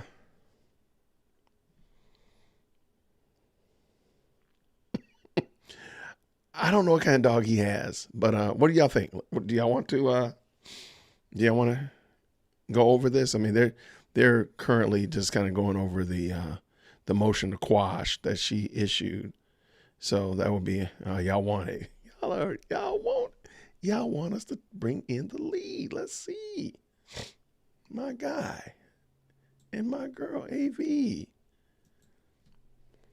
Oh, y'all are free wise.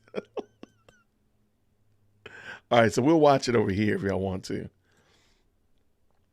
Hey, good to see you, Shantrika. Thank you so much for stopping by. I appreciate it.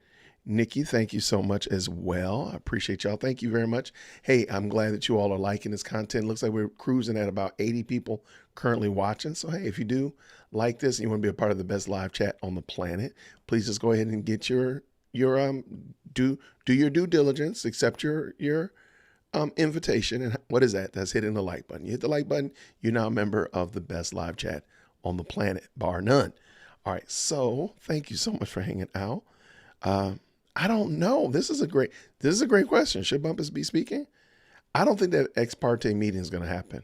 The cause hearing is going to happen. I don't think that's going to happen. But I think it's great that you're asking that question though. Fantastic. I thought it was a great interview. I think everybody handled it very well. So hopefully, who knows? Maybe we'll see more of it. Prayerfully, it'll go over well tomorrow or whenever. I was a little unclear. Is the hearing tomorrow, Tuesday, or Friday? That I wasn't clear on with some. But hopefully it'll go. Hopefully it'll be tomorrow. Hopefully it'll go well, and hopefully it'll be streamed so we can all watch it. I don't know. Maybe I need to ask Advocate. Do they want to meet up tomorrow at the courthouse tomorrow? That might be crazy. Oh my gosh, that'd be crazy. Oh my goodness. I'm trying to check real quick, see if somebody's doing a recording over at the studio.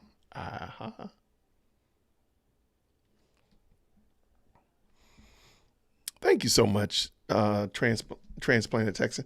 There's Ms. Bumpus's Instagram. If you want to follow her, feel free to do so. Support her. It was a great interview. I agree.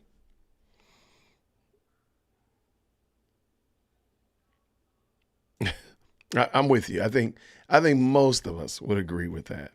That, sounds like she has a young child. She's a mother, and this is just a big dumpster fire.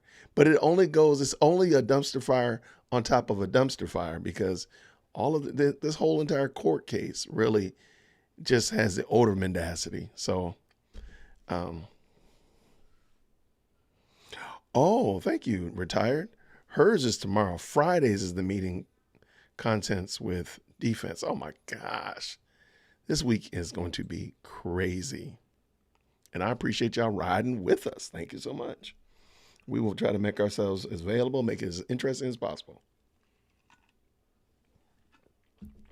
Yes, and yes, I do have 3 different cups over here because we have a lot of beverages and such to be drinking. You're right. Anybody calling me out about it, you're right. All right, what we got here.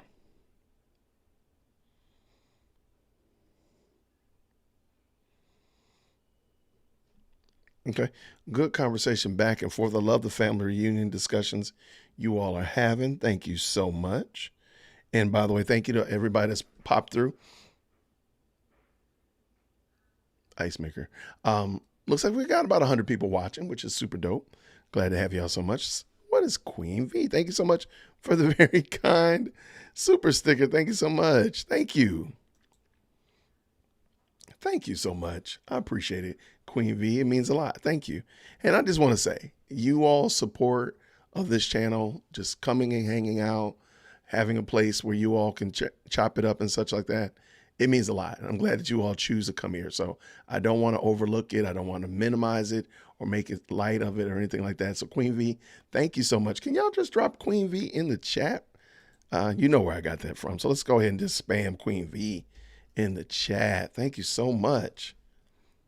It means a lot. Let me go ahead and make you the stream sponsor.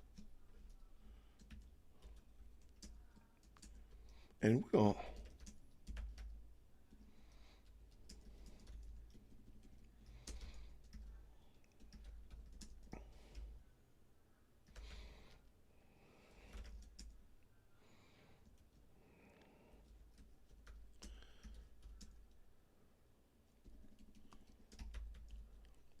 thank you so much, Queen V. And thank y'all so much for spamming Queen V in the chat.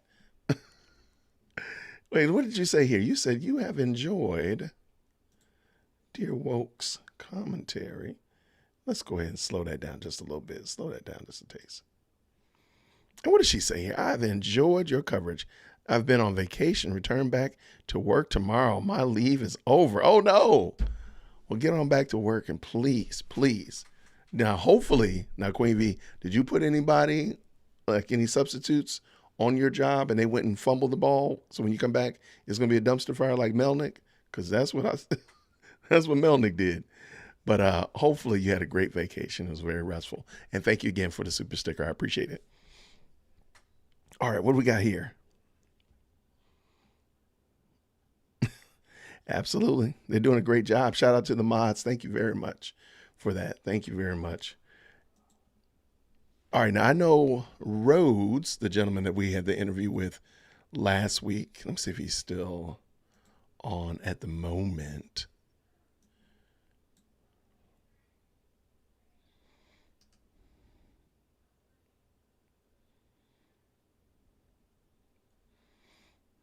All right, let me see real quick.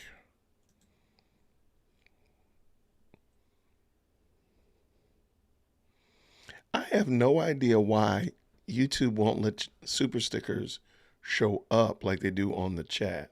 That's interesting. Like they do in the chat. Sorry about that. All right, let's see where Rhodes is.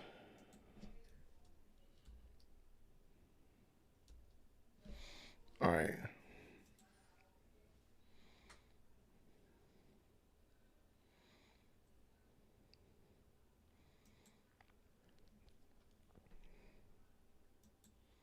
Day 97. How crazy is that?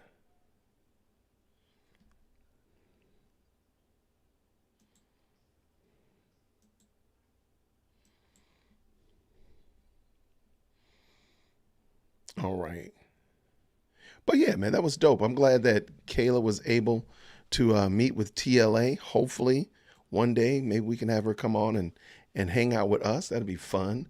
But even of all that, I pray everything goes well with this crazy hearing tomorrow. That because again, I can only imagine, man. Like this is the akin. This is what it's akin to being a teacher. And let's say you have a second grade class, and you got some special ones in there. You got some in there that are a little bit rowdy, right?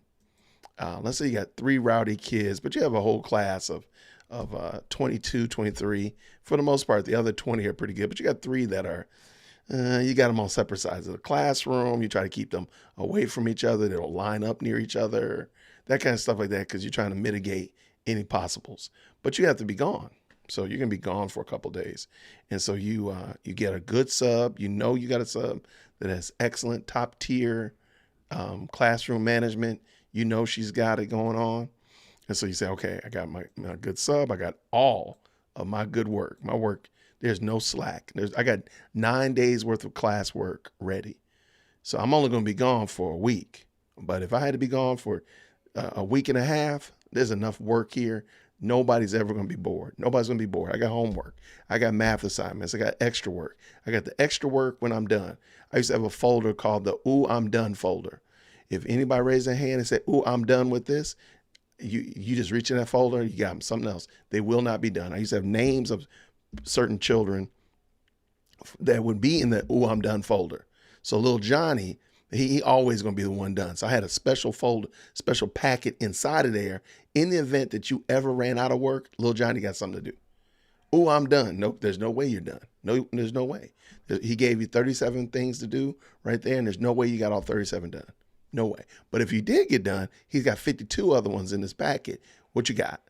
Thank you so much. Get done. So anyway, so you got all that stuff done. You laid it out.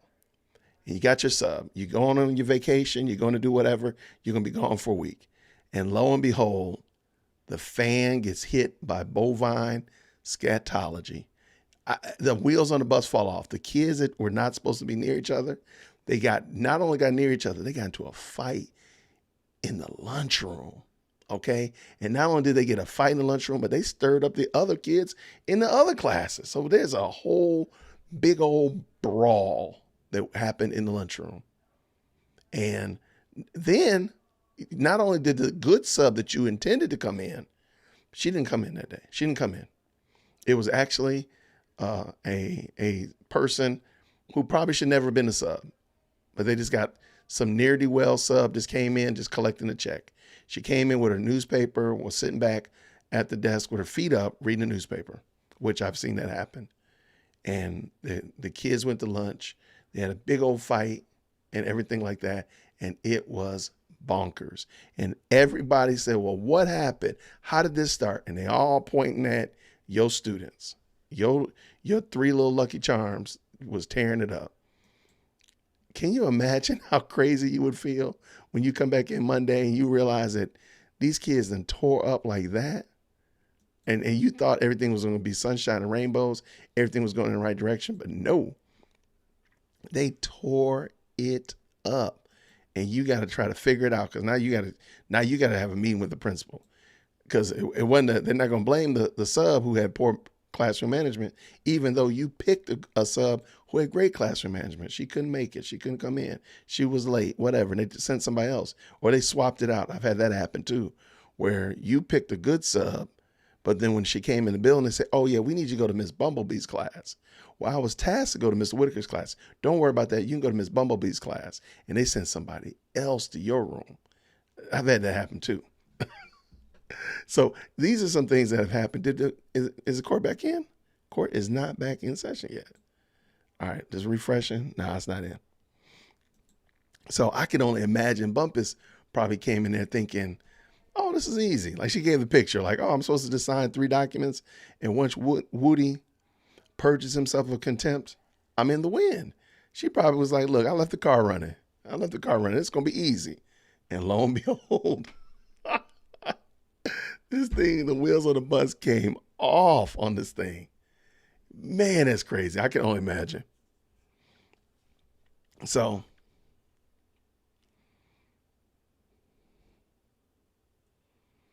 okay, so apparently see, that's the thing I don't understand.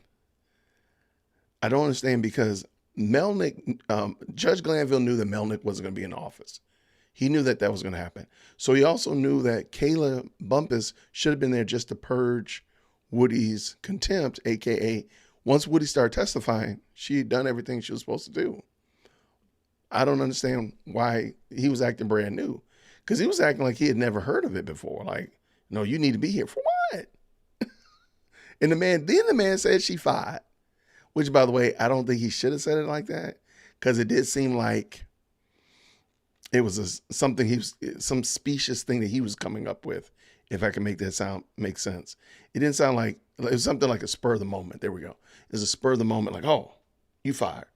Not, this was an agreement that she had with my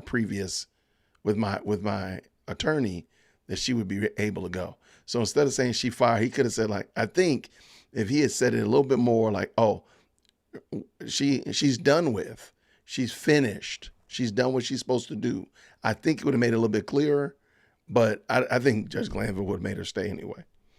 But that's just my little 2 cents. What is going on, Rob, in the building? There he is. Rob is in the house. Cheerwine guy. He said he had that happen too. He used to be a classroom teacher as well. All right, what we got? Did the DA call Woody early, knowing attorney of record out of pocket, Melnick and Love have already had a tenuous relationship? Wow, that is a theory. I'd never heard it before, but that is a theory. Okay. I'm not mad at that. I'm not mad at all. Y'all hold it down. We hold it down, Rob. Don't you worry about it. Cheerwine guy, thank you so much for hanging out with us for lunch. Thank you, brother. Woody speaks like Woody speaks. All right. Now it is 1:15. Whoever said 2:30? Y'all wild, man. The bad thing is you're probably right. Supreme Court ruling may be today or Thursday on all of the session cases based on their own set deadline. I don't know what this is. Tell me what this is.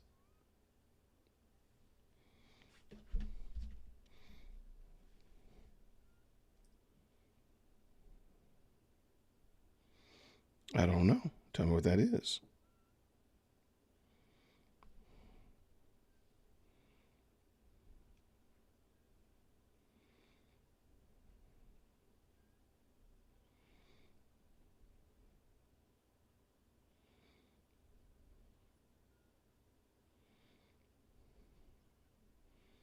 All right, let's see.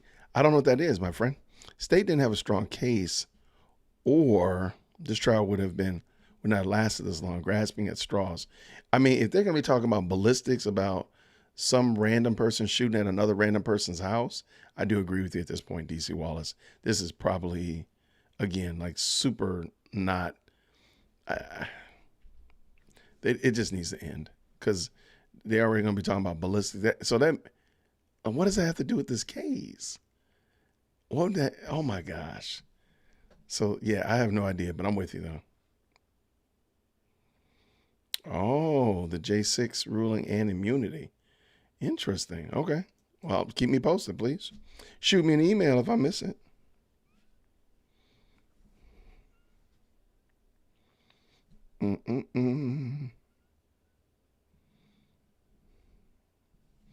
All right. Let's see.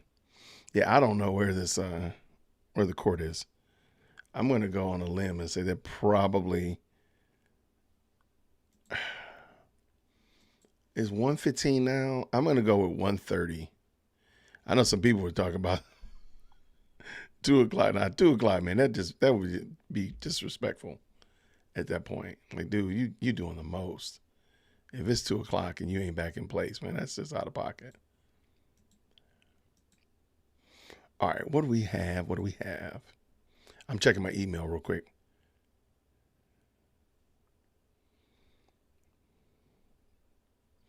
I love it. All right, no fun things there, which is always good. So they're over there doing a recording at the studio today. I'm going to see what it is. And lots of good things going on over there.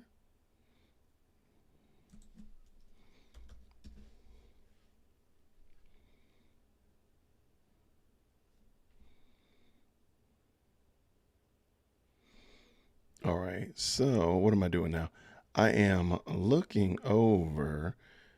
For whatever reason, I can't get Ecamm to allow me to show my window without using both of my monitors.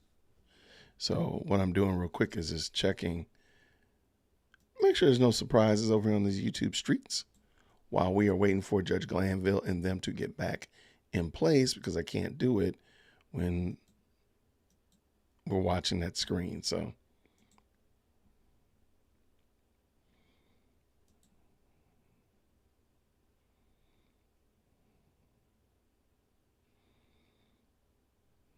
okay, I think we are good to go. Let's go back over here and get ready for some good times. What do we have? Good conversation going on over here.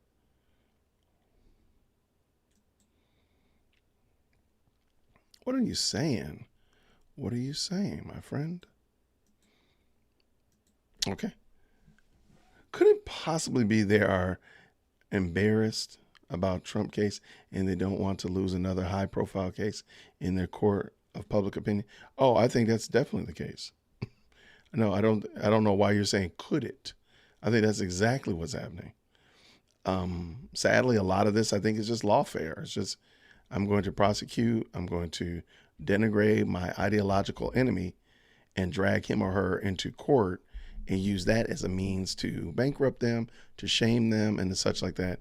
But in this regard, it's not working. So I'm not really surprised at all, actually. And I think that is exactly what's going on, particularly here in Georgia for sure. I think this interference case, this is what this is about. And then you add to it the Young Thug case. You're losing, I don't want to say public support. Maybe, yeah, I guess you're losing. They're losing public support on a regular basis in this Young Thug case because it's not as cut and dry as people thought it was initially. And I don't think there are some people who are like, this was garbage from the beginning, but I don't think most of us were all paying attention to it back when it first started. I just knew that it was the largest RICO case in Georgia history. And as it was trudging along, I knew it had become the longest case in Georgia history. So I knew those things. But I think what they're experiencing now is that somehow or another they realize that we're going to end up having this is going to be a mistrial. And if this wasn't a mistrial, I have no idea what is a mistrial. Like what qualifies as a mistrial if this is not a mistrial. But back to it, I think they're trying to look at like the sunk cost analysis. Okay, we've spent this much money. Again, imagine they spent $5 million on a 1.5-year trial. Let's just say $5 million.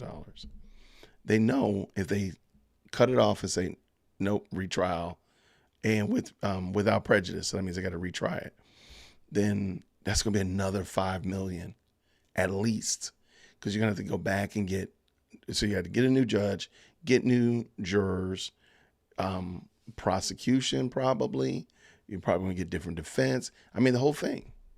And what will that, that would be crazy if they did that. So back around the block, I don't know what the solution is. I have no idea what the solution is, because you've already sunk this money in here. You're not going to get a return on investment. There's not. And I think in the court of popular opinion, most people see this as being just a frivolous lawsuit that you're just wasting our time and the taxpayers' time. And I go back to, like I said before, I think this is a wealth transfer. I think this is a money grab. I think this is just a somehow or another, some people are getting paid that wouldn't get paid if this case had not happened. That's my little 2 cents. That's my little conspiracy. My tinfoil lined baseball cap is in place. And we still don't have good old Judge Glanville.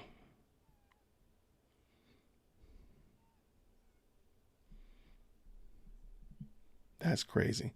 He's still in here. So we're almost at 1:30 now. So this is a 90-minute lunch break.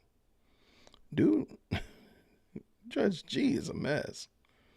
And to think that he'd be throwing people in jail for being late, and then he does that.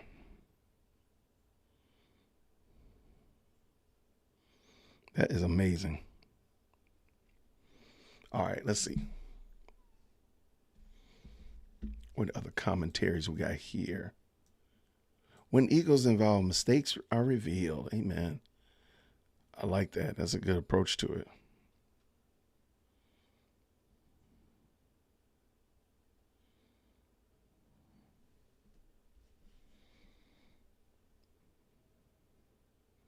Whoa, wait, what is this?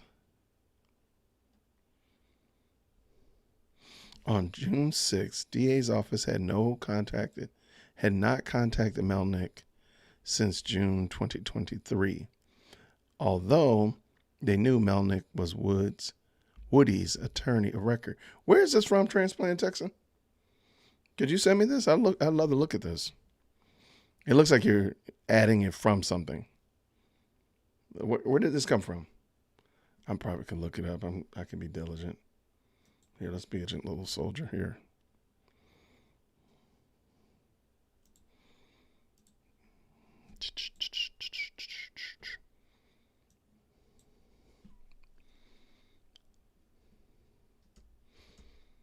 All right.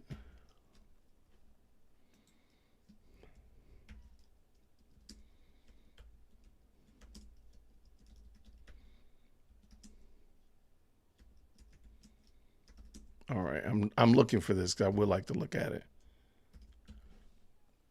I cannot find it. Shot down. Let's see, did you drop a link? On the way. All right. Apex. This right here is gospel right here, and not just the lunch breaks, the comfort breaks. I'm sorry. And they're not like, you're not time managing. If you say a 15-minute comfort break, it needs to be 15 minutes, 14.59 seconds. Not, everybody knows when you say 15 minutes, it's going to be 45 minutes. That's not cool. Check my email. That's the problem that I'm seeing, is that he's demonstrating, and again, I'm sure somebody went through every day when an analytics nerd or a numbers nerd went through every day and just calculated the time, it would be something gross. It would be something ridiculous. the amount of time that's spent starting late, ending early, and all the comfort breaks in between.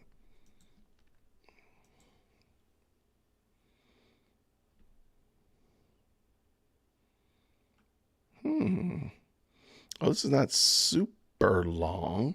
All right, let's look at this. And this is from Transplanted Texan. Thank you so much for sharing this with us. Do it like this. Okay. Appreciate you. Thank you so much. And please, hold on one second. I got to get the link for the live stream close by so I can be ready to jump back in. Okay. It is not going on yet. Okay. Young Thug trial, state witness held in contempt, taken into custody. And this was on the 7th. Atlanta's a major witness in the state's case against Atlanta rapper Young Thug. The Young Thug. At this point in the game, he's going to be old Thug. He's going to be AARP Thug. Okay? Young Thug and 5 of his alleged associates was taken into custody after Judge Earl Glanville held him in contempt of court for refusing to testify. Kenneth Copeland, also known as Lil Woody, was subpoenaed subpoenaed to testify Friday morning before the jury was brought out. Copeland's attorney, John, I thought his name was Jacob, but okay, Melnick told Glanville that Copeland did not wish to cooperate or testify and planned to exercise his Fifth Amendment privilege against self-incrimination. So when was this? When did he actually say that part? Before the jury was brought out, Copeland's attorney. So he said he did not want to testify. So was that in open court right there when he said he did not want to testify? Okay, we'll have to look into that.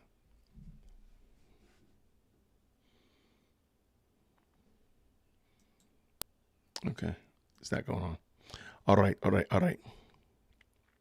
Glanville called Copeland to the stand to explain to him that the Fulton County DA had granted him immunity. Okay, this was in court. Okay, we remember this. For his testimony, Glanville warned Copeland that if he did not testify, he would be held in contempt. Got it. Okay, I remember that.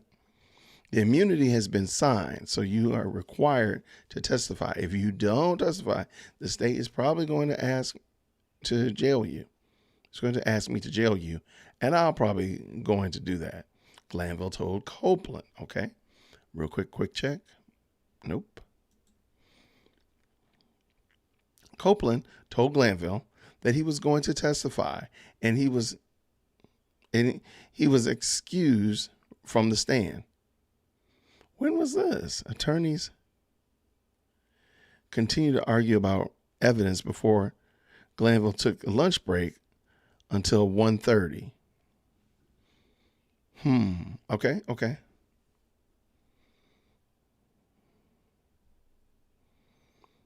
Okay, let's see.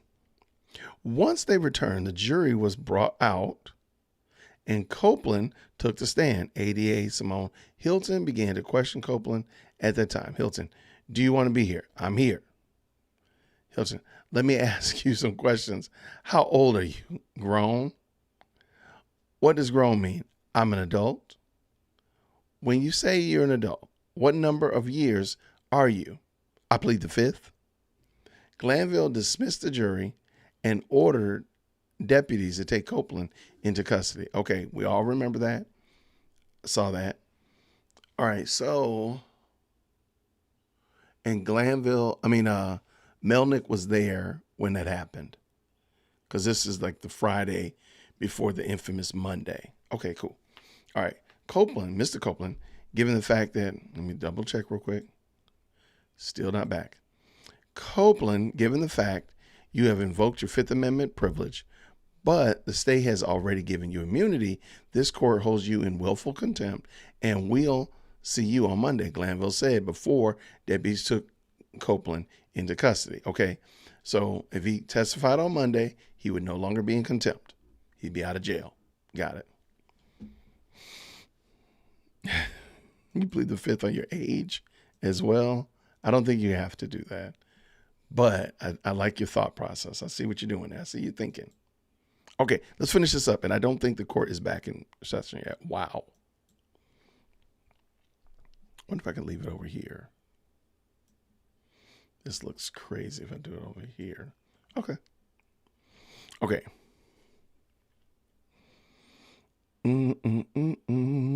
After the arrest, tempers flared after Chief Deputy DA Adrian Love accused Melnick and defense attorneys of being in contact with each other and asked Glanville that if Copeland did not wish to testify, to be held in Fulton County's jail until the end of trial.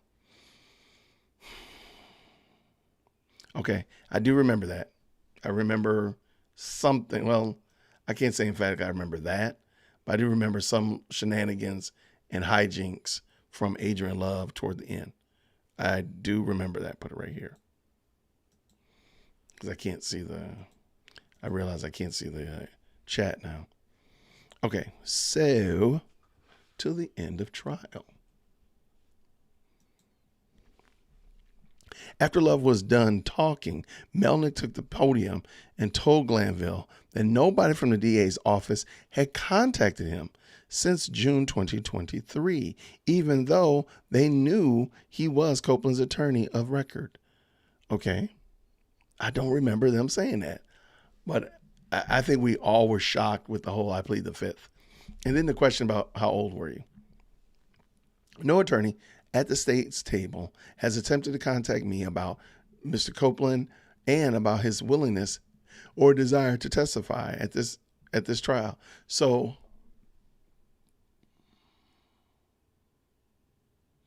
could Woody have said, look, I have no intention of testifying at all, and just said, no, I'm not going to testify? There's no subpoenas, nothing I need. I wonder if he could have done that. That's something I would ask like Lead or somebody or another legal mind. Let's keep going. Melnick told Glanville, they've put us in this position where at the last minute I'm trying to advise him as best I can, but I think is best for him. What I think is best for him. Melnick then took the exception to Love's allegation that he was trying to help out defense attorneys and the defendant in this case. I do think I kind of remember this part. Okay, let's keep going. I owe nothing to anybody over here. I owe nothing to anybody at any of these tables. I don't candidly and in no offense care what happens in this case, said Melnick. I mean, he's proven it.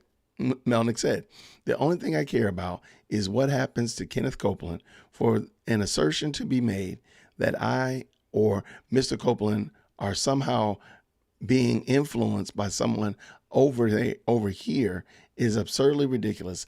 I take great offense to it. Melnick would later say that he plans to report Love to the State Bar of Georgia for contacting Copeland, knowing he is represented by counsel. Oh, so she did reach out to him. Okay, let's double check real quick. Wow, we're on it's at 133 now, so we are getting real. We're within striking distance of 145. Now, granted, somebody said 245, but 145, that's pretty crazy. Where am I? Hilton told the court that they subpoenaed Copeland last Friday and told prosecutors that Melnick was not his attorney. And he told prosecutors that Melnick was not his attorney. It wasn't until an email sent Thursday evening that they were made aware of Melnick representing Copeland. I wonder if this is the infamous email with the profanity in it. I wonder. Interesting. Okay. Okay, so what if, just a crazy thought, what if Bumpus told Melnick about the secret meeting? Melnick pulls up an email and blind forwards it to Brian Steele, showing that the DA's office had reached out to Woody and were pressuring him, putting the pressure on him to testify. And he gave them that email showing the exchange between him and whomever else in the DA's office. That would make sense. This is getting crazy. I don't even think it's possible for Law and Order people to write a case this crazy. I have no idea. This is bananas. He told prosecutors Melnick was not his attorney. I just said that already. All right. Tempers flared. I already talked about that. Take a couple of deep breaths. This weekend, Glanville told attorneys, come back on Monday and let's get after it again. Copeland, a YSL associate, double checking, a YSL associate is a key witness in the state's case. I wonder how they determine key witness, star witness, whatever like that. Is it something that they decide, or is it just a moniker, whatever? State's case. A leaked interrogation video posted online last year showed Copeland speaking to Atlanta detectives for nearly 4 hours in October 2021. Chained to the floor throughout the duration of the interview, Copeland offered to provide the police information about their years-long gang investigation in exchange for leniency. Copeland is mentioned in the indictment, but also among the 28 alleged YSL associates charged. Okay, let's keep going. The state's case centers around musician Young Thug, whose real name is Jeffrey Williams. Prosecutors say that the Grammy Award-winning rapper is the leader of the YSL, a violent street gang responsible for much of Atlanta's violence. Wow. They put a lot of pressure on that one group, all right? His attorneys argue that YSL is just a record label and strongly deny the charges. Jury selection began January 4th, 2023. Yeah, I remember that. Opening statements follow more than 10 months later in November 2027. November 27th, please forgive me. I said 2027. November 27th. Repeated, let's make sure I'm not missing anything. He's still not back. Repeated delays, juror problems, and time off has resulted in just over 85 days of actual proceedings, some conducted outside of the jury's presence. Out of around 200 witnesses, less than 80 have been called to testify. I knew it. I heard it was 300, but it doesn't matter. 200 with 80, that's still a pretty bad number. Let me see. That would be 40%, roughly. That's crazy. Thank you for that article, Texan. I appreciate you. Thank you, friend. No go. I'm telling you, man, this dude gonna come back from lunch and be like, y'all, let's go ahead and holler back, man. Let's do it again tomorrow. I can promise you, man.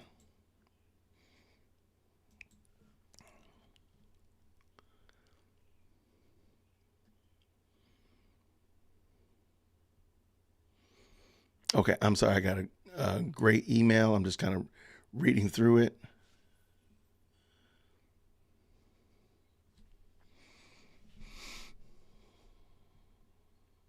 Okay, I am reading through an email right now, and I appreciate it. I am trying to synthesize what's being shared.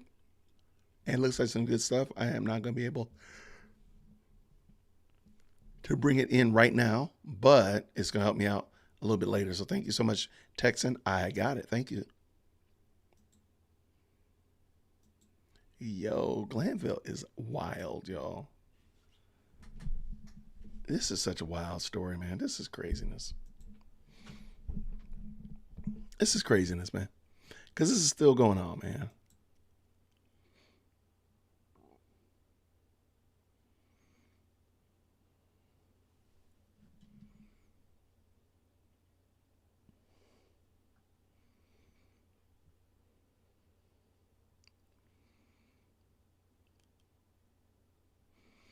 So this is an interesting point. Let me see. Let me pull it in. So they knew about Melnick. Why not remember that when contacting Woody in June 2024 and contact counsel first instead of the witness? They should have known. I can rock with that. They should have known.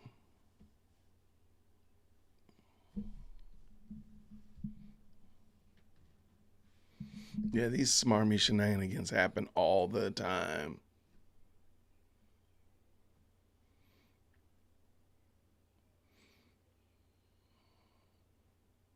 Yeah, thank you so much. I really do appreciate that. So I'm just looking through here and just realize as much as we want the criminal justice system to be looked at as being non-biased, not partial, anything of that nature, when we actually see them being partial and biased, we got to say something, and it doesn't make sense. So I'm just interested in that. Now, what I'm also interested in is why Judge Glanville's not in office. This is crazy. So we're cruising at 2:00. It's probably more fair than not to say we're gonna probably be back in court at 2:00. That is disrespectful of the highest order. Oh my gosh. Those poor people, man. I cannot believe this. And if you have a right to a speedy trial, how is this a part of that? When you could really truly make the argument that the reason this case has taken so long is because of these breaks, these stop and goes.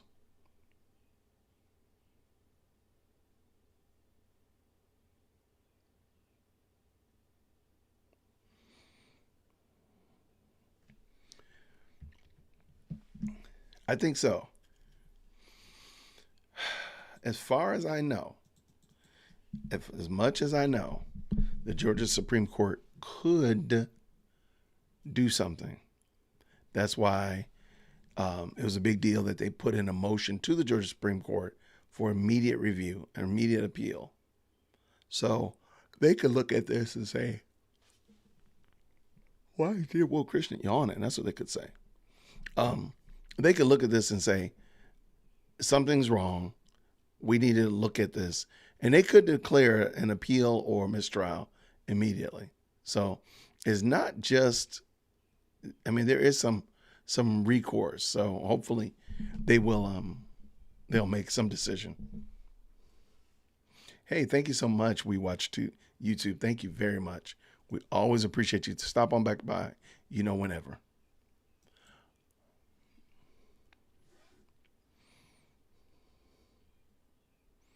That is wild that he's still not in there.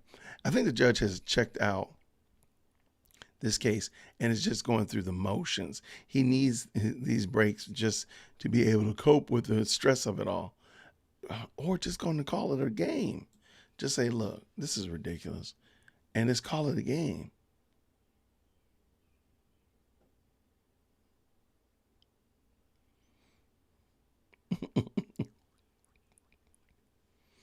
Okay. So I think personally, if he just went ahead and called it, he should go ahead and call it. There's really no, in my mind, since there's already going to be a mistrial, and I see no value in pushing it any further. It's already been irreparably damaged. There's no way that you're not going to have to do a retrial, that you have to redo it. So just go ahead and end now. And it's just simply because of it being poorly run. And I would love to hear, I like how Kayla Bumpus did not say negative things about her coworkers or people that she's worked with or she's had to work against. However, I think we might need some more information, because I don't know if I believe that Simone is doing a great job, a bang up job. So I think that would definitely be something I would want to maybe hear. How did you come to that conclusion? Like, what are you seeing that I'm not seeing? That's my that'd be my little 2 cents. All right, where are these people? Okay, I'm gonna do this real quick. I'm gonna start it up, and I'm going to run away for a hot second.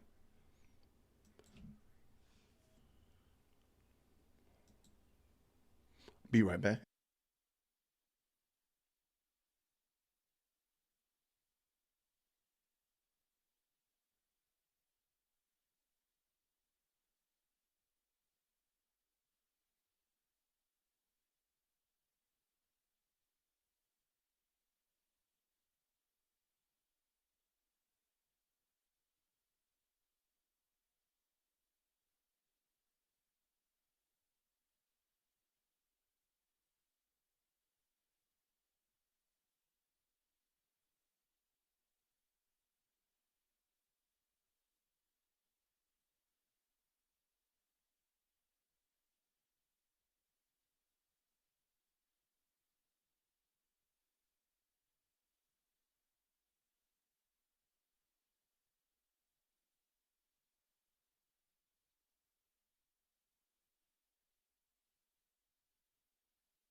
Was it muted? Can y'all hear? He's not saying anything, right?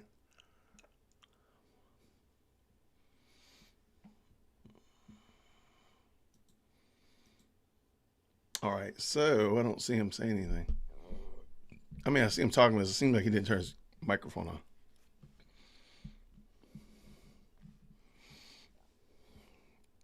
No mic on.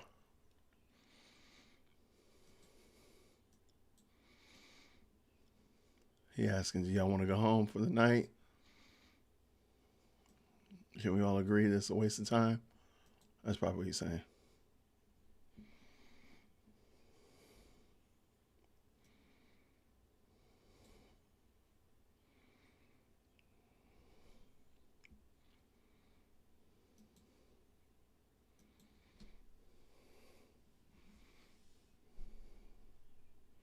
What's going on, Miss Mandy? Thank you so much for stopping by.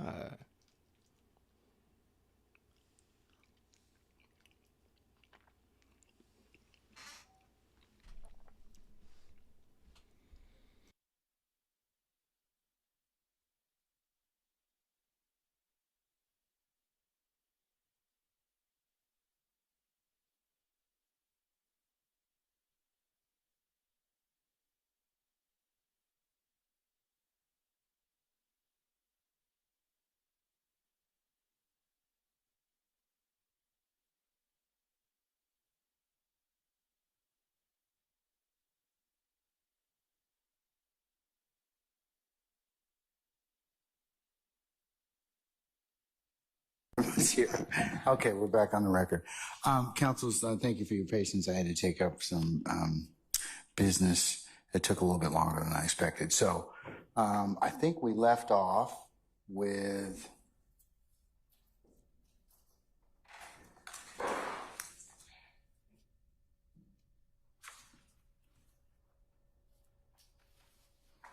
That's him. page 140, line 11 to page 143, line 16. Sadly, that's true. Nothing. Portion. You missed nothing.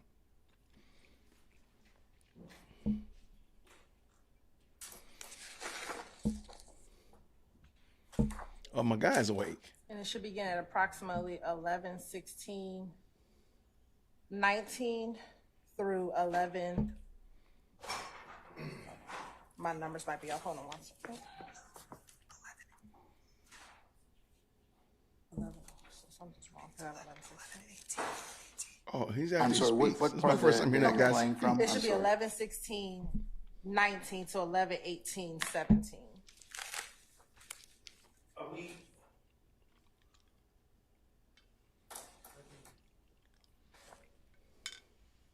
This is page 140? Yes, page 140, line 11 through page 143, line 16.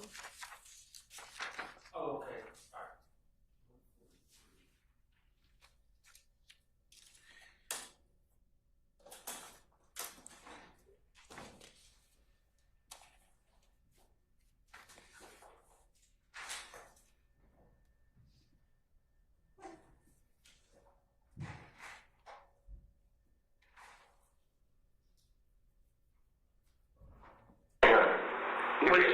When you shot at Tatum? Yeah.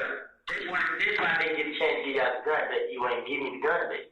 You know? And I'm going to go back, Your Honor. But the gun that I had shot at him with, that was Shannon gun. When you shot at Tatum? Yeah. This one I didn't get a chance to get out the gun, but you ain't give me the gun, baby. You know? When the police came to the house, Shannon right there. You didn't come. Shannon right there. What was the gun? The gun right there. You know what I mean? The gun was right with the gun just like I never took the gun over. I was so scared and I was just like I'm just defending this. Right. So where was the gun when the police got there? The gun was like I had put it in the house. You know what I mean? So when the officer asked where the gun was, I'm like, shit, I can get it to you. Like give it to me. The Shannon went in and got the gun and left with it. I mean, so that's why I was like, give me another thing. That's why What kind of gun was it? Huh? What kind of gun was it? A Glock. A Glock, what, 49? It was a 40. About this long. And that's why you had when they got the magazine. The clip. Yeah, the clip. Why it look like Ludacris down here? Who's It was Ludacris? Shannon's gun, but when he asked for it, he didn't want to give it back. Right. I ain't gonna give it to him about the new kid. I was gonna give it back though, because I didn't want to go to jail for it. Right. I mean, so when Shannon went and got the gun, that's why I told her I wanted to tell her, like, let me talk to you, when I talk to you, and you like, get you that gun. But when I tried to get the gun, changed it, he wouldn't give it to him, then he went on the show with Thug, he left. But that's not exactly what you said. You said that Hey or D or somebody you wanted to purchase the gun for. No, he getting wrong. Okay, well, You saying it's not the Glock. from the night of the shoot, they shot at your girl morning. Yeah. Right. Shannon left with the gun. Okay, well, this is the first you telling us about that. I'm just going to... I told you, I just like somebody that can't got the gun. Right. You get it? But Shannon who got the gun. He still got the gun though. What do y'all use to get all these guns? We're stopping at 11:18. I have no idea.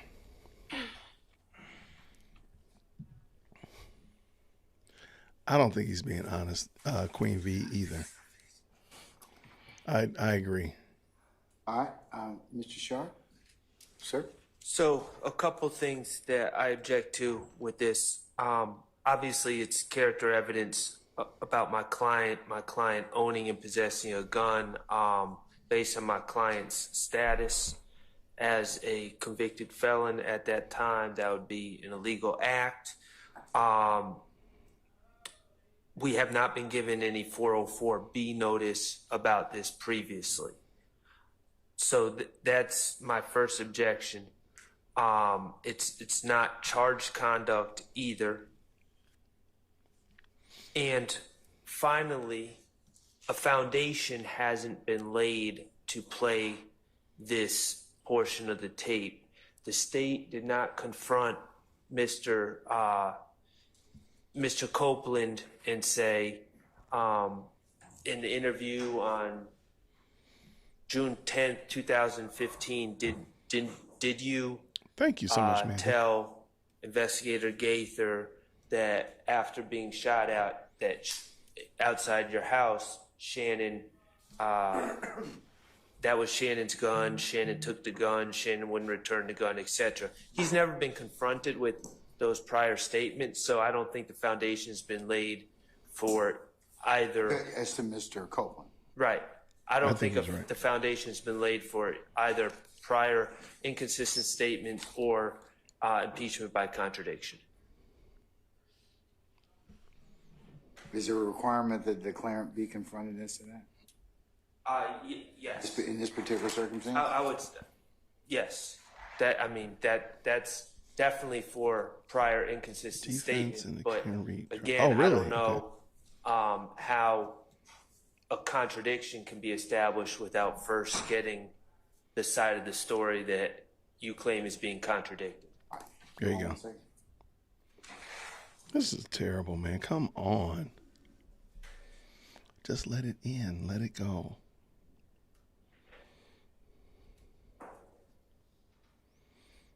I wonder what it takes for them to actually, like, if the prosecution just want to throw the towel in.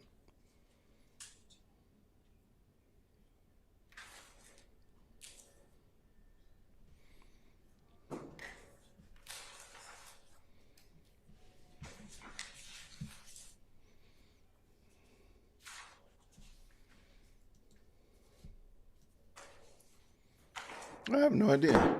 Who's that talking to the judge? I'm in the way, by the way. That's why. All right. There's a man talking to the judge. I don't know. Probably the clerk, because I don't see the normal clerk. Is that maybe him? He's a substitute clerk. You know, this court does horrible with substitutes. I don't know. What are they doing? Really? The Karen Reed trial might have a verdict tomorrow. Okay.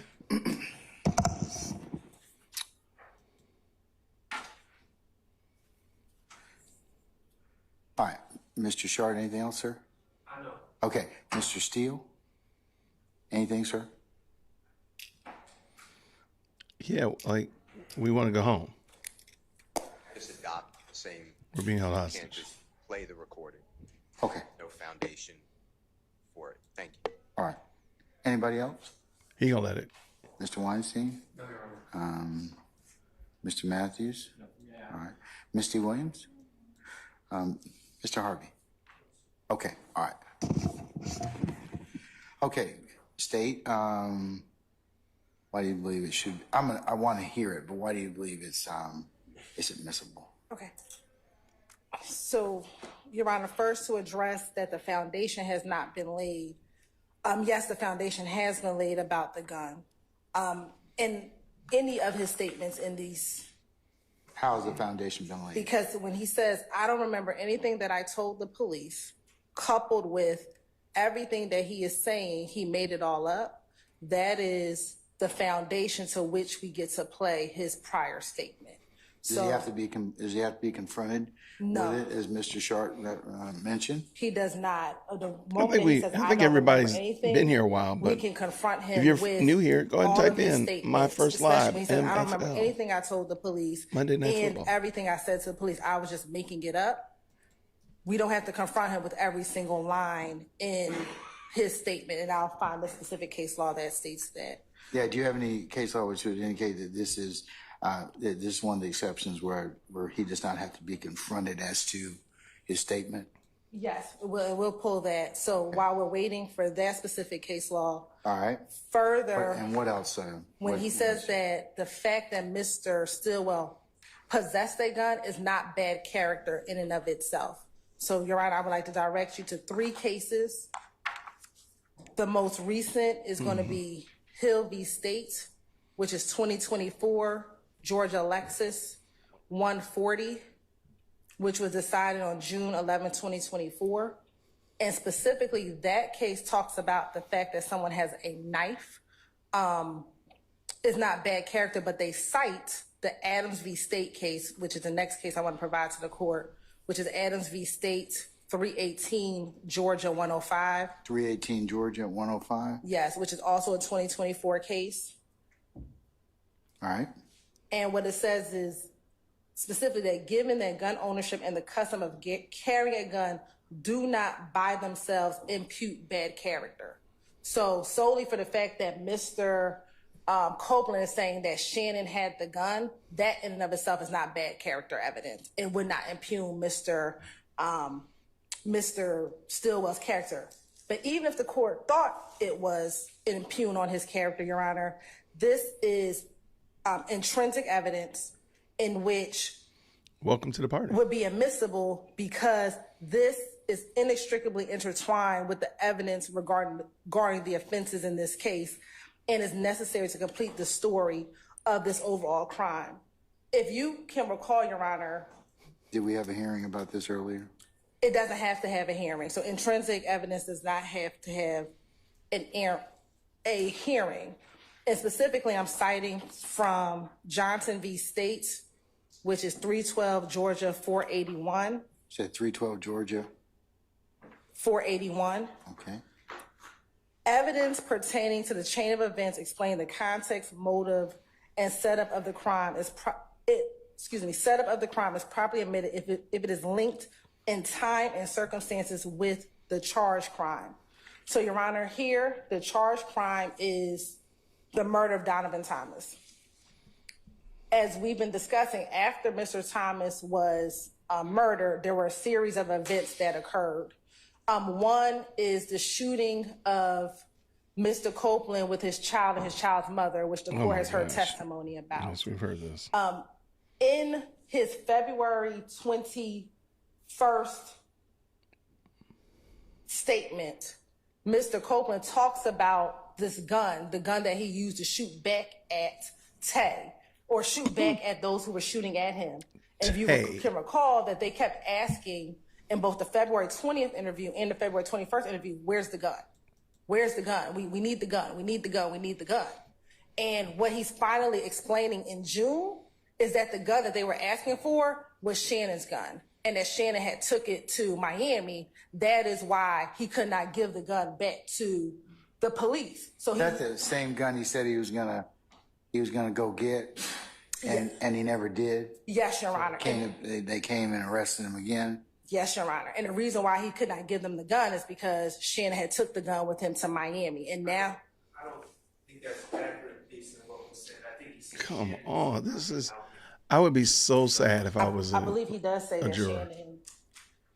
He says in the transcript, I think, Mr. Sharp, I think that, let's see. Oh, she's dropped all those papers. Well, he says, remember, this is page 142. Mr. Copeland purported speaking. You know what I mean? So when Shannon went in there, he got the gun. That's why I told the detective, like, let me talk to you. When I talked to you, he was like, get you that gun. I remember I tried to get the gun. Shannon says he wasn't giving it to me. Then he went on the show with Thug. He left. And if you go to page 143, Your Honor, he further says, and maybe I made the inference, Shannon left with the gun. On page 143, line 7. Bring that gun back, man. Yeah. Bring that gun back, Shannon. So I just deducted by inference that Shannon left with the gun when he went on the tour with Thug, Your Honor. Okay. So, Your Honor, we believe that it comes in, one, it's intrinsic evidence. Two, it's not bad character in and of itself, the fact that he possessed the gun. But it should in be. this case, and also citing... If he's not supposed to own a gun, isn't that bad character? Williams v. State, 302, Georgia, 474.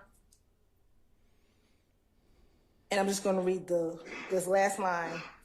Intrinsic evidence remains admissible even if it incidentally places the defendant's character at issue. Again, we don't think that Mr. Stillwell's character is at issue, but if the court thought it was, that the fact that it's intrinsic to Mr. Copeland now further explaining why he was unable to turn that gun in, it would not be an issue if it incidentally places Mr. Stillwell's character at issue, but we don't believe that this is character evidence at all, given that solely the fact that he possessed the gun in and of itself is not bad character.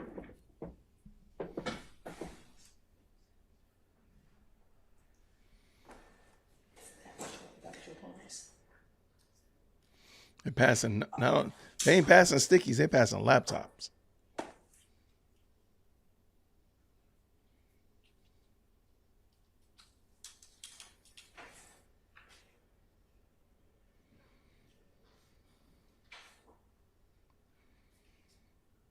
Man, that's the day and age we in, man. We passing whole laptops. We ain't passing notes. We passing the whole thing. And Your Honor, regarding the assertion about whether or not we have to confront Mr. Copeland line by line, I'll cite the court Bridgewater v. States, 309 Georgia, 882 at 887, which is a 2020 case. You said 309 Georgia, 882 at what? At 887. Oh, sorry. All right.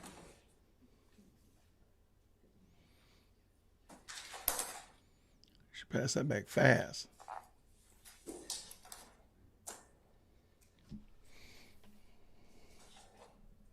Ain't nobody got time for that. You going to jail? And again, Bridgewater specifically addresses prior inconsistent statements. However, we believe the principle remains the same for impeachment by contradiction, and that we do not have to go line by line once Mr. Copeland has denied, remember, anything he said in his prior statements, and has said that everything he said, he made it all up, or he made it up, that we do not have to go line by line to impeach him with every single line in his prior statement. All right. Okay. So I wonder, Mr. Shaw, you rose. Anything else, sir? Yes, sir. My colleagues are looking at the Bridgewater case, but regarding whether this is character evidence or bad character evidence, to my understanding, the cases that are cited by the state are a little bit different than the facts here. And simply because, yes, I understand it is, according to the Supreme Court of the United States and according to the Second Amendment, it's pretty much everyone's right, citizen of the United States, to have possession of a handgun subject to certain restrictions. However, Mr. Stillwell, can be distinguished, his situation can be distinguished from the individuals in those cases that the state cites. And that's because Mr. Stillwell is a convicted felon, meaning his possession of a gun would per se be a crime. And the jurors, as the state has made it clear by admitting probably 4 prior convictions of Mr. Stillwell, they've made it clear to the jury that Mr. Stillwell would have been committing a crime if he was in possession of a firearm at that time. So that's the difference. It is bad character evidence. All of this is subject to 403 balancing, and I'm not sure what probative value. Again, the state is labeling this as intrinsic. We have a murder case from January 2015. Then we have an unrelated shooting case upon Kenneth Copeland at his house, which happens approximately a month and some days later. Right. The state, I understand their theory, but there's really been no hard evidence that shows that these 2 events are at all linked. So now we're getting into the weeds of what happened to a gun in an unrelated shooting that happened around the same time, where the target was Kenneth Copeland, and what happened to the gun that he used to shoot back at the people that were shooting at him. We're way off in left field at this point. These are collateral matters, and the ownership of the gun that Kenneth Copeland was shooting on that day when people were shooting out of a car at him is of very limited probative value as to who killed Donovan Thomas on January 10th, 2015. And I think we need to keep that in sight and what we're actually trying to prove and what this case is about. The February 20th shooting that this gun was used in is not charged conduct in this case. And now we're getting into the weeds about whether this was potentially my client's gun that was used. And again, there's prejudicial harm towards my client that comes along with that information being given to the jury. All right, sir.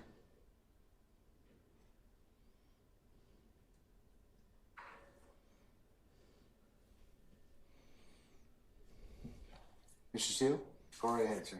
Your Honor, I think that the state's reliance on Bridgewater, BRIDGWEATER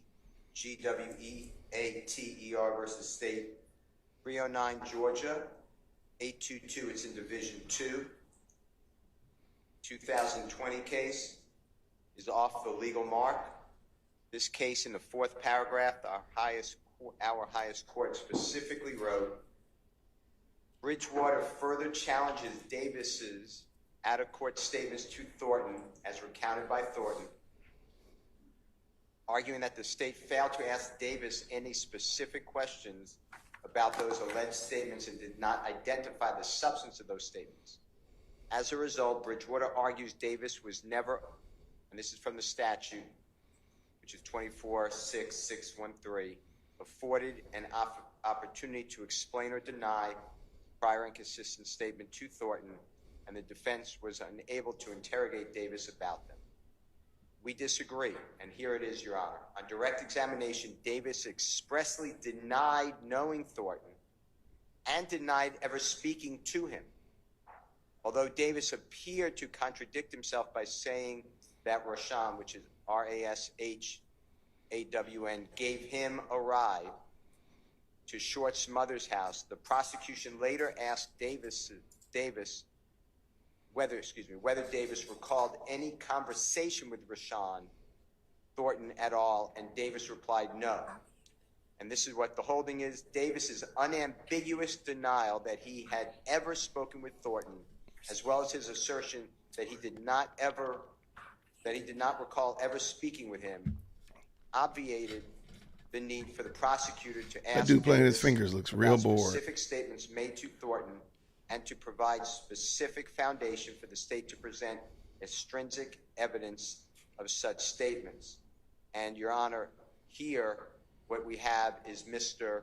Copeland never said, I denied speaking with the authorities, or I deny ever discussing Mr. Williams et al. With the authorities. He is saying actually the opposite. I probably did say all that. Let me explain to you why. So the state's reliance on Bridgewater respectfully is not on point. And then in Bridgewater is cited in Rozier, which is R-O-Z-I-E-R. Mr. Steele, can I ask you a question? No, it looks like on in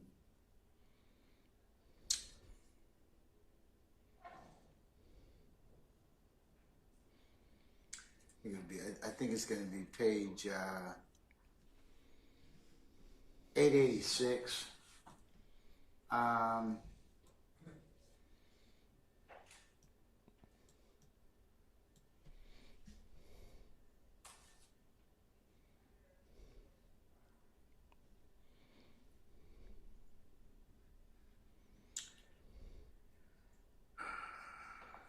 It's got Bridgewater further challenges Davis' out-of-court statements to Thornton as recounted by Thornton, arguing that the state failed to ask Davis any specific questions about those alleged statements and did not identify the substance of those statements. As a result, Bridgewater argues that he was never afforded an opportunity to explain or deny his prior consistent statements to Thornton, and the defense team was unable to interrogate Davis. Sleepyhead sleep. He's sleeping again. 6-603, and they state the appellate court states that we disagree. I think he went back to sleep again. How are you saying that's not applicable or potentially applicable here? Because if you just go the next two sentences, specifically, Mr. Davis, the witness, denied ever making a statement to the police at all, and denied ever even knowing one of the parties. Well, isn't that kind of similar what we have here in terms of Copeland saying, hey, I made up this stuff, or words to that effect? I think it's diametrically opposed, because Mr. Copeland's saying, I actually did say all this. His words, I believe, are, I probably did. I was making it up. Well, I think he says that, but I think he also says I made up a lot of this stuff just to get out of jail. So, well, I think that is in concert, so they hold hands. I think the way I understood it, I'm not looking at a transcript. Mr. Copeland said, I probably did say that. I would do anything to get the authorities to take the target off me and put it onto someone else. That's how I understood basically the That's how most of us understood it. totality of his testimony. So he is not denying. Mr. Davis here said, I never spoke to the police. I never spoke with them. So that is a blanket denial that he said anything. He also said, I don't know this person. That is a blanket denial that he could talk about that person. So the state, in that case, in Bridgewater, did not have to go line by line, question by question, and say, well, didn't you say this? Here, I think we are jumping the curve and allowing the state, based upon their desire, I guess, not to lay a foundation the way I understand the law, and just say, well, he said, and the state keeps saying the same thing, and the court keeps saying that's not what he said. The state keeps saying, he said, I lied about everything. that's what the state told me. They keep telling the same thing day after day. That is not what the court heard. It's not what I heard. Where Attorney Adams, he's saying, shaking his head yes. He's just explaining it. But if they want to get in a specific, like Shannon had the gun, Mr. Jackson, excuse me, had the gun, then I would also join Mr. Sharp and say that he needs to be given an opportunity to say, did you say this? Who said it was a sleeping And DA? he'll say, Is it a sleeping "I DA? assume, yes, I did say this. Why did you say it? Because I lied. And then you don't have to play the recording. I'm going to ask you one other question. What say you about the extrinsic evidence argument from the state? I think that's specious. I think that, and I could give you the case right now, actually. I just have to flip my computer. I think it's What Mr. specious. I'll Sharp tell you says is why. right. This is not, yes, if I possess a gun, there's no problem. I could possess a gun like I could possess this highlighter. It's not bad character. But Mr. Jackson, in this case, is a convicted felon before this June 10th, 2015 interview. So clearly, that is a criminal activity. So I think that answered your question. So I do believe that it is the character, inappropriate character of Mr. Jackson. Okay, thank you, sir. All right, anybody else? Nobody else. Stay. Yes, Your Honor. So as it relates to the prior inconsistent. Let's talk about Bridgewater first. What's your take on that? So again, Your Honor, Bridgewater is a prior inconsistent statement case. We are at impeachment by contradiction. He says he made everything up. So there, even if he didn't say the word lying, he said, everything I said back in 2015, I made it all up so I can get out of jail. So now the jurors get to see what he said previously in order to determine if they believe him in court or if they believe him when he testified, when he talked to police back in 2015 that he made it all up.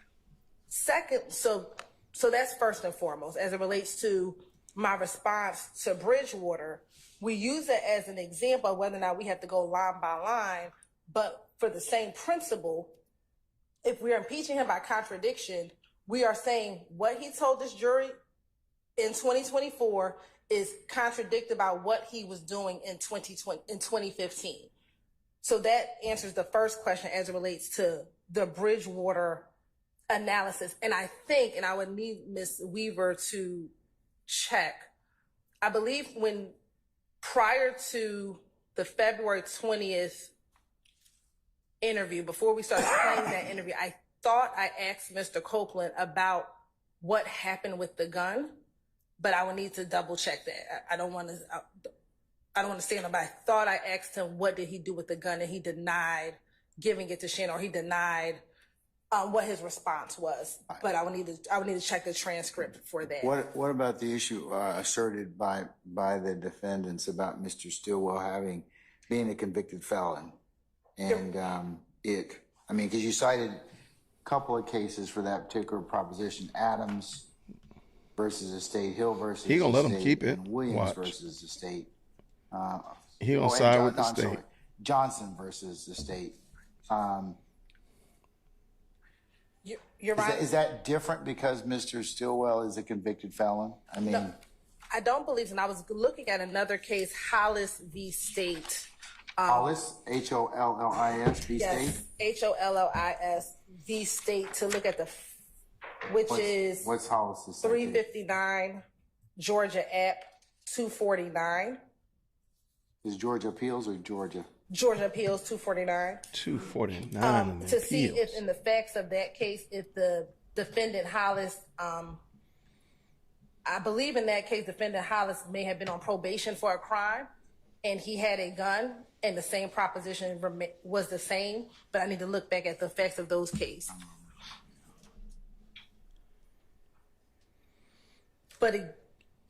And I'll wait till the court looks at Hollis.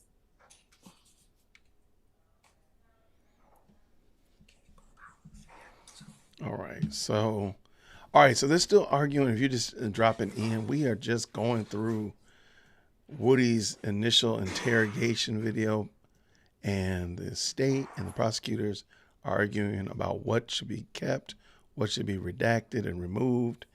And it's just a lot. This is a lot, and there's a lot of little tiny micro moving pieces. I don't know if this is going to be done by tomorrow. I don't think so.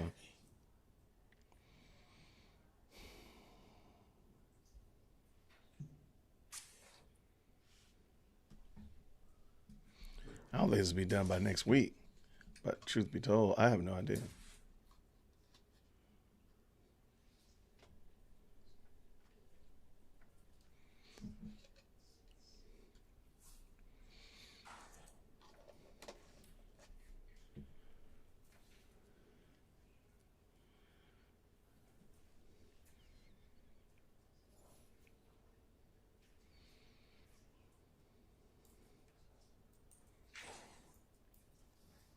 Yeah, I don't know why they're able to basically put out there and project what they think or what they interpret Woody's actions to be. It seems really weird.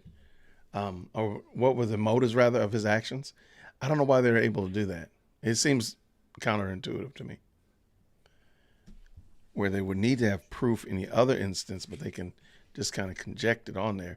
Because they're going to have to do this all over again with the jury. They're going to have to explain this to the jury and get them to believe what they're currently saying, which could be problematic of its own. So, yeah, you see the other guy biting his nails? They all like tired. I think they're all just starting to get nervous.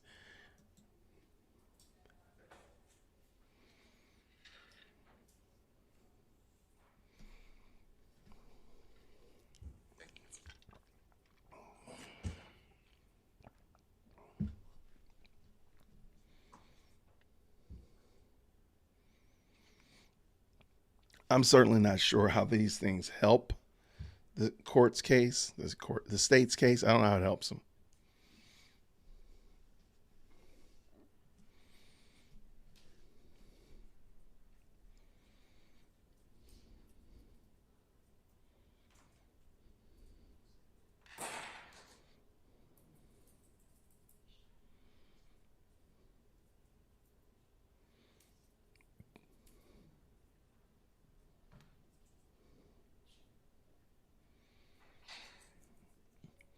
All right, let's get done, Judge Glanville.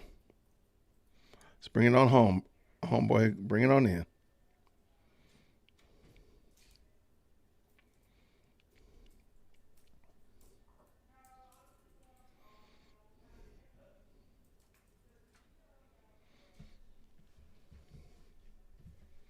All right, what we got here? What we got here?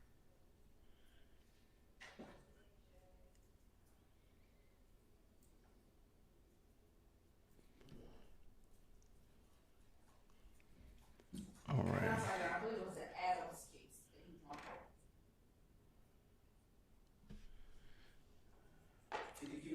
Well, who's mad at what? Who's mad at Fawny?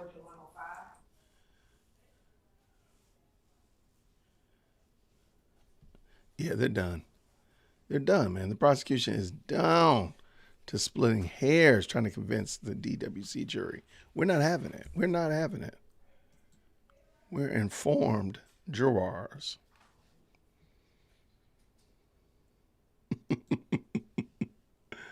You don't know the facts, ma'am. I have an idea. If this is not let in, it will kill the state's case. That's probably more true than false.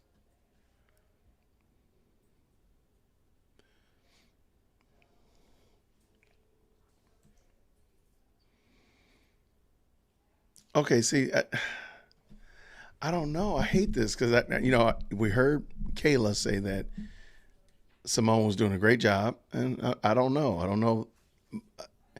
In my opinion, it looks like she's researching it right now. And I'm like, and she's not doing a good job of arguing it. So I don't know how she's doing a good job. I feel like I'm missing something.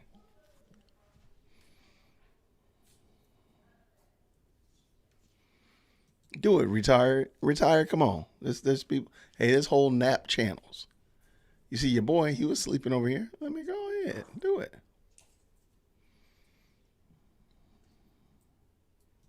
I'm trying my best. We watch YouTube. I'm trying my best. I'm like, hold on, I got to remember. I need to keep this thing moving, keep this thing entertaining.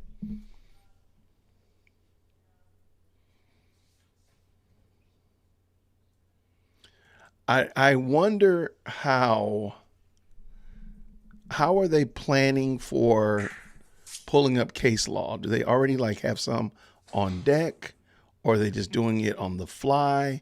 Are they knowledgeable like that? And they're just like, okay, I know there's 19 cases that could apply, and so they're ready at any time. How do they go about preparing for it? Because it does look like it does look like somebody throws out something like, oh, well, this case would address that. But how are they prepared for it? Yeah, because this is, I don't know how this is good.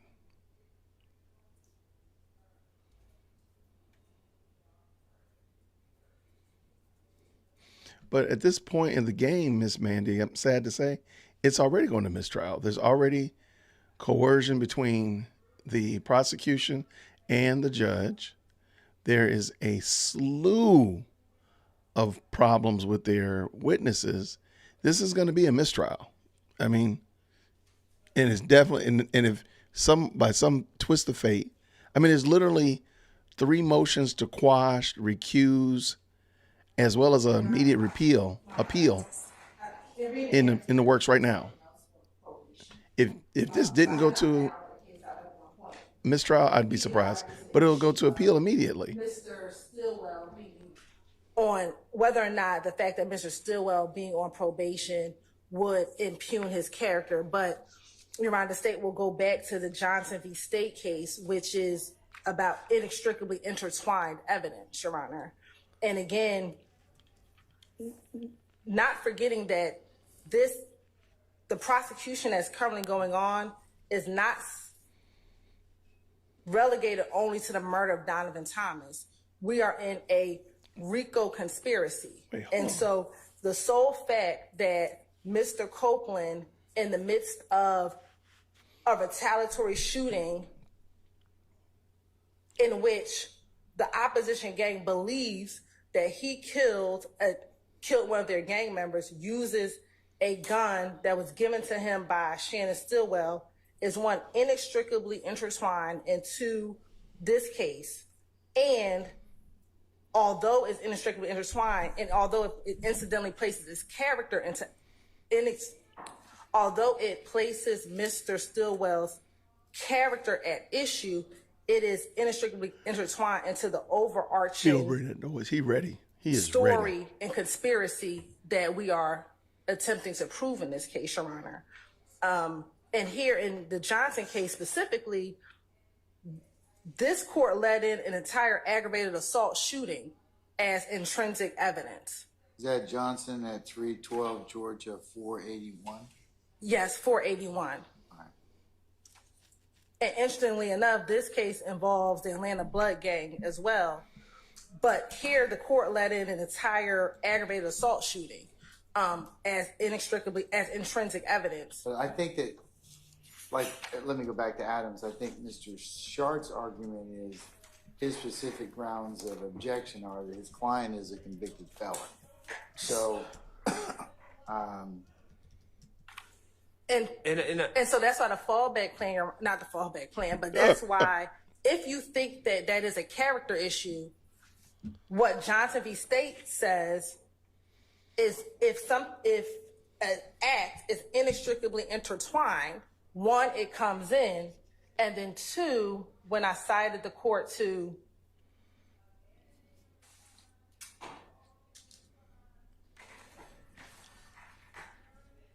Williams v. State, 302 Georgia 474, intrinsic evidence remains admissible even if it incidentally places the defendant's character at issue. So even if you believe that his character, which the state still contends that it is not, because it's intrinsic, even if it incidentally places the defendant's character at issue, it would still come in.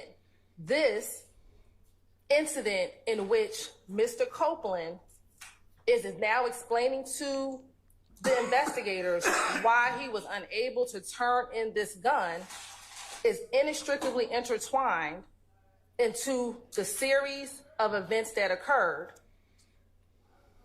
Defense counsel has made it an issue that Mr. Copeland has been lying throughout this entire interview. So this gives a reason why he was unable to turn in that gun. We haven't even crossed Mr. Copeland, so I don't know. I haven't called Mr. Copeland. Mr. Steele's argument all last week is the reason why some other rumors are going to come in is because they want to show that Mr. Copeland lies in this interview. That was the exact argument last week as to why certain non-relevant portions of this interview should come in.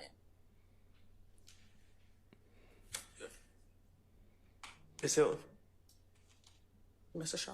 I'm just seeing if you were Yes. finished. Okay.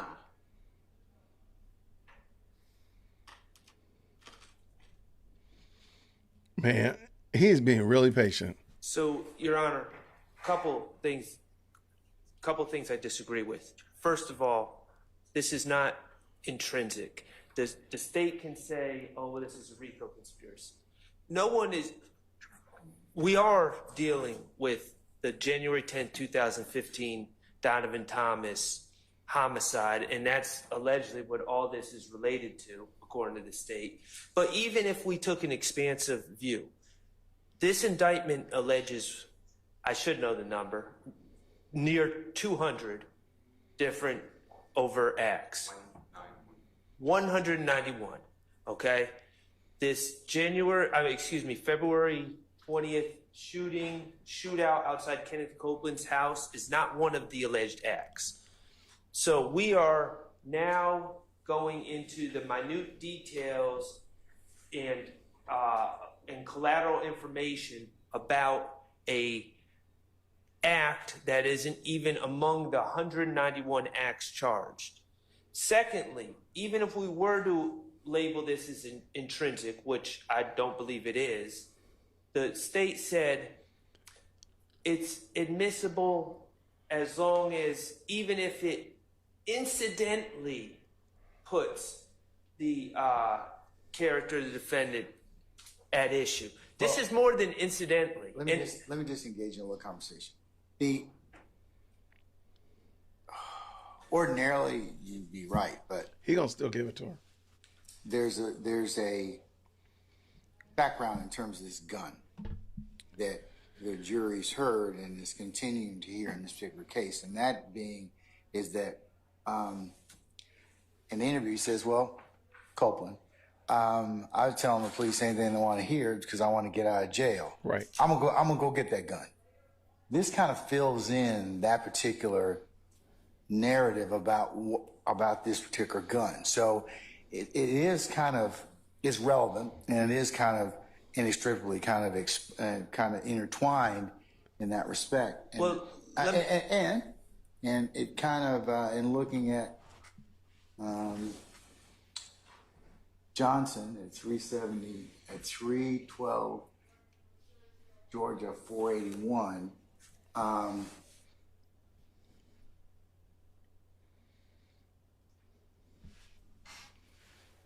Evidence is admissible as intrinsic evidence when it is an uncharged offense arising from the same transaction or series of transactions charged offense. 2, necessary to complete the story of the crime. Or 3, inextricably intertwined with evidence regarding the charged offense. And it's like Smith versus the state. So in this particular circumstance, I think that's why they're trying to complete the picture about the weapon.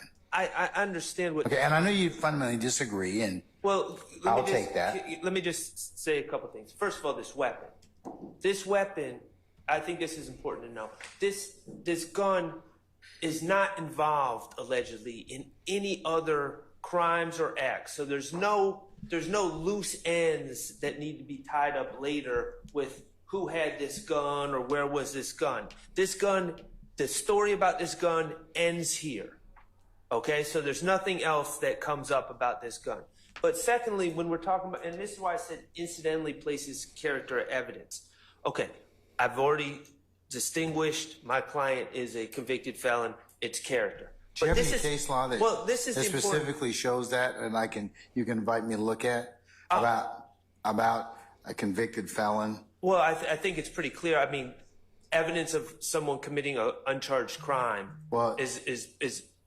But I mean, I asked you if you had a case. I can look. So I could. I mean, that would help me kind of decide this. But it looks like from looking at Johnson that even an uncharged offense, can be considered I for the understand proper that. purpose. I understand that, but this is when we get to the level of prejudice and I have to I'll make a 403 balancing test in that respect, because you're absolutely right. I'm supposed to do that. and I just want to point this out. Not only would the jurors be hearing about my client committing an uncharged crime, but the most important thing that I'd ask you to consider is my client, this uncharged crime, which they're going to hear about through a videotape of my client committing.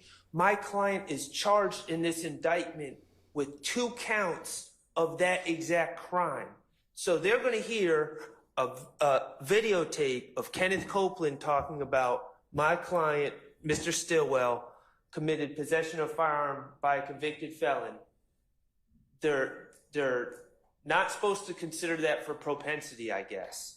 But then at the same time, they're going to be asked to weigh in on his guilt or innocence of 2 separate counts of possession of a firearm by a convicted felon. To me, that increases the prejudice, because, I mean, it's obvious. If you were charged with check fraud and someone brought up that you pushed a lady down the stairs one time, yeah, that would be prejudicial. But if they bring up the fact, oh yeah, he's been convicted of, or he committed check fraud on this day and committed check fraud on that day, and then we say, hey jurors, what do you think about Mr. Stillwell? Do you think he's guilty of these check frauds? Of course they're going to say yes, because they're going to have heard about these prior uncharged acts. So that's what I'm dealing with. The uncharged act is exactly what he's charged with in this indictment. Okay. And that increases the prejudice. All right, you're saying just the fact that the state's trying to complete this. So you're saying the state's trying to complete this story about this weapon, right? And this weapon is not used in any way in this particular case. There's no story to complete about the weapon. The weapon is a dead end. Nothing happens with that weapon. There's, I could see if this weapon was used in another crime and they need to track it. This weapon is not part of the story at all. It's not intrinsic. It's a dead end. Well, I'll weigh that, but I think they're saying it's intrinsic to the fact of this completion of the weapon. I understand now. I understand your point is it's not really this is not the gun that's charged with anything in this case. Right. There's no ballistic matches. All right. Okay. State. Your Honor, again, the state's intention is not to impugn that this gun was used in any other offense. It is solely to complete when Mr. Copeland says, I told you all I was going to turn in a gun. The gun that I was supposed to turn into you all, I did not turn it in because it was Shannon's gun. That is what we're trying to complete, because again, defense counsel will purport through whether it's their cross-examination, but what they have indicated is that they want to show that Mr. Copeland is a liar. Mr. Copeland is now explaining to the detectives, in February, I told you all I was going to give you a gun. I never gave you all a gun. Well, let me tell you in June why I didn't give you all the gun. I didn't give you the gun because it was Shannon's gun. And Shannon took the gun with him. And that's why I could not give it to you all.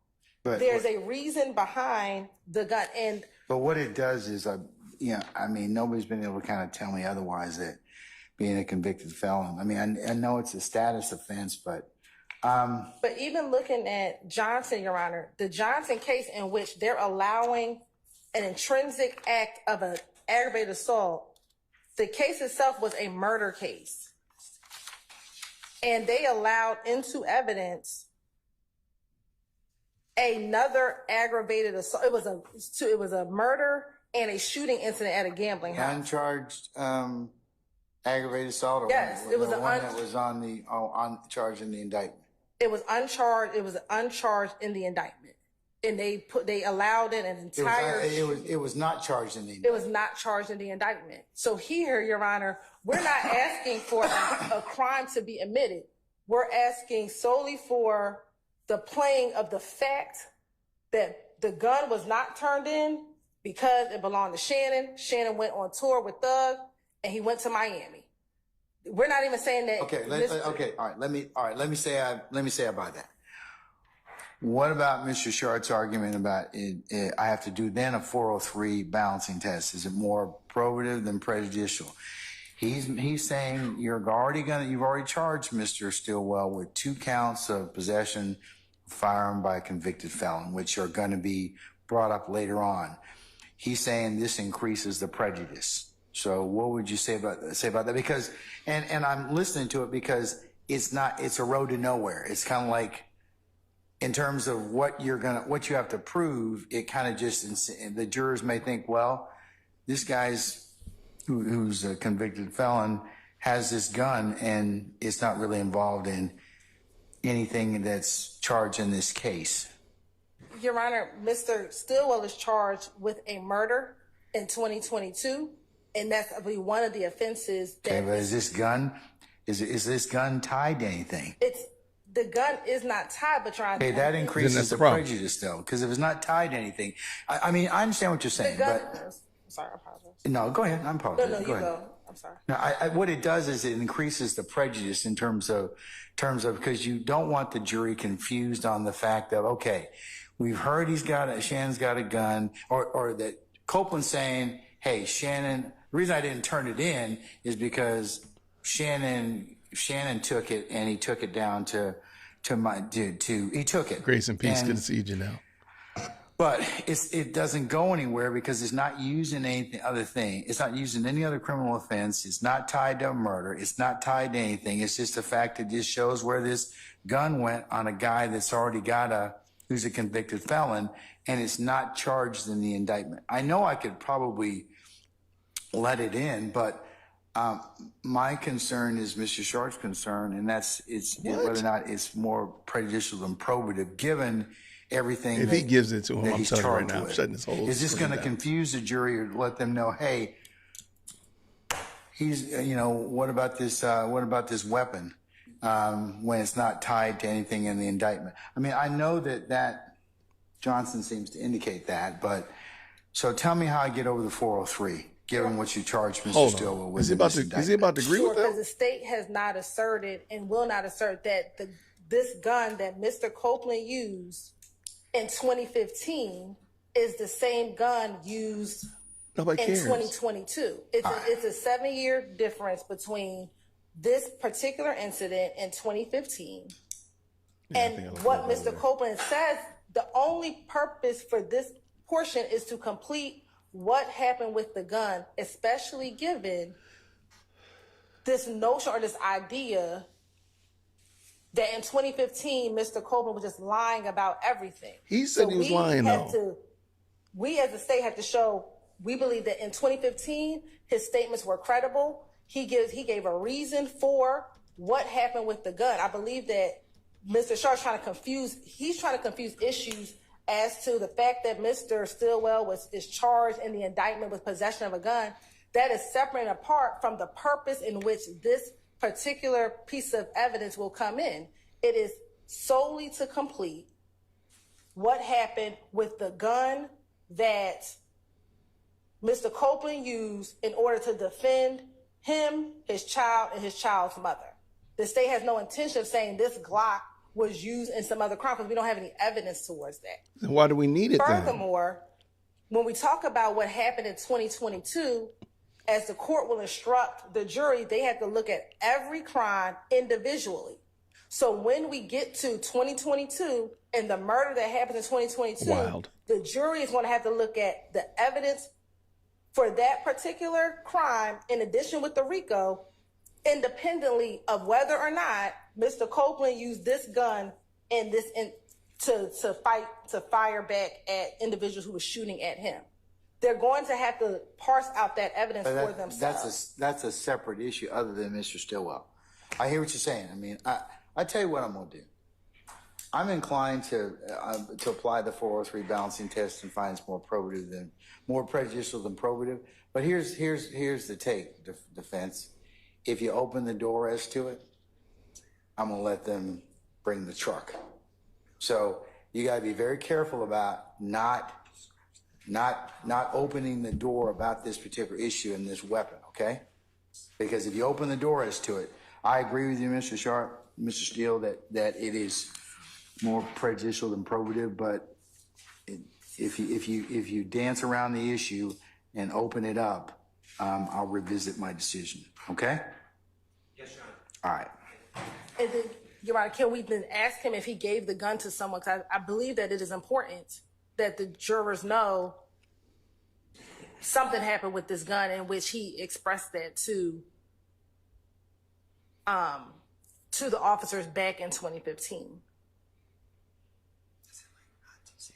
I mean, not to say that it was Shannon, but to say that. I think you get in the same issue about if you name Mr. Stillwell. No, we're saying not I don't. to name him, I don't get and I it. don't know what Mr. Copeland's response will be in court today, or in court whenever he comes back. But to ask him specifically, did he give, I wish they without were. telling me who, did someone take that gun? I mean, because I believe that we have to there's a reason why that gun was never turned in. Sure.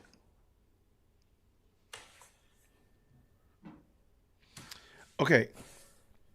I have no idea where they are in this, but I do think it's interesting. Your Honor, my concern is prejudice upon my client, Mr. Stillwell. So if Mr. Copeland is properly instructed beforehand to not mention Mr. Stillwell's name or anybody else's name. And he says the gun was taken and I was not able to retrieve it or whatever, then that solves my problem. All right. Stay, are you good with that? And I will just tell you that you will need to talk with Mr. Copeland about that. He needs to make very clear that he cannot mention Shannon or anybody else. And again, given his current, how he's been testifying in court, we don't want to allude. I want him to give whatever answer he's going to give. But I think you're going to have to tell him that the court has already ruled you cannot say it's Mr. Stillwell. Okay. I mean, I think I think that would be a proper witness admonition about that. Yes. Or you could lead him at that point in time. Okay. All right. Thank you, Your Honor. So you do both of those two things just to make sure he doesn't get into anything that would be inappropriate. Okay. Yes, Your Honor. Thank you. All right. Okay. Comfort break, I bet you.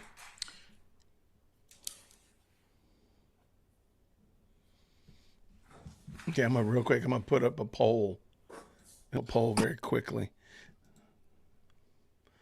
And again, if you're familiar with eCam and want to help your boy out, I'd appreciate it. Email me. I got some questions about eCam, especially if you're proficient in eCamology.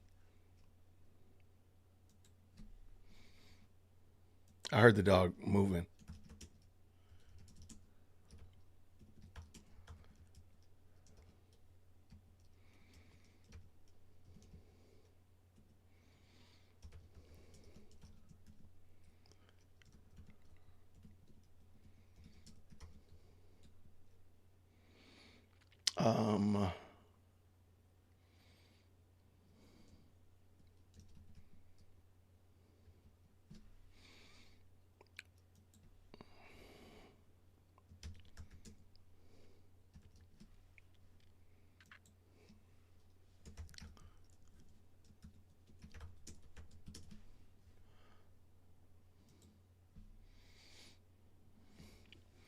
All right, new poll up, people. New poll is up. All right.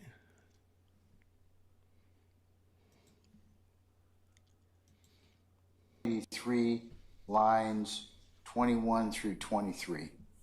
Those are the state's redactions. So we can move forward. I think the next defense redactions are paid. So are you going to redact those particular portions, or are you not sure? You got, I think under Mr. Sharp's table, it's got unsure. We're not playing those. I'm not sure. Okay, so you're not going to play those. Yes, we're Okay. not playing those portions. All right, so you're going to omit that, and you're also going to omit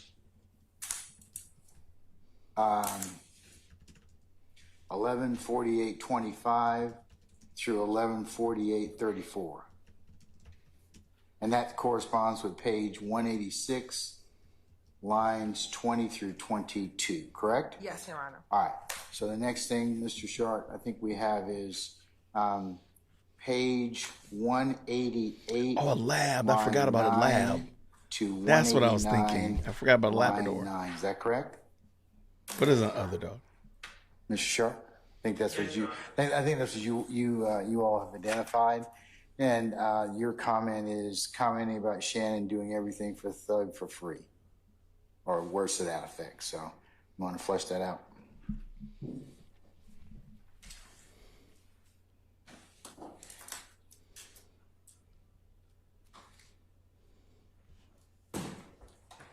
Yes, Your Honor. I don't know what Mr. Copeland is specifically referring to when he makes these very generalized statements, but he essentially just goes on to say that my client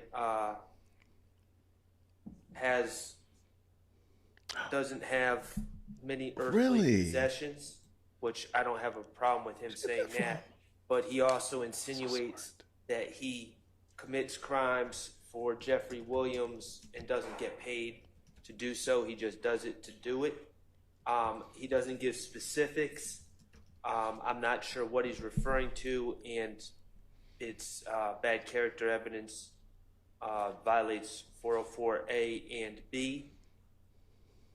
And that's why I'm objecting. And I don't know. It's entirely unclear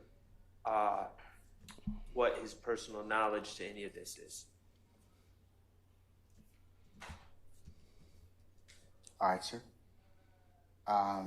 Ms. Hilton? Yes, ma'am. Okay, go ahead. And then what's that? What's the reference on the tape? So it'll be 11:50. We'll start a little before 11:50:01 to 11:51:03. All right. Young problem right now. Whatever he say, he does it. How much you get paid? Nothing. There's no way. There's no fucking way. It's my mom graveyard. Why? Well, why are you doing it? He that guy. Guess who told me? Guess who told me what he getting paid next? No. Wait a minute, what? He said Shannon. Shannon telling me. But why, as it sounds, Shannon don't trust you. Why would I tell you anything? Okay, put it this way. He ain't got to say that. What does he got? Shannon got a truck. He gonna take you for $3,000 to get his truck back. He ain't got $3,000 to go take him.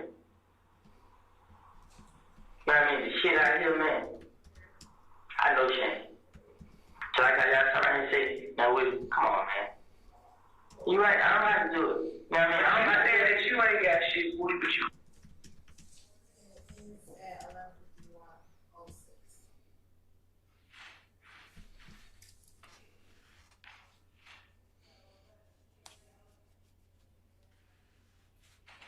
Okay, what's the state's theory of admissibility as to that respect?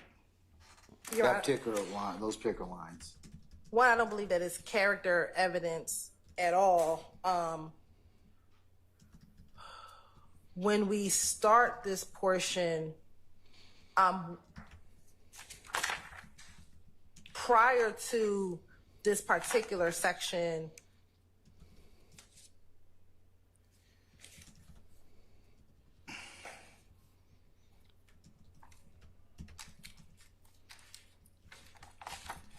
they begin talking about why the opposition was targeting him first, and him being why the opposition was targeting Mr.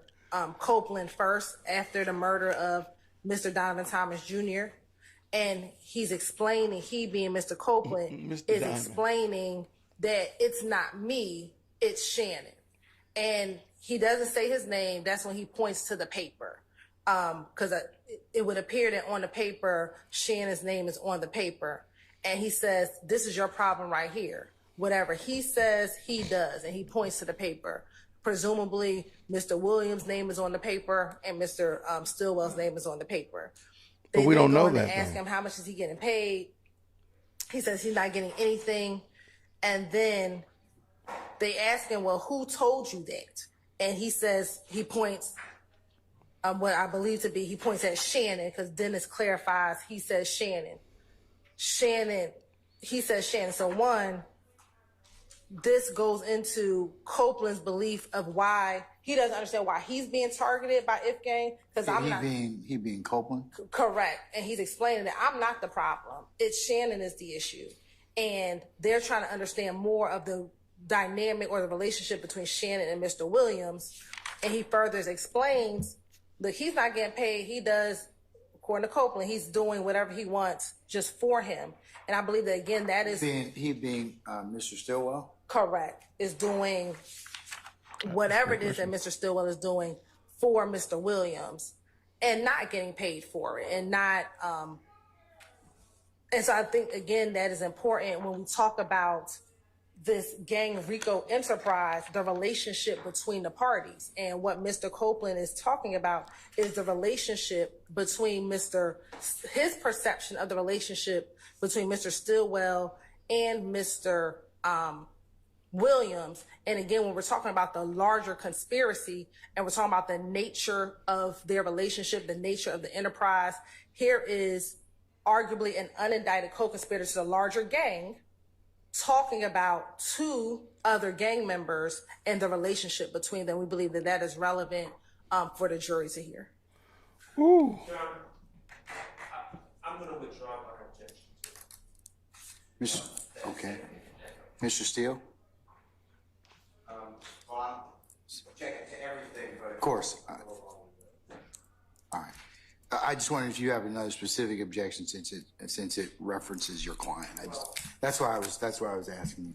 I have objections that I believe the court noted. I know Shannon. That's his response. How do you know this information? I know Shannon. He doesn't give any background reason. The state hasn't asked about this at all. And then Mr. Copeland just pontificates and speculates how did Shannon get $3,000. No idea. Get your microphone, Steele.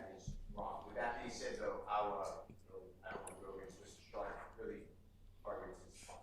Okay. I've noted your objection. I'll allow the state to play it over the objection. I'll give you a continuing objection. What does that mean? And that is page 188, line 9 through 189, line 9 or thereabouts. Okay? All right, next, I think you all have... Another comfort break? No. Page 196, line 16, through 199, line 4, and that talks about Mr. Stillwell and D shooting up houses, and about how Mr. Copeland lacks any firsthand knowledge, and might be talking about the wrong story. And you're right, this is page 197 to 198. Page 197? Yes. And I think we will start at page 197, line 17, and it actually goes to page 199, line 4, and the state has no objection to redacting that portion. Ms. Hilton, I appreciate that. The way I'm reading the conversation, I'm seeing it begin on 196, actually line 1. About T being dropped off at the club. The bad thing is, Brian, they're still not in there yet. The jury's not in there. So they're doing this work without the jury there. So we're still going to have to go through this with the jury. Please let it go to mistrial, Lord.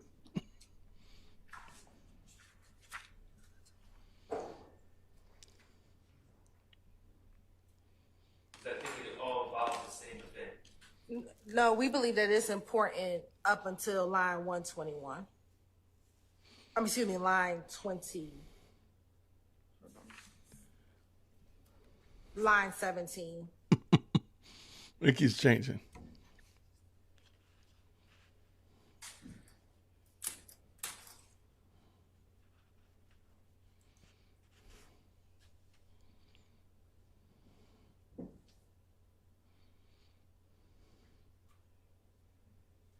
I would say definitely we need to start on 14, 197 line 14. Where, you know what I'm saying? So anyway, what I heard was. Okay, I'm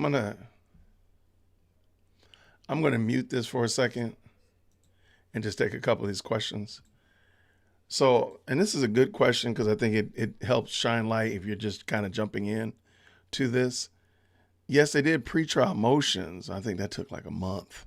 But one of the problems is the state's star witness, which is now the infamous Woody, Kenneth Copeland, did not want to participate. So a lot of this that they would have been done with through Woody, aka testimony and direct answers and cross-examinations, blah, blah, blah, he didn't want to participate and didn't want to do it, at least. And he was really bumbling up and muddying up the state's case. So therefore, they had to bring in all this interrogation evidence, which they might have brought it in as well anyway. But if he had gotten up there and did what they wanted him to do, which is, basically say whatever they wanted to say in order to get this case done with, so that's why we're still here. And so I hope that answered your question, man. Good question. Steph Love, good question. All right, is the jury, okay, and I'm just, because this is getting kind of boring. It's kind of it's making Judge Jason tired. So real quick, is a jury in the courtroom, in the courthouse, or are they stay at home? They're at the crib, they're at the house. So basically, if they got done today, if they got done with this all today, which is not going to happen, but let's say they got done today, Judge Glanville at the end would have the court reporter, or the clerk, I think it is, contact all the jurors and say they need to be in court on X day because we're going to resume trial. So let's say they resume trial on Wednesday. So he lets them know that you need to be back in the court at 8 o'clock on 6/26 at whatever the courtroom room is. But that's it. I think okay. So we're saying the same thing, Brian. I got you. Yeah, this is just, I just can't, like, my hands are going weak thinking about the fact that we're going to have to be here for them to go back through this with the jury. And please remember, as a juror, you can't ask questions. So you can't even say, hey, I don't understand what you're saying there, or whatever like that. Is this normal? I thought this was supposed to be done before the trial starts. It would have been done, but again, Woody threw a Woody wrench into the whole problem because he was allegedly contradicting what he said in his interrogation. And he just didn't want to answer. I don't remember, I don't recall, which I think is reasonable. But I think what should have happened is Judge Glanville should have told them that if they're not going to better prep their witness, then they can't use this evidence. That's what I think he should have done. But I know he's kind of regretting it, but I think he's regretting it, in my opinion. All right, what we got here? They are trying to force him. Absolutely. Queen V. Let me bring it back in. So just in case something's being said, I don't want to It sounds like they're in quiet study hall. Brian, I'm right there with you.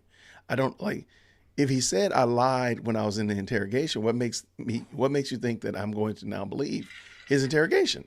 He said he lied. I don't get it. Now, if he said I'm lying to you right now at this moment, at this second, I'm lying to you, but I was telling you the truth when I was interrogated, that would be different. But he didn't. He said, I'm lying to you. I was lying to you back then. And then he said nothing yet. So, or nothing more than I don't recall, I don't remember. Did I say that? What? What you mean? Okay, the page 213, line 20 to 214, line 16 is hearsay involving Dexter Montgomery shooting. So. And I can play it for the court, Your Honor. Okay. It'll be from page 213, line 23, through page 214, line 18. It wasn't ready for Woody. It was not ready. 12:10:51 to 12:11:33. I agree. All right. It's the whole plan. Stay out of Go ahead, jail. play it, please, Mal. Can we all agree that they need to get some soundproofing in this interrogation room? Okay. The acoustics are horrible.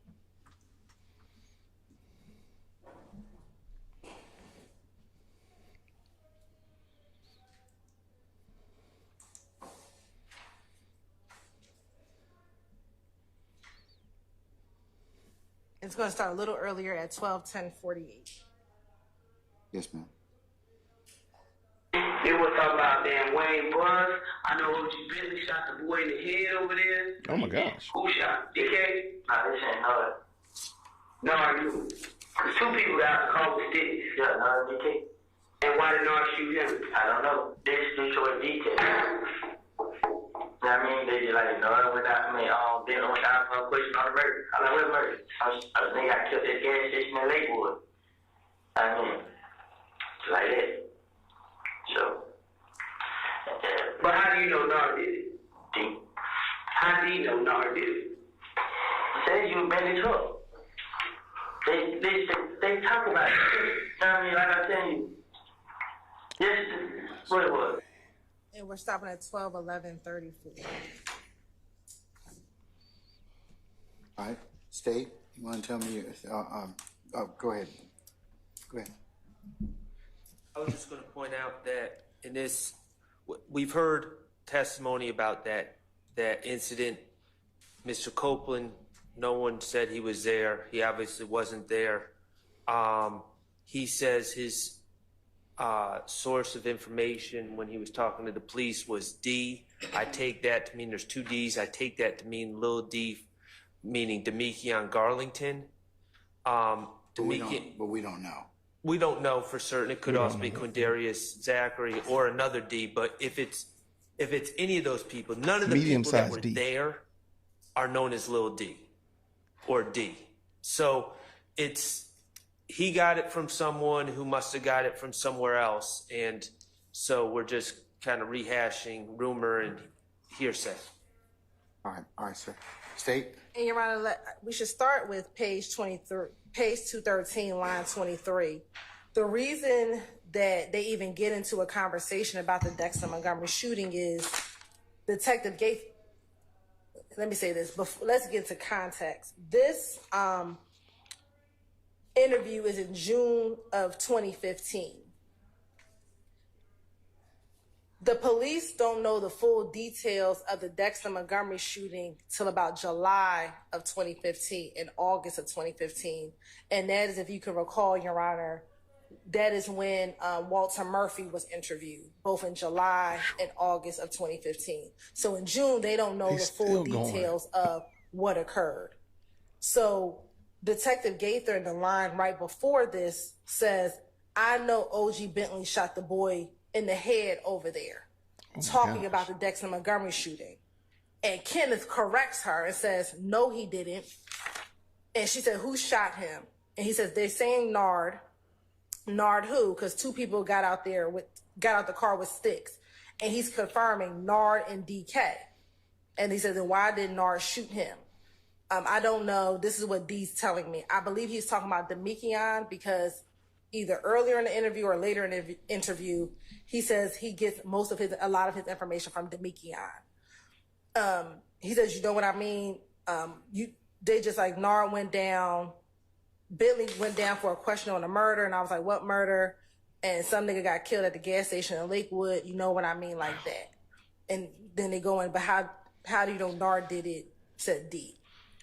The reason why we believe that this is important, one, the evidence about the Dexter Montgomery shooting has already come in. The jury has heard that. They heard that over a course of a few weeks back, I think now in April of this year. The reason why this is important, again, Mr. Copeland saying everything he said, he was making it all up. One, this shows that he had knowledge of this gang's activity in 2015. And he's disclosing that information that he knew back in 2015 in this interview. And if the assertion is Mr. Copeland is lying throughout this entire interview, which is what defense counsel has purported or said that they plan on impeaching him on, this shows, one, he's not lying. Two, he knows how to correct inconsistencies or things that are incorrect. And it shows, it gives even more credibility to Mr. Copeland back in 2015 when he's giving information specifically about what happened the night of Donovan Thomas's murder. So we believe that the jurors can see from Mr. Copeland's ability to, one, correct the law enforcement officers, two, advise what he knows of the gang's activity, is relevant for this jury to assess his credibility, Your Honor. Oh my gosh. Oh my goodness.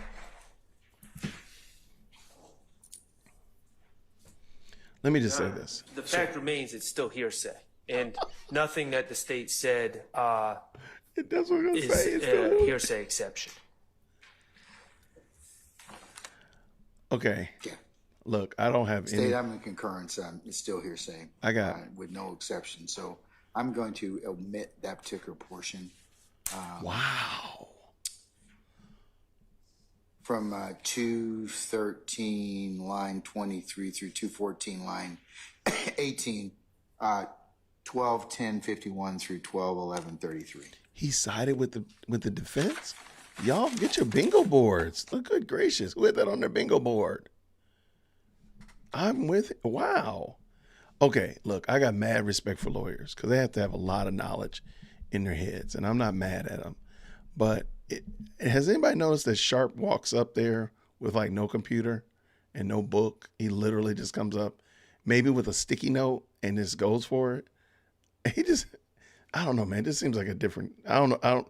Maybe defense is different than prosecution. I don't know. His baby's mama. All right, let's go.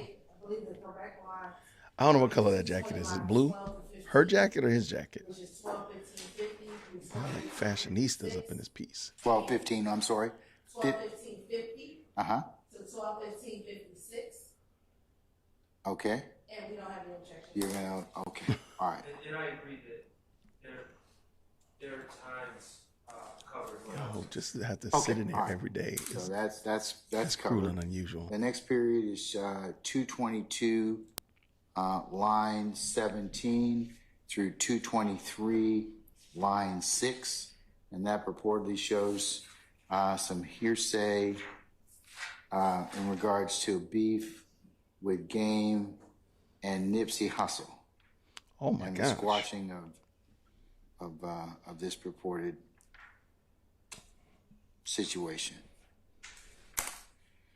Mr. Sharp, you want to say it? You want to flesh that out? I have no indication that Mr. Copeland knows or has ever been around the Game, who I believe his government name is Jason Taylor, or Mr. Nipsey Hussle, who's now deceased.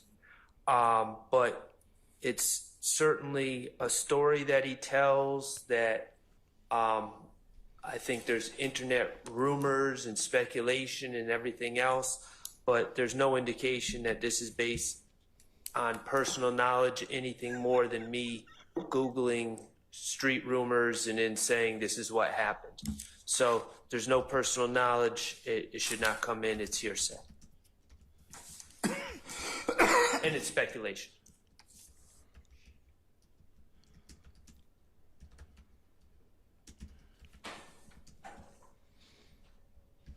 All right, Ms. Hilton. I'll play the section. Okay. Yeah, that chair is a Bermuda Triangle. It's a Bermuda Triangle. People sit there and they disappear because I didn't see the guy get up and leave.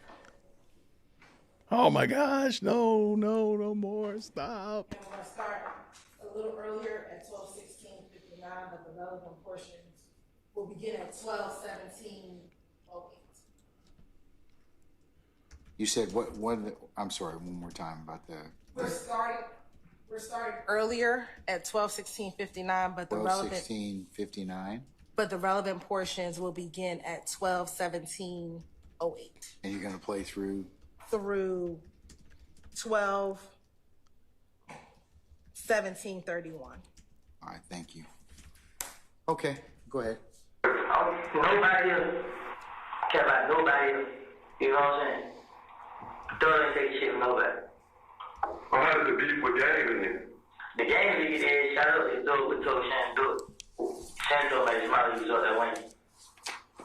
Just give me the word. Yep. And Thug told him no. Say something on the GD, I can't, Nipsey Hussey, something like that. He ain't their beef. You know what I'm saying? He stopped. You know what I mean? I ain't here to play. You know what I mean? I just don't want to go to jail.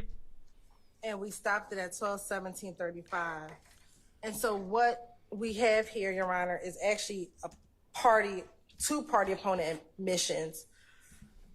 So Detective Dennis asks, well, how is the beef with Game and them? And Copeland says, well, the Game was fixing to get shot up if Thug would have told Shannon to do it. What? Shannon told me out of his own mouth he was up there waiting. Just give me the word. Yep, and Thug told him no. Said talking to him, GD, I can't really say like Nipsey Hussle or some shit like that. He ended their beef. You feel what I'm saying? He stopped it. You know what I mean? I ain't here to play. And Your Honor, if you can recall, we already have in evidence the video of Mr. Stillwell in the car threatening the Game that has already been introduced. So this is further corroboration of that video that has already been entered into evidence. And Copeland saying that Shannon was ready to act on behalf of the Gang for Mr. Williams, if Mr. Williams would have gave him the go-ahead, but Mr. Williams told him not to do it. That's craziness. Sure. Yeah, sure, absolutely.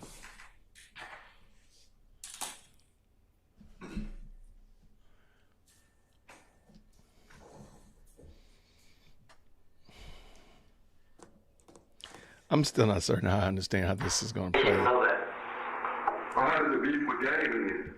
The Game nigga did shut up and Thug would told Shan do it. Shan told me his mother was up there winning.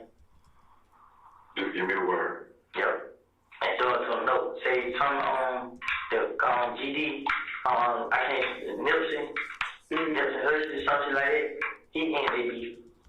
You know what I'm saying? He stopped. You know what I mean? I ain't here to play. You know what I mean? And we concluded the playing again at 12:17:34.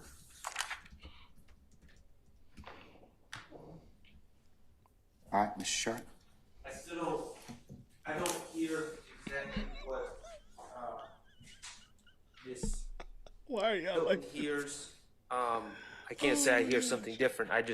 I can't make out where she's saying that Shannon or that Kenneth told me out of his mouth. But it's hearsay unless we can identify the source of his knowledge and it falls under a hearsay exception. I don't believe that this statement does that. I believe that he's speculating based on what he's heard from, as I said, from the internet or rumors or street rumors. But the other thing I'll say, it's also not an admission by a party opponent in and of itself. And that's because the hearsay that I'm concerned with is Kenneth Copeland's hearsay. And he's not a party opponent. This is hearsay. And this never came up at all, to my recollection, in direct examination of Kenneth Copeland. So there's been absolutely no foundation laid. What about the earlier video with your purported your client? Well, that was talking in the car about, hey, I think this is the one.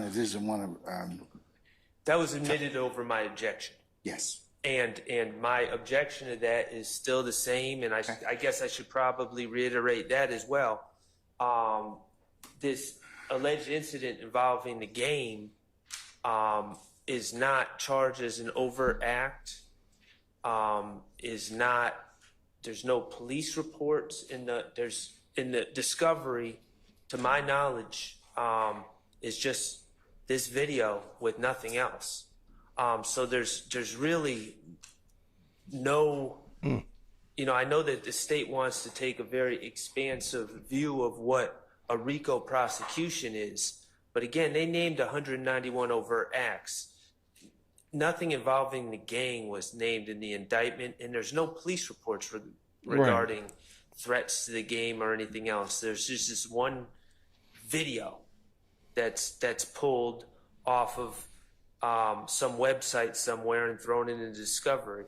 And I don't believe that it's intrinsic to anything, and I don't believe it's relevant. Now, obviously, Your Honor has disagreed with me, and Your Honor let in over my objection the video, but just because that has occurred doesn't mean that I agree that other conversation and hearsay conversation by Mr. Copeland should be bootstrapped into this trial just because we've admitted one video over my objection. Yes, sir.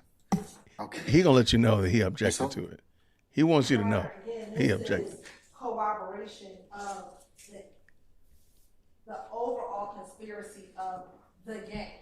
You're right. I think that sometimes maybe we stream away from, there's still an overarching conspiracy of the gang itself and the activities that the gang does. And so the court, even over objection, admitted evidence of Mr. Stillwell threatening the gang on video. Here, Mr. Copeland, and this says, and we can play it again for the court, Shannon told me out of his mouth. So that is What line is that? This would be line 20 on 222, but where it says indiscernible, if you actually listen to what he says, and I'll play it again. Play that portion, just that portion again. Hold on.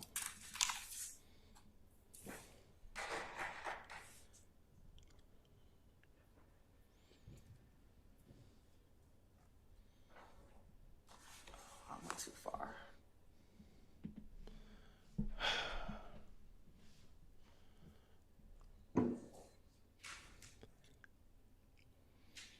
I'm going to start it at 12:17:06. Oh, sorry.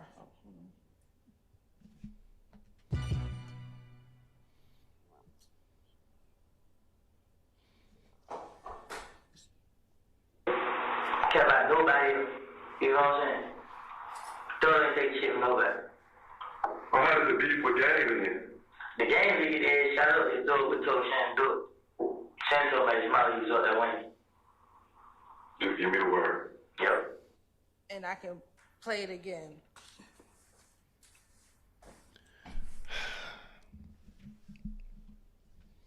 They try to get on TMZ. The game league is shut up and do it, we told Shannon do it. Shannon told me his mother was up there winning. He said Shannon told me out of his mouth he was up there waiting.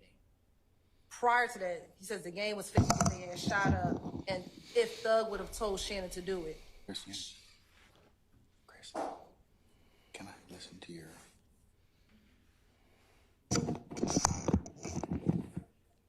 I'm going to see if I can hear it from Miss Weaver's.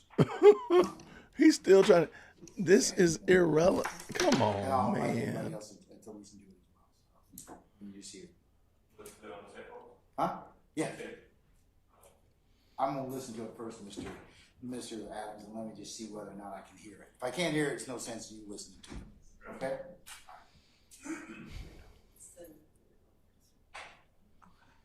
I'm going to start at 12:17. You're not ready yet. Oh, not ready yet? Okay.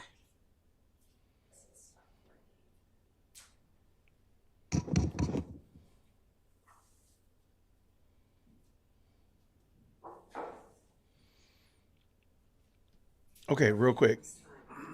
I'm gonna mute it real quick while they're doing this study hall stuff. I don't think they went to jail for the lyrics. I think they were using the lyrics to prove. I think, and if anybody's been following this case, please let me know. I don't think they were arrest them because of the lyrics. They were using the lyrics to support their case that these people are violent criminals, blah, blah, blah, blah, blah, blah. I think I feel some kind of way about that. And we could have like a 9-day discussion about the veracity of what I think hip hop has done to community in general. But that's beside the point. Okay, let's go back. Give me the word. Yep. And throw it to him. No, say something. Keep on going. You want to keep going? No, Mr. Adams, you want to listen to it? You hear better? Yeah.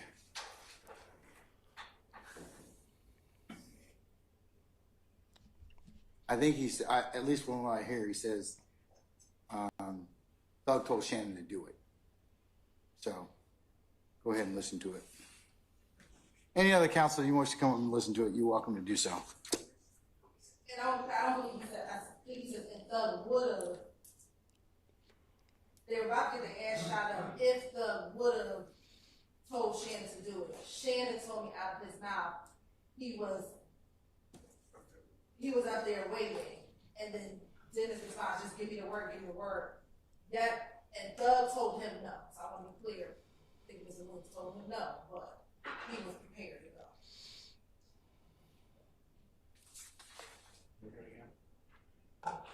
I'm going to start at 12:17:05. You know that. Well, how does the beef with game in? The game nigga is shout out to Thug with told Shannon do it. Shannon told me his mouth was up that way. Just give me the word. Yep. And throw it to him. No, say something on the GD. I can't Nipsey Hussle, something like that. He ain't they beef. You know what I'm saying? He stopped. He know he ain't hear nothing.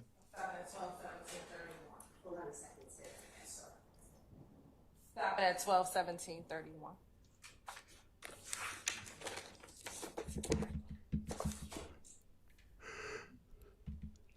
Can I listen to it one more time? No, we're done with this.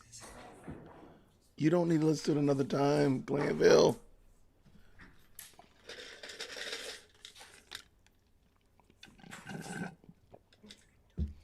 If I go, I'm gonna sit in that back corner so you can see me every time I go to defense.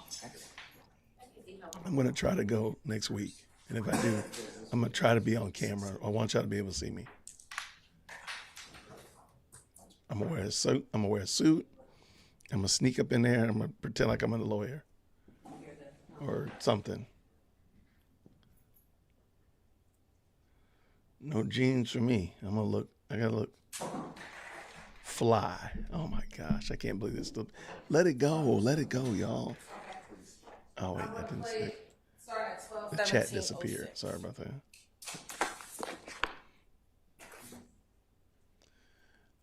Yeah, I'm not gonna do a light colored suit. I have a gray suit already. Well, how does the beef with game in? The game nigga is shout out to Thug with told Shannon do it. Shannon told me his mouth was up that way. Just give me the word. Yep. And throw it to him. No, say something on the GD. I can't Nipsey Hussle, something like that. He ain't they beef. You know what I'm saying? He stopped.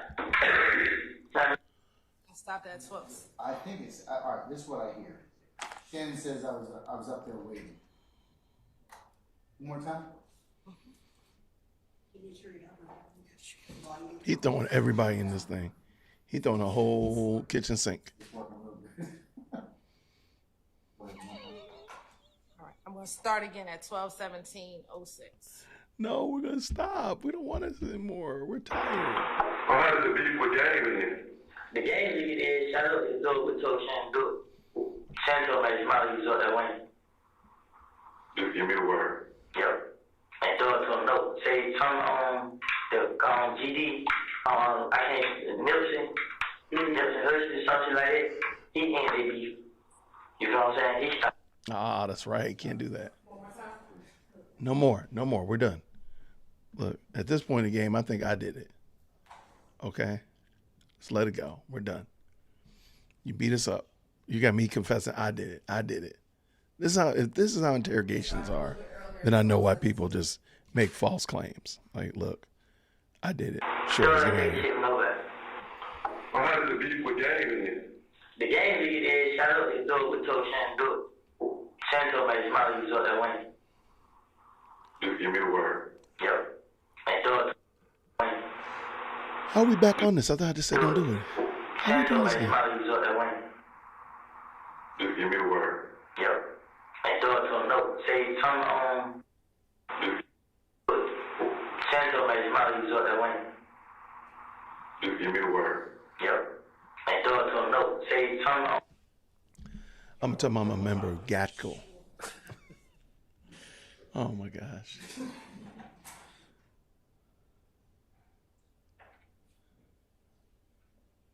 They should know that.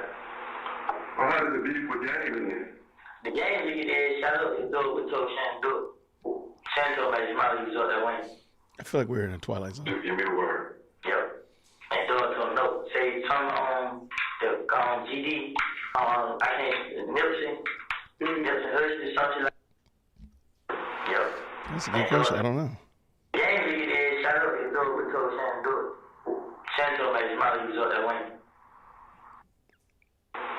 Well, how did the beef with Game end? The game nigga is shot up and throw with told Shannon do it.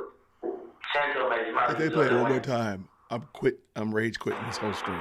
Well, how did the beef with Game Here we end? go. The Rage game quit. nigga is shot up and throw with told Shannon do it.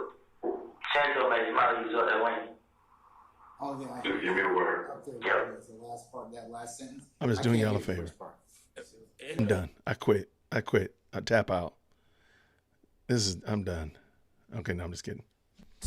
To get to where what the state's saying, I will stress the obvious, which is in an indictment where an overt act alleged is the shooting of a high profile hip hop entertainer's tour bus is included. Oh yeah, that's right, Lil Wayne. He mentioned Lil Wayne earlier. The admission of this statement is highly prejudicial against my client.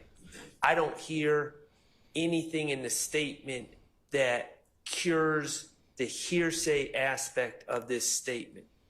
And I still say that Mr. Copeland is giving information. The end of this, by the way, the end of this statement is, I want to get out of jail.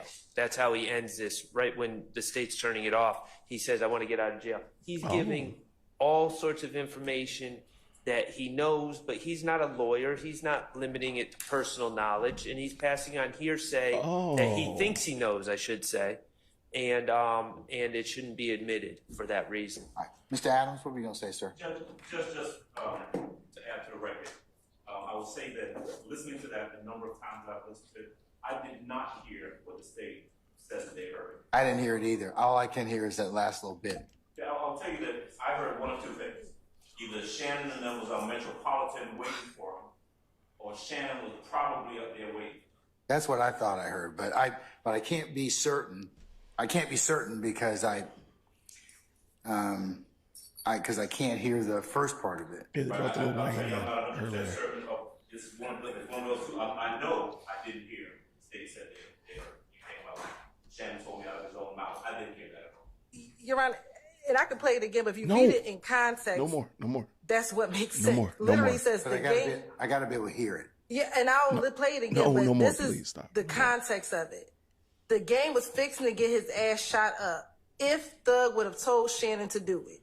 Shannon told me and I'll play it again, out of his mouth, he was up there waiting. And Dennis responds, just give me the word. Copeland says, yep. And Thug told him no. So when you read that in context, that is the only thing that he would have said is Shannon told me that he was waiting for him. And remember, this is going to we be a can play jury it that's one got to more go through time. all this. The only word that could have been said. And again, I think he didn't hear. Nowhere do I hear out of his own. Is the jury going to do this? Metropolitan, but we can play it. Is the jury going to go through right, and so- play it 17 times to hear one word? Are they going to do that? Hear whether or not I hear. I can't. I just can't hear. I just can't hear anymore. I'm tired. No jury's going to do that. They're going to say, "Hey, I heard this. I heard this." No, what you heard? What you hear? That's what's going to happen because they're going to be tired. They're exhausted. I know I'm exhausted right now. I'm feeling sorry for these people. They got us literally rooting for criminals, possible criminals. Okay. They got us literally rooting for the bad guys. Like, this is not the way the movie script is supposed to be written. Defense counsel. I'm sorry, prosecution. You're not supposed to make us want to see them get out just because you all are running such a cruddy case. This is craziness. How is it usable if it's inaudible? That's my point. Like, it's up to interpretation. You have to listen to it 17 times in order to get it out. At this point, I could probably get you to believe that it's the recipe for my aunt's German chocolate cake. Like, there's no way impossible that a jury is going to do this. What y'all are doing, a jury's not going to do. There's no way. And y'all, they're just laughing about it because they know it's not going to happen. They know that nobody cares. Nobody's going to do this. Once they get you over the barrel, it's a wrap. I don't want to hear no more, but I don't want to hear this anymore. All I want, bring Woody back in. Like, can we just call a redo and say, Woody, get up there, man. Just make it good and entertaining. Do it for the memes. Do it for the gram, Woody. Come on, man. Help us out, my guy. That's what we need, because this is, nobody deserves this. That you see how difficult her job is. Okay, I'll be honest with you. I don't, Miss Hilton, I do not hear out of his mouth anywhere. But I have to be honest and say I don't hear. I get beat. I like Mr. Adams. I get little bits and pieces of Shannon, and then waiting for him. I don't get like that, the rest of that sentence that fills in. I can't hear it, or at least not now.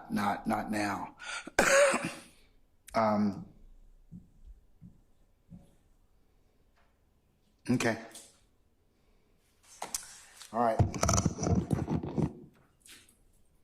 Thanks for y'all indulging and letting me hear it a bunch of times. That was crazy.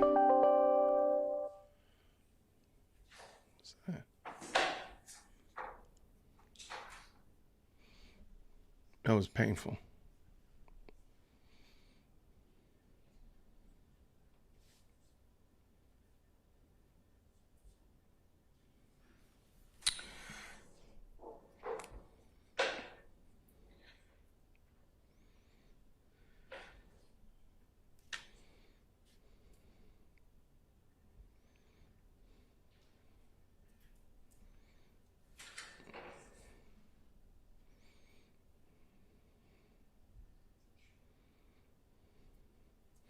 All right, so I have no idea what they're doing now. Judge Glanville is doing something important, and I think short of them calling Woody to come in tomorrow, I don't have a clue how this is going to get any better. This is painful, and it's sad because whether or not, let's just say for laughs and giggles, that Young Thug is as bad as they say he is. He's probably not going to go to jail because of this. In considering line 220, I should say page 222, line 17 to 223, line 6, and corresponding audio video portion 12:16:59 through 12:17:35, in regards to this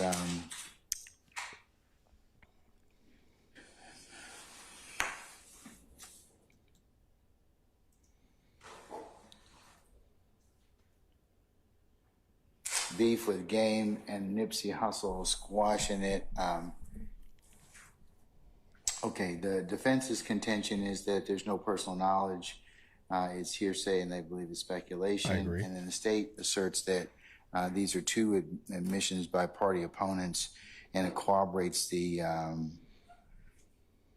prior discussions and gives overarching relevant testimony on the conspiracy of the gang and its activities. The court's in concurrence with the state's assessment, so I'm going to allow it over objection. I'll note Mr. Shart and Really? a continuing objection. Wow. Your Honor, just for the record, also, I objected based on lack of foundation. Yes, sir. Yeah, I will add that as well, that you did object as to lack of foundation. Okay, all right. I want to say the next statement is page Wow, I didn't believe that. 230, line 20 through 233, line 4, and then it's page 234, line 19 through to 238, line 25. Your Honor, could we have 5 minutes before you go into the next? Oh, no, not. Yes. Oh, my gosh. Yes. We'll be in recess for the next 5 minutes, okay? Oh, is it 5 minutes really going to be 5 minutes, huh? Or is it that other kind of 5 minutes?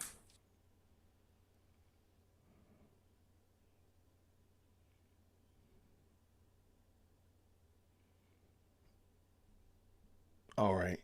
All right, good people. This is bonkers. Y'all, I appreciate you. Whew.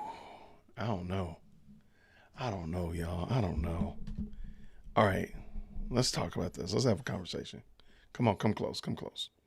All right. If they're going to do this tomorrow, are we doing this again? I can't imagine we can do this tomorrow. This is craziness.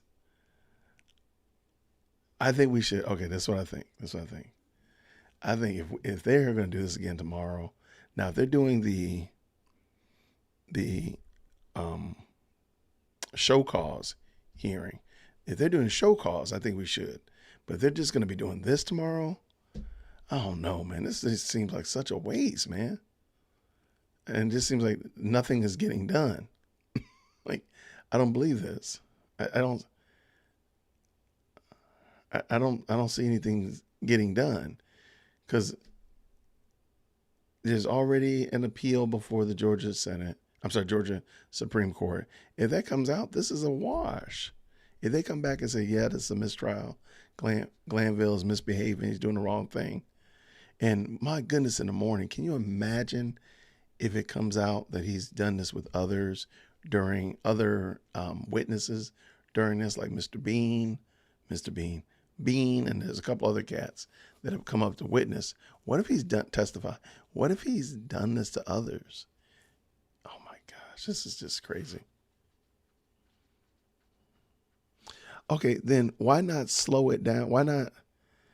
I believe that. I said this Thursday. I was like, maybe his retirement is coming up. He knows that if he slows it down, it'll just totally waste waste time getting up to his retirement. And he's got all this vacation time and sick days and PTOs that he can use to carry him all the way to the end. Like, let's just say his retirement's in 5 years, allegedly. If he pushes this for 3 of those years or 2 of those years, he's got enough PTO, vacation, and sick time that he can use up and just push it all the way through. So basically take off. He can get a 2-year early or 3-year early retirement. It's a theory. Because, I mean, at this point in the game, all of this is a theory. Because, good gracious, man, we're just speculating. It's hearsay. Oh, my gosh, y'all. Okay, so I'll tell you right now, if tomorrow they're going to be doing this, I might not do a live stream tomorrow. Because I got to save up my energy for it. Because Wednesday is going to be a marathon. Thursday is going to be a marathon. Because we got the trial during the day. And then we got the debate, Trump-Biden debate, Thursday night. So we're going to be doing a lot. And I'm going to be here. I'm committed to it. So if it is, hopefully, Lord willing, oh my gosh, I just cannot believe that this is, still going on. Because it doesn't make sense. I would love to hear, if you have a lawyer in your Rolodex, you have access to a lawyer that could make this make sense to us. I will absolutely love to have them come on and talk, because I just don't get it. I do not get how this is going on this long. It just seems abusive. All right, I'm looking at the poll. Why y'all picking on me? Okay, so I thought it was a German Shepherd, but it was a black Labrador. A black Retriever. So totally forgot about that. All right. But okay, so if there is, and at the current moment they're not in he's not back yet. But if there is a hearing tomorrow for the show cause for Kayla Bumpus, then we will definitely do that tomorrow. That'll be a lot of fun. I think that should be good use of time. Otherwise, we are going to, I might not do a live stream tomorrow. This is painful. Like, are you kidding me, people? And especially since you don't see it like actually progressing forward. You know, like all this wrangling that they're doing, and those poor jurors are going to have to do this all over again. Good gracious, man. It just makes me sad to think about it. Like, good gracious. Those poor people, man. I know they're like, well, they shouldn't be watching this. I'm sure they're not, because they're good jurors. But let's just say they were. Man, I'd be so sad. Like, oh my gosh, I got to listen to this foolishness. All right, what do we have here? What do we have the good people to talk about? Let's see, let me make sure this is up and ready. They are not in session yet. Let's pull that back in for y'all. All right, let's see what we got. We're watching paint dry. I mean, literally paint dry. This is crazy. It's not even good paint either. Okay, so if for example, if he says like we were going to be doing the show trial tomorrow, the show cause trial tomorrow, then I'm good with that. But if it's just like just show up and there's no ifs, ands, or buts, no direction, I don't know. That's just too much for me. Yeah, I agree. It's too brazen to be the first time. He has done it before. Yeah, Foster Cathead says absolutely. I think Terry agrees.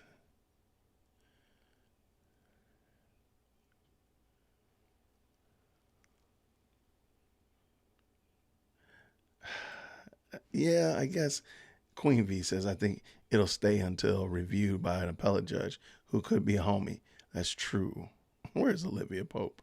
That's true. I think the only problem is, I think with that issue is that so many people have saw it would quickly,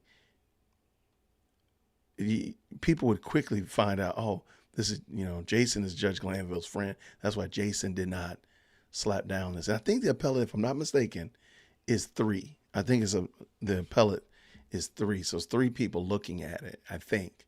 And I could be just like forgetting or getting some of my facts mixed up. I don't think it's just a judge. I think it's multiples. So then there's a, you have a group of people versus one person. Just my opinion. The finger knock. Oh, we don't need his email. No. Reach out to your lawyer friends or YouTubers. Tell them to email dearwokec@gmail.com. Yes, I would love to.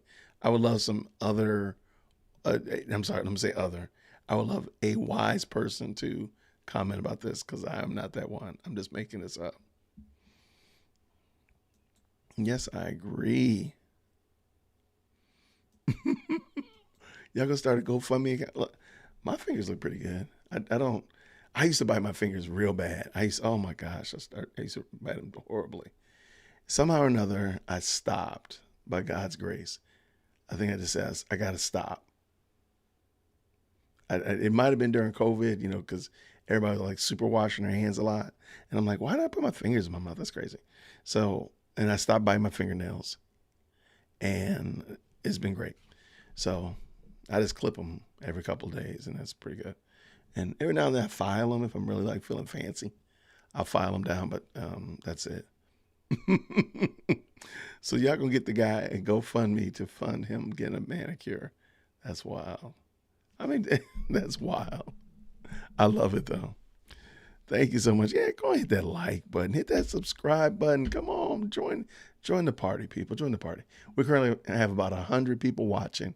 We've had as many as 150, 160 watching, which is super dope. Today's been long. These are like really long marathon type of ultra marathon type of days. So I'm not mad at people for checking in, checking out, but I appreciate you all that have hung in from the beginning or from early today till now. I appreciate it. I don't know if we're going to go. It's almost 4 o'clock now. So I'm thinking in my mind that they're going to probably get close to recess. I doubt, knowing Glanville, I mean, a lot of this time is wasted on these comfort breaks. I don't think they realize that. But knowing Glanville, he might just come in there and be like, hey, everybody, we're going to recess till tomorrow, go over the docket for tomorrow, and then get ready to unleash the people on the masses. That's what I think is going to happen, but we will see for sure. Now, as we are rounding these bases, and there are roughly 94 of you all in here, in the chat, real quick, tell me where you're from, very quickly. I know lots of you all have commented before, but real quick, tell me where you're from. Let me join in as well. I think you all know where I am from, but yeah, I think you all know where I am from, but real quick, tell me where you're from. Let's go.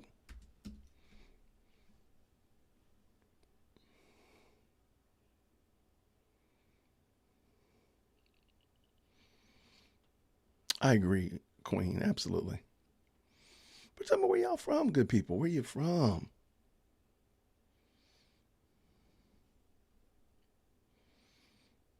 Oh yeah, I would totally be knocked out if I was in the jury box. They'd be in trouble. All right, we know where Deerwood Christian is. We got that old North Carolina in the building, Central California. All right, I need y'all to do better out there in California now. Come on. I need y'all doing the right things out there in California. What we got? We got that Phoenix, Arizona. I want to check out Phoenix. Mike from White Label Consulting is in Phoenix, Arizona. Big Chimney, West Virginia. I love it. Dayton, Ohio in the building. Arkansas, by way of the great state of Texas. That's why transplanted Texan. Hold on. It's not where you're from. It's where you're at. Maryland, Queen V. Madison, Wisconsin. I visited the University of Wisconsin-Madison one year in high school. And it was a great school. So I'm sure it's probably still a great city. Great city. All right, what we got? They still ain't in the building. Let me bring this back in. Not here.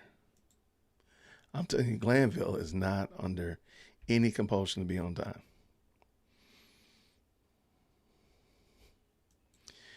Georgia, you all making the DMV look like angels.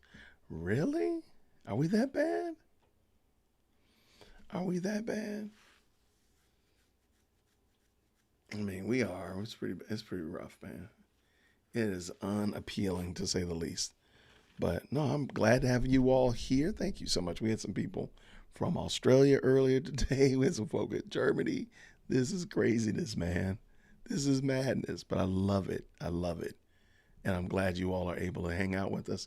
Hopefully you're having a good time enjoying the conversations that we're having, whether it be about the trial or a little bit of off-taskness, like whether or not, what do you think about ADA Hilton's dress? Why does everybody who sits in that chair where Adrian Love sits, they just seem to disappear?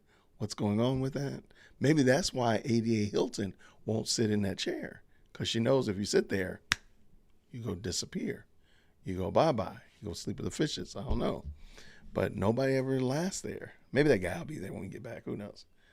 When we come back from our comfort break. That is craziness. But so yeah, again, as I said before, I really do appreciate y'all hanging out with us today. What do we got? I got some more good people. Absolutely. Check out dearwokechristian.com. And of course, email management, dearwokec@gmail.com. Hey, Terry, I agree. I agree. I think we were having, there was a little bit of kerfuffle. Was it Thursday? Thursday, about the dress she was wearing, the outfit she was wearing. But I think everybody's calmed down. Everybody's been at peace now. We're all calm now, because it was a hot conversation. They were upset. There's a lot of upsetness, if you will. All right. Lord, please let these people come on. All right, let's see.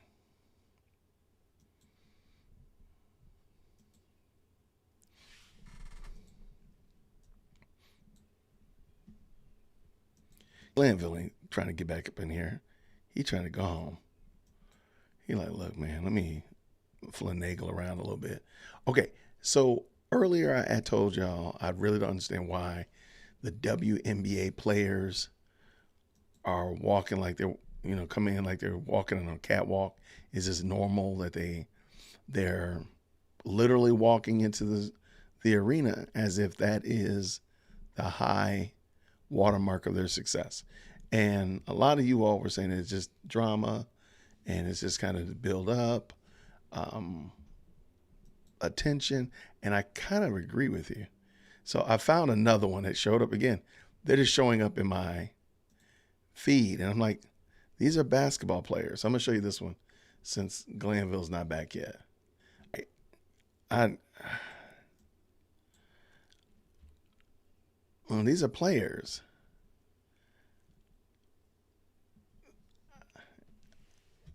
I don't even know where to go. I don't even know what this look is, but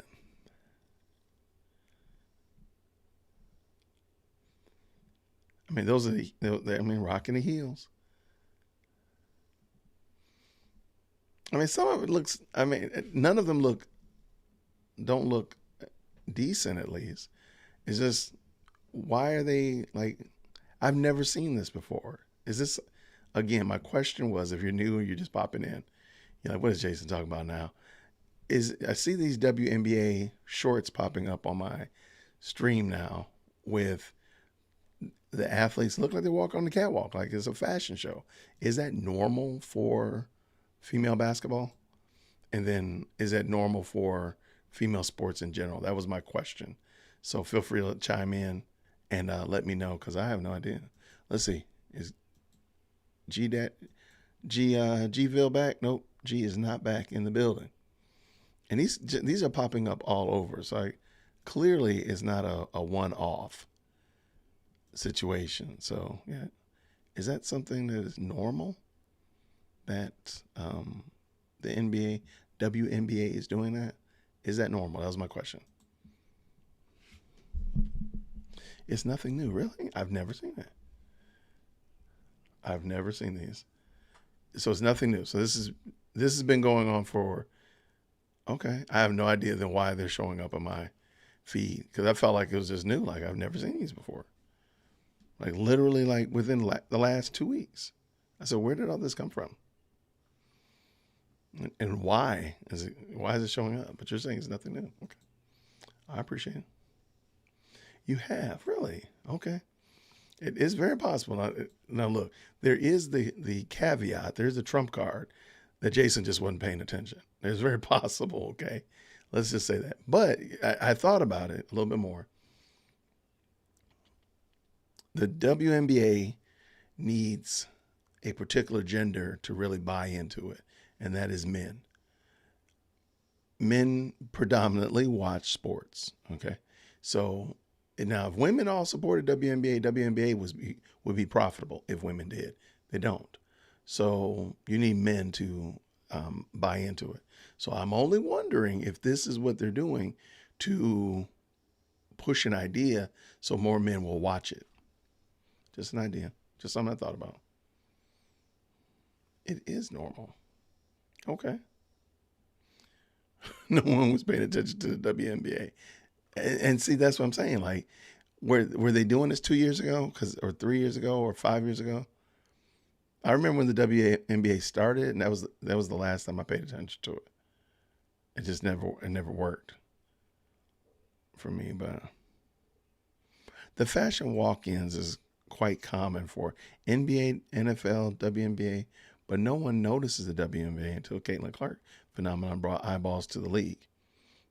Okay, then there it is. I mean, it makes sense. I didn't know this was a thing. I mean, I guess I saw the guys doing it, but I guess it never sunk in that this was a normal behavior for them. Like, just to see what they're wearing. Okay. It's just something like, hey, I'm a fuddy-duddy, I admit. I've never paid attention to the male catwalk. I'm sorry, Queen V. So again, I'm willing to accept that I am out of sorts. That I'm the problem. I'll accept that. No problem there. So this is a real thing. Now see now okay, now we're gonna look for the guys. Okay. All right, we gotta be an equal opportunity offender over here today. Okay. All right.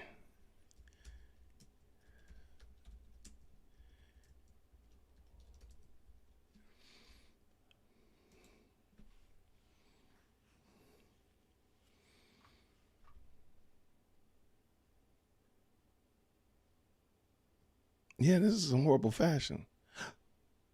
That dude wearing a dress. Okay, yeah, we can't do that. All right, so okay. Here, okay. He walking, his feet hurt. Like, that just seems normal. That seems like normal clothes. That's normal. I might put that on today. That's super normal.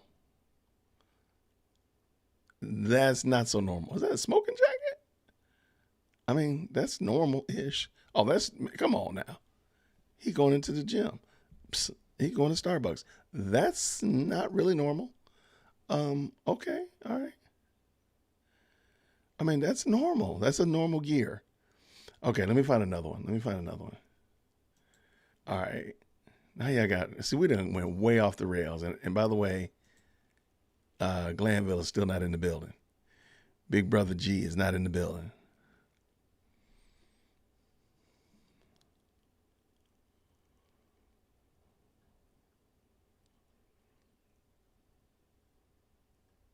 Okay, I need to find a good one that's quick, short. We're not gonna be long.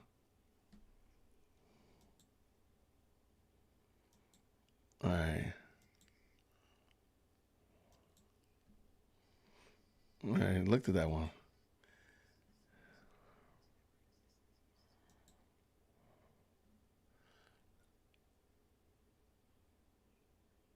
Oh man, it's like a 4-minute long one. I don't want to miss Glanville come in saying that we can go home.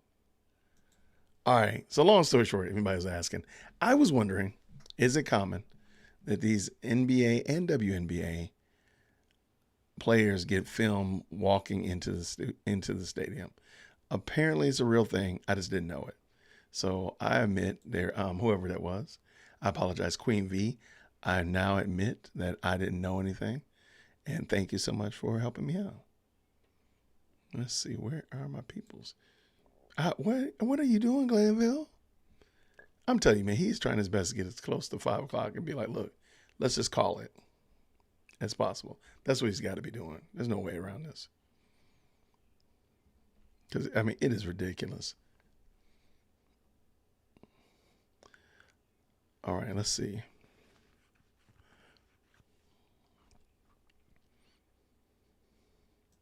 I see infamous Sylvia it looks like she's live streaming. Was she live streaming it? I thought she was in the courtroom.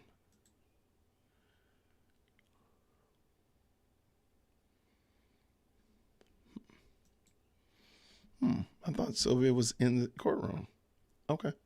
Maybe not. Maybe she's not in there.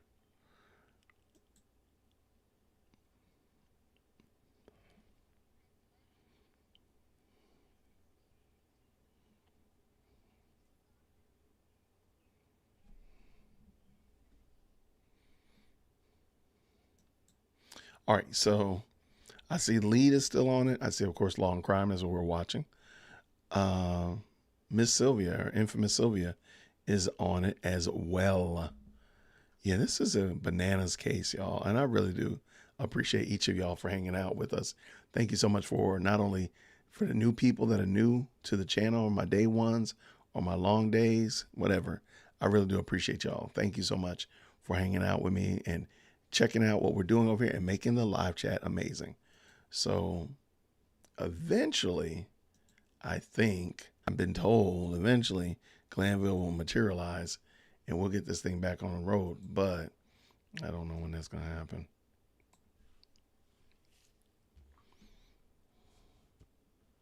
He must be paid by the hour. I think that's it, Terry. I really think that's it. I'm not. If somebody told me Glanville had 4 more years till retirement, this would make 100% sense. If they told me he had 6 years to retirement, it would make sense as well. But that's why things happening. I do think he's trying to run up the score to retirement. Travis Kelce. Okay, I can't. I can't populate it from here. I gotta close out this window. All right, let's see what this is. Travis Kelce Stadium walk-in. Okay.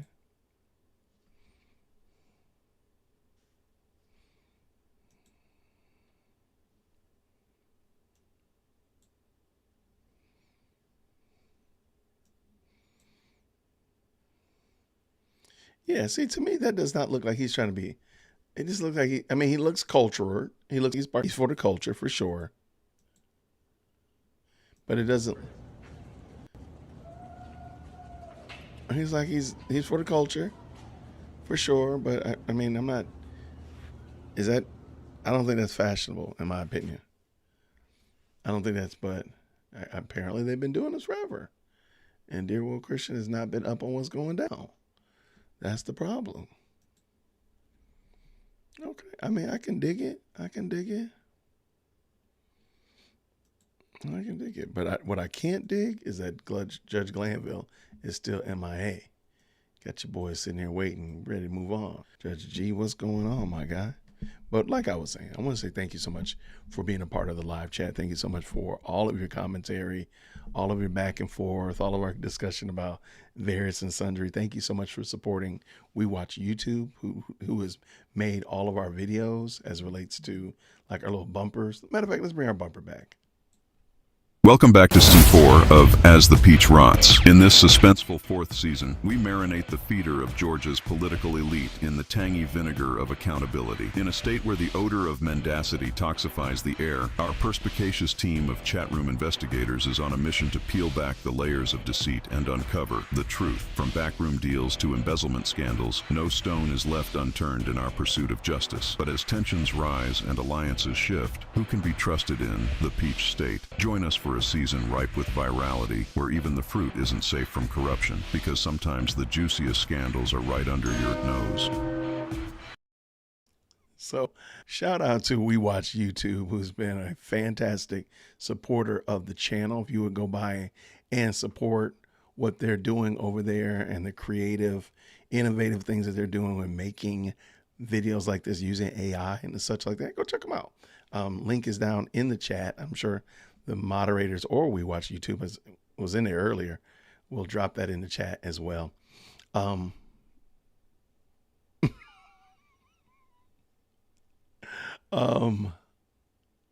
good conversation going on. And I do want to say, where I was going with that was, I really do appreciate y'all. Thank you so much. Whether, again, you've been with me all day today, you've been with me just a few minutes, whatever. I appreciate you from the south side of Chicago. You over there in Dalton, Jamie. Y'all got some in that Dalton area. Y'all got some stuff going on over there for sure. You got a lot of happening in Chicago and that south suburbs. Yeah, that's weird. Carrying purses and wearing dresses is a thing. No, ma'am. No, sir. That is not a thing. That's deplorable. But let us continue. Let us keep going. What did I miss? What did I miss? Yes, thank you so much. Transplant text. And here's We Watch YouTube. I know We Watch YouTube was in here earlier. So I appreciate y'all dropping the chat in there. And here's some, oh my gosh, how athletes are turning arena entrances into fashion shows. Wow. Where did this come from? And this is from 2019. Good gracious, man. That's 5 years ago, man. Where have you been, Dear Will Christian?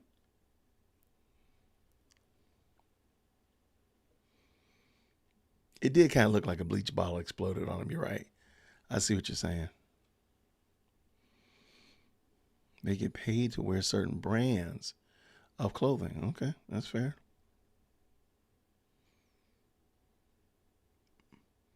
Nobody pays me to do that.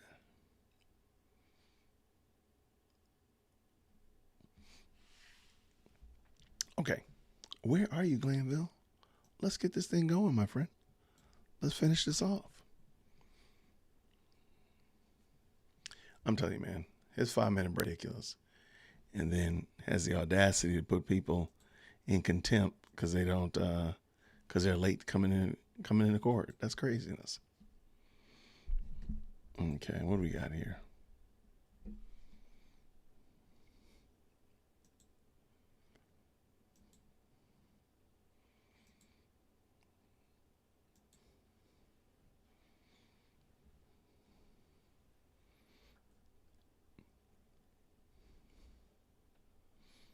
All right. I do not see anything percolating. Nothing going on, man. That's crazy. Come on. Glanville? Bro, you holding people hostage, man.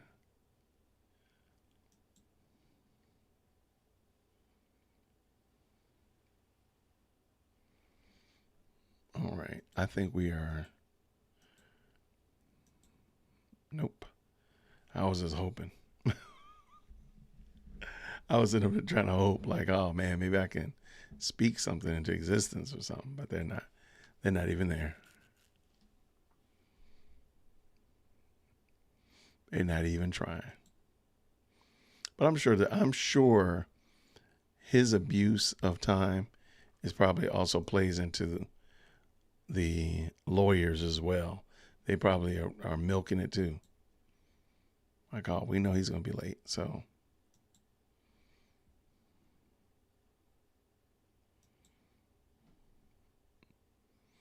All right, what do we have here? Looking. That is hilarious.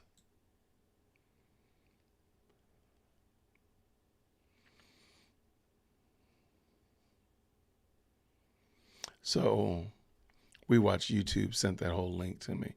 I don't think I ever paid attention to this, man. I didn't realize this was a whole fashion thing to walk from your car to the arena. I didn't realize this. Oh, wow.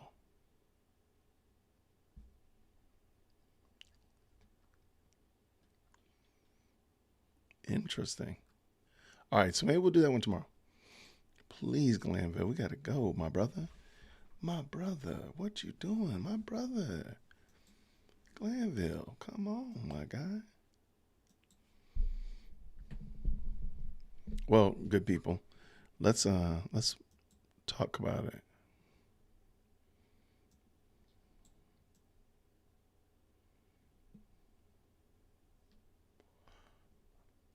Oh man. Let me clear up something. Thank you, Texan. I appreciate it. So Glanville is single-handedly cratering this case by not starting on time. And if you're wondering what we're doing, we're just waiting for Glanville to come back so we can get this thing underway. We're on the tail end of today, so I fully expect him to come back and just say, hey, let's just call it, because it's 4:20 now. So this is a 30-minute comfort break. Wow. So I fully expect him to come back and say, hey, let's call it for the day, but we'll pick back up tomorrow. That sounds about right, what he's going to do.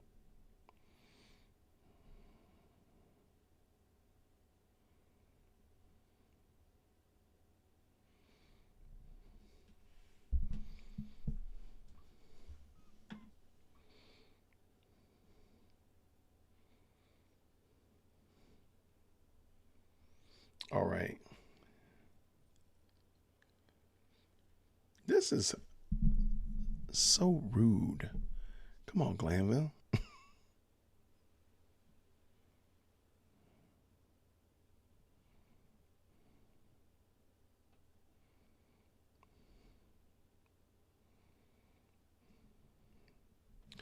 All right. So, yeah, I don't know where he is, but I really just want to hear, when is the show cause hearing? Is it going to be tomorrow? And then what is going to be the plan for tomorrow? Because that will definitely help out. Because if you don't see a thumbnail for tomorrow, I'm going to probably just phone tomorrow in.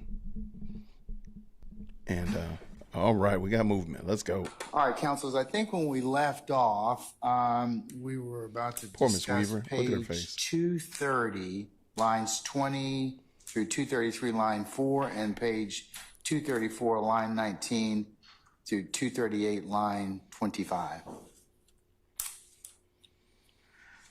Wow, he picked right back up. Nope. Didn't miss a beat. He said, man, let me... Oh, sleepy boy. Nappy nap time is still napping.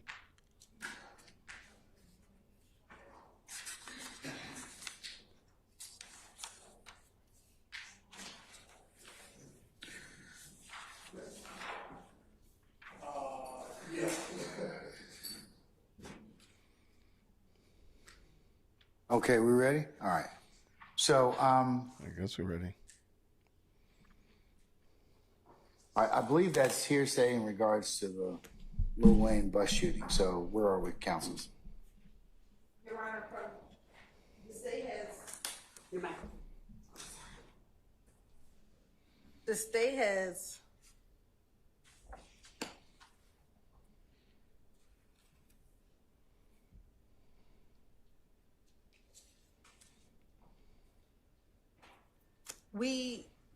We would like in to complete the thoughts on page 230 up to line 23. Because I think defense counsel starts at 230 line 20. You said 230 up through line 23? Yeah, so we want all of up to line 23 in, and then starting at line 24, we don't object from 230 line 24.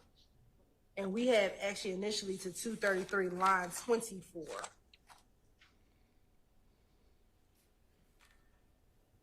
All right. So, Mr. Shart or others, do you, Mr. Steele, any other, the state wishes to just, they want to play, they want to play up until 230 what, madam? 230 line. So 230 line, starting the redaction at 230 line 24. You want to? I don't have any problem with that. Okay, going through He 233 sounds line so 4. tired. Bless his heart. Going through.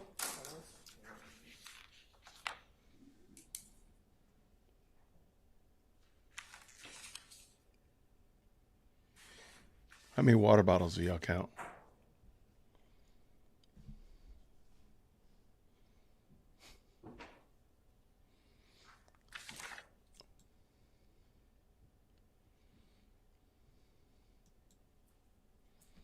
I'm sorry. The Going thing to closed out. 233 line 24. I don't have any problem with that. So going to 230, page 233, line 24. Yes. All right, and what transcript, or should say, I'm sorry, what audio Oh, somebody video back in chair 3. portion does that correspond to? It's going to be, and I'll just need to confirm, around 1223, probably around 40, Okay. but I'll need to double check it until 1226:08. All right.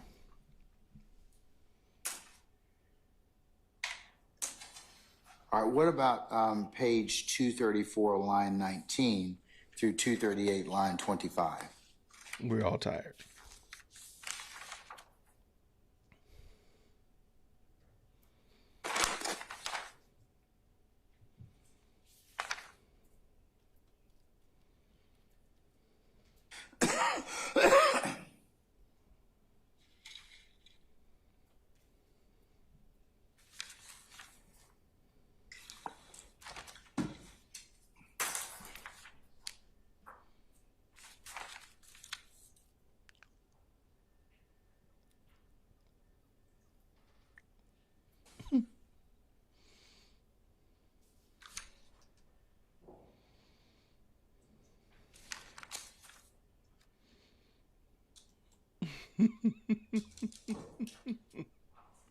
Neither of them really say anything. You're right. I have no idea.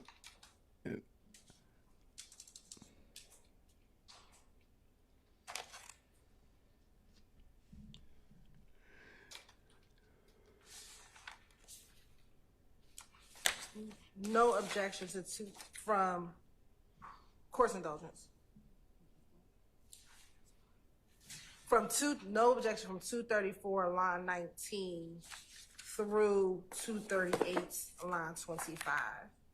May I make a suggestion? I'm in agreement with everything the state has said. It leaves this patch between 234 line 4,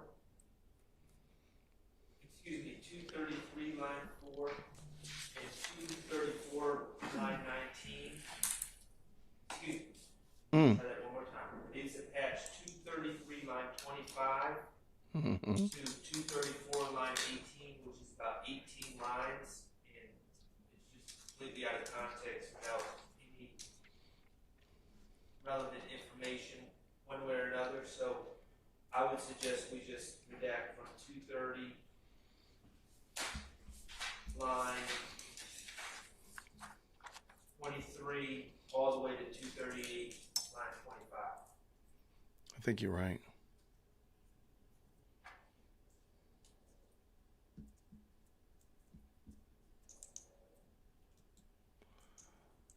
Nobody's really, that's all speculation as far as we know. Time, that just seems like speculation. I've heard it, I've heard the rumor, but I don't know emphatically what is being said is true.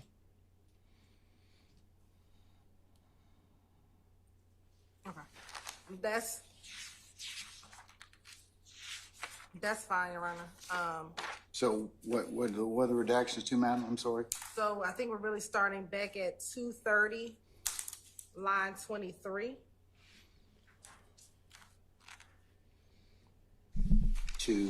Through 238, line 25. Mm-hmm. And that's going to be 1223, and approximately 40 to 1230.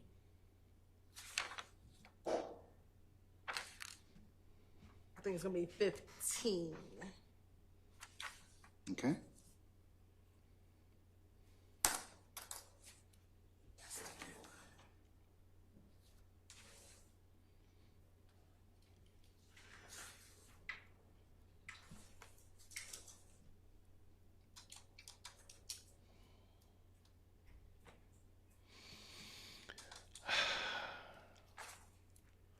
I can't disagree.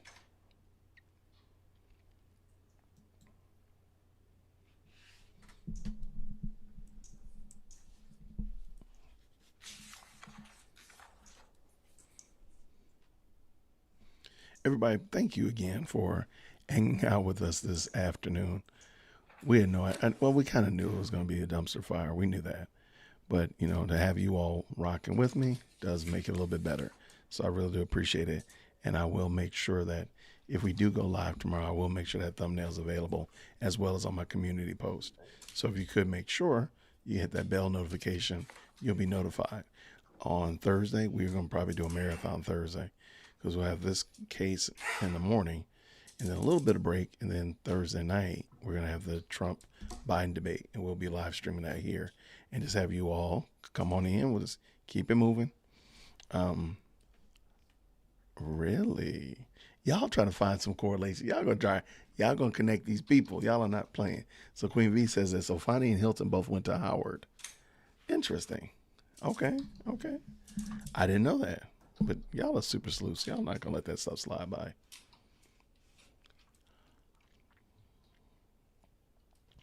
So that is the point in the case.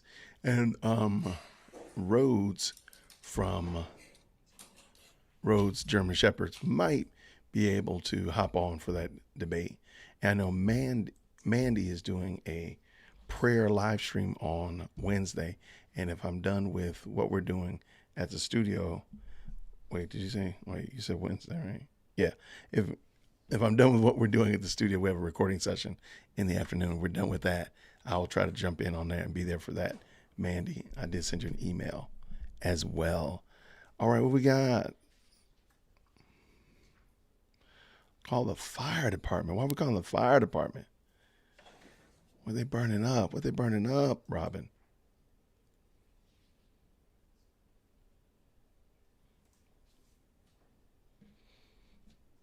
They just like let it go.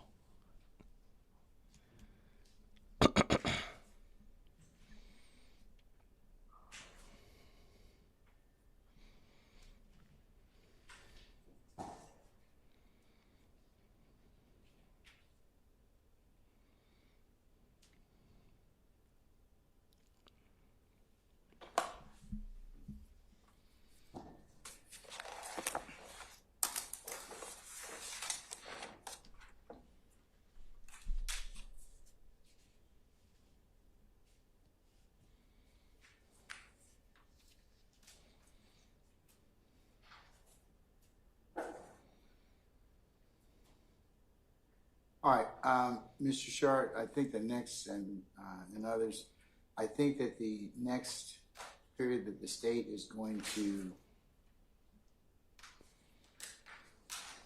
are you admitting this, Ms. Hilton? That's 12/25/30 to 12/25/36. So, Your Honor, those two are all inclusive of what we just discussed. Okay, all right, so we don't need to worry about those anymore. Oh, Okay. praise him, praise him. All right, what about the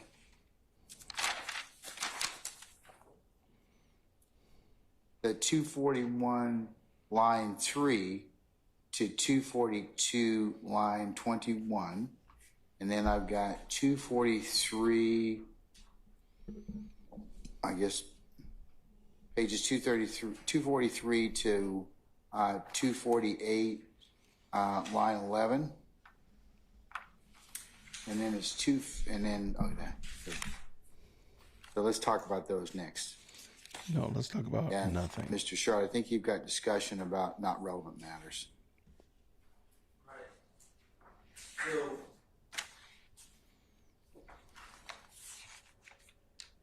as known, Mr. Copeland tends to jump from topic to topic sometimes, and 242 towards the bottom of the page,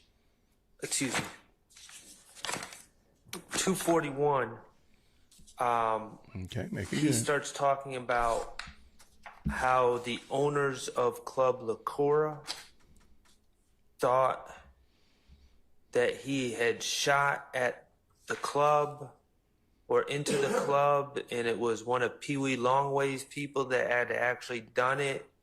And it's a big story about how he had to prove to the Allison brothers that he wasn't the one who shot, and it was proven by videotape that he was wearing some other types of clothes. And then he also talks about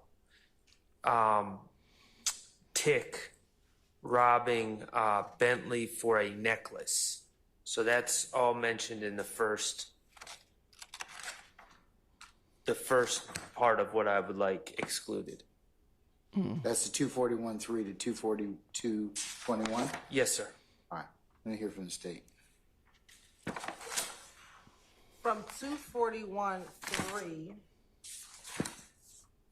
through 242.21. Yes.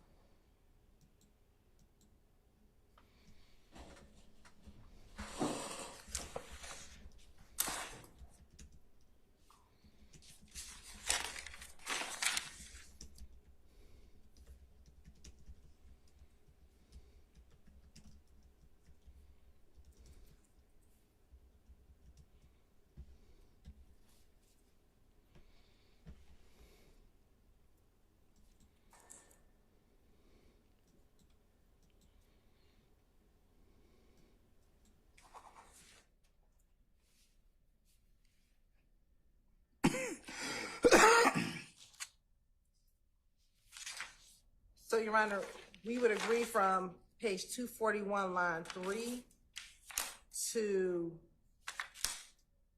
page 242, line 18. Okay.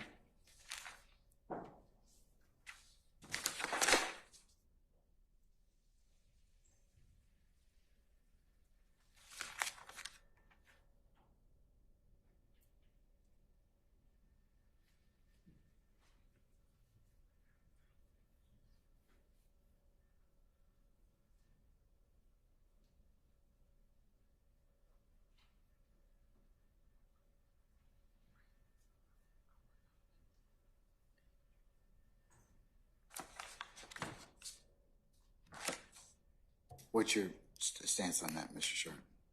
Well, the problem is, in there is a small area where Mr. Copeland and the detectives start talking about loyalty and how he's loyal to his friends and how these other guys weren't raised the same way he was.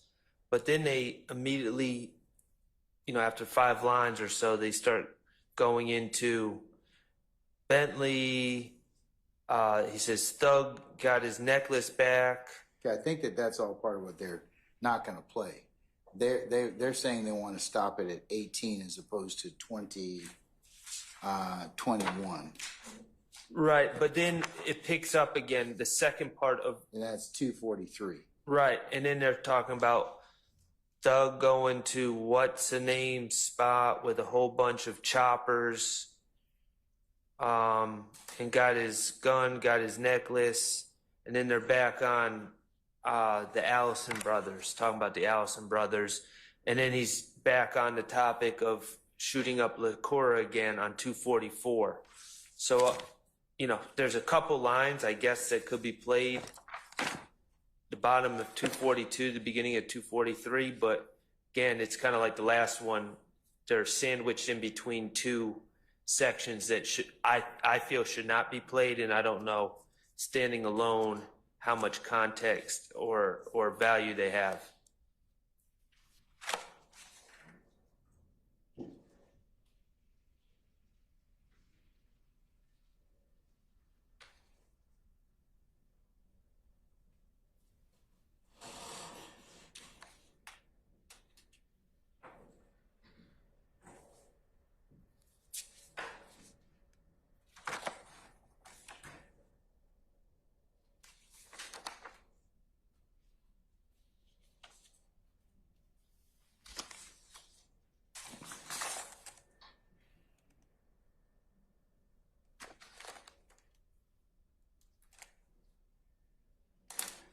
Okay, anything else, sir? I'm going to get the state's...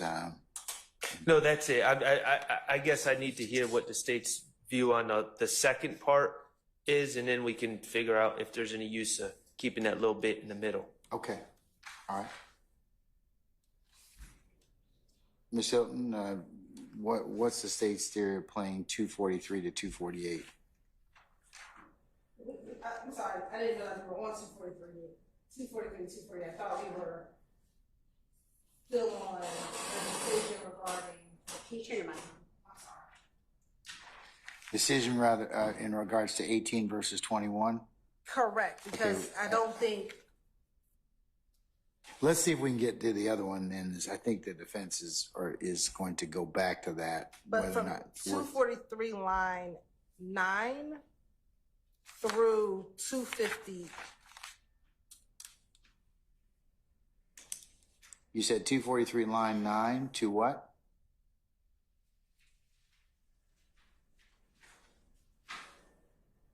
From 243. From 243 line 9 through 257.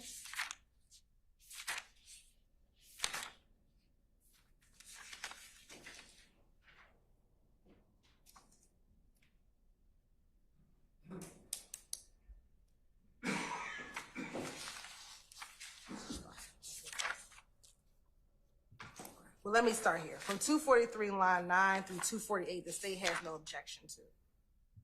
To the end, so 248 through line 24? I guess that's the end of the page, right? Yeah, so 243, line 9 through 248, line 24, the state has no objection to. Okay, all right.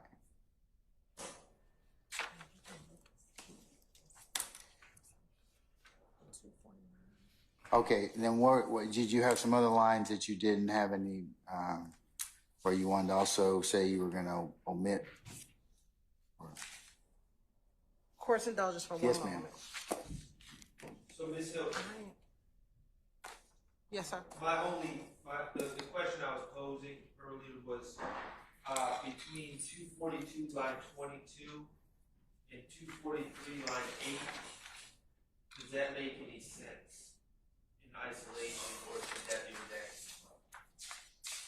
So I was still wanting 242, line 15 through 243, line 7. You said 242 what, ma'am? Line 15 through 243, line 8. I'm sorry.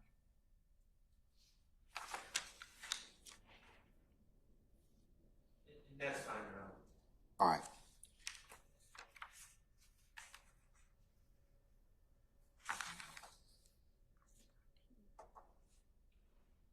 Okay, all right. Anybody else having discussion or objection as to those pages, 241, 3 to 242? Okay, all right, sir, thank you. Okay, what about, all right, so continuing, Ms. Hilton, from 248,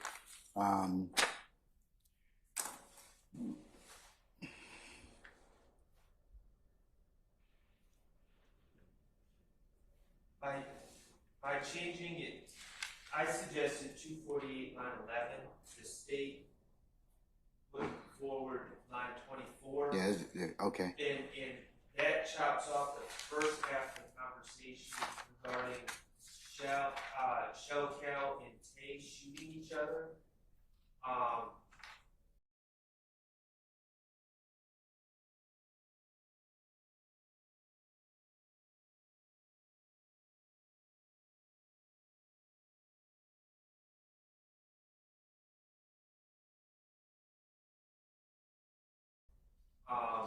If we're going to leave it in, we should leave it in the first part of the conversation.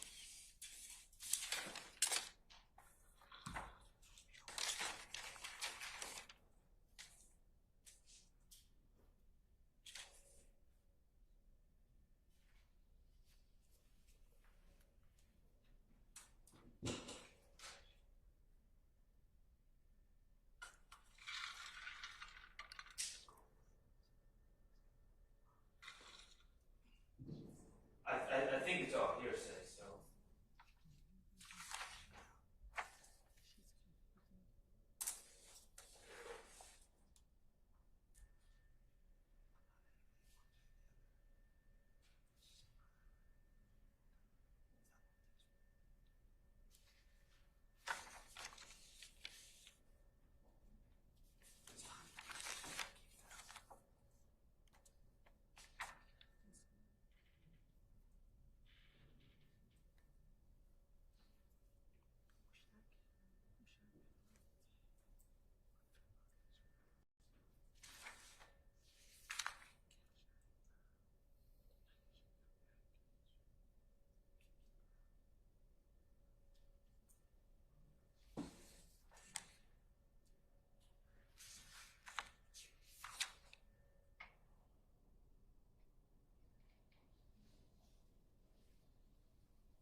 What do you know about that? I'm muted. What do you know about that?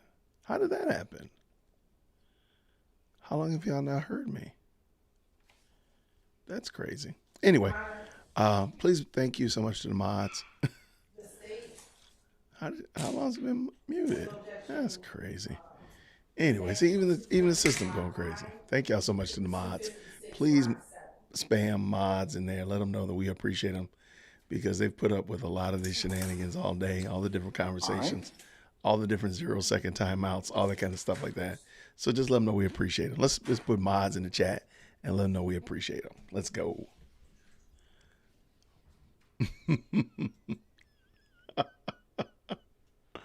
How long has it been muted?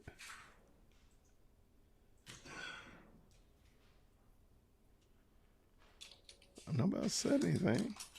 It must have just muted itself. Only 2 hours. I've been muted for 2 hours? Are you for real? No way. No way, Terry Adams. No way. That seems appropriate on behalf of Mr. Still. Really? I wonder what happened.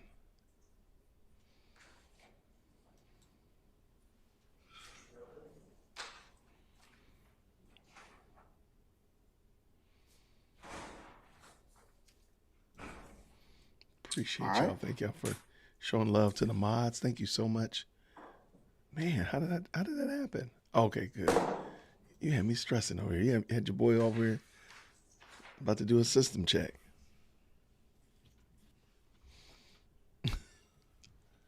I was worried, like, God, what happened? I'm over here telling some high quality jokes over here. Okay, then the next period we need to discuss is 266. No, we don't. We don't need to discuss lines We're 10 done, through Glanville. 24, We're where done. there's some hearsay about Mr. Copeland and Mr. Williams and this apparent gun buyback. All right, I'm just going to executive order. I'm just making an executive decision. I'm done so with this. I have no hope that this case is going to do well. I have no hope at all. None whatsoever. But wow. The plan tomorrow is, hold on one second, see what.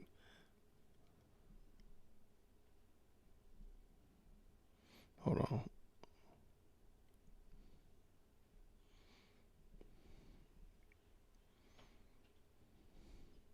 Hold on, Lady Dear World Christian is asking me a question. There we go.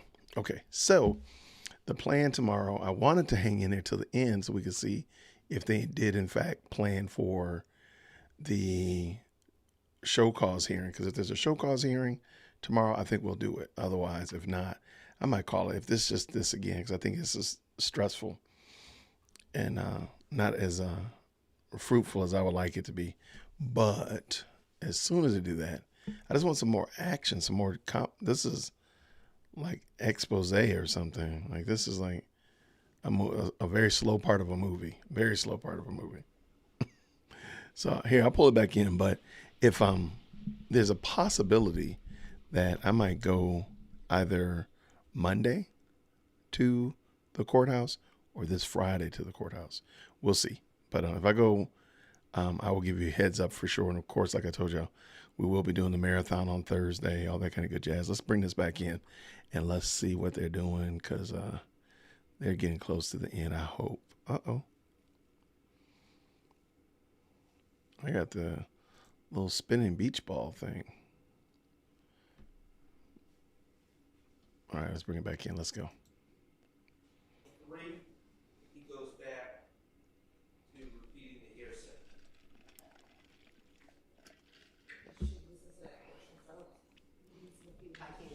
Well, he said, so Thug was like, go get that gun, film it.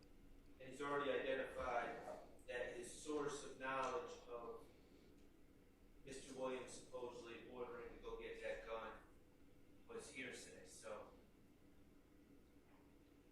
seems like we would take that out. I don't have a problem with leaving the rest in from 14 to 23 except for that line.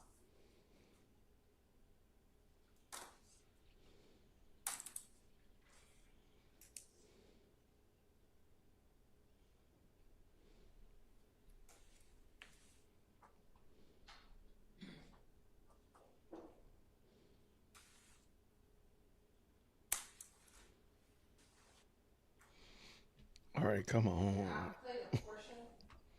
This could be categorized as co-conspirator hearsay as well. Are you talking about from 13 through 24? Yes, 13 through 20.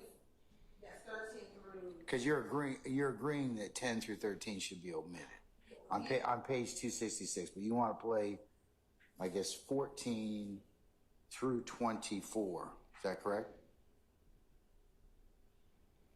Yes, Your Honor. But we do, now looking at it all, 10 through 24, we believe to be co-conspirator hearsay. But Put a 1 in the chat if you think that young lady in the bottom corner is on her Instagram. 13, we'll play 14. Put a 1 in the chat if you think she was on her Instagram. All right, let me hear that then. Oh, by the way, I think she was on her Instagram.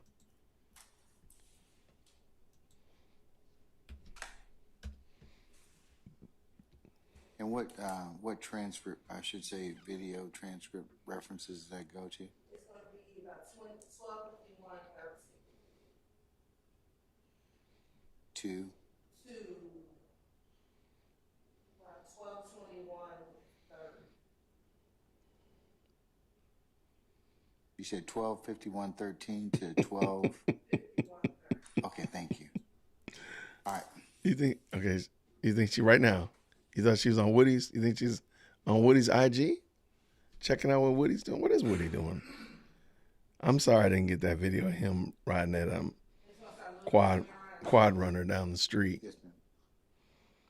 And that would have been some good comedy.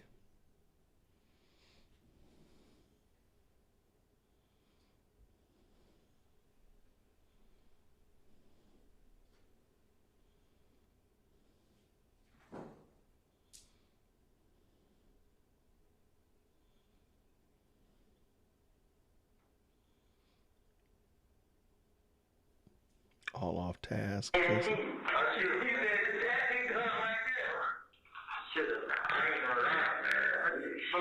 at that point, it really worked because it was kind of still yours. Had you got your money yet? Huh? Because they were going to pay you. Right? She said, this is what I did here. I heard it. So, totally did go ahead and get it done. Like, from the you hear? Somebody, see, that's what I'm saying? Like, every time something happens, they call it good. Huh? Yeah. So every time something happens, somebody kind of do it, says do it. So do it like you go get the gun, you did.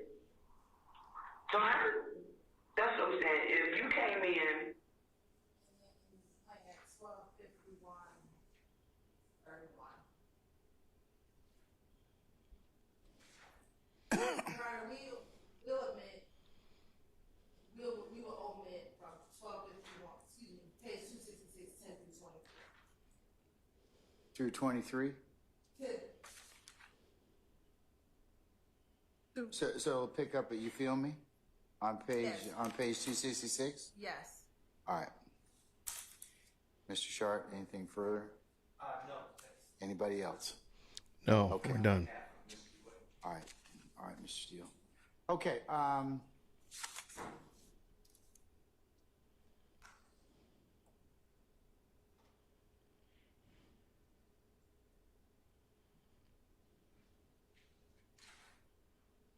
I've got 270 pages, page 270, lines 11 through 21.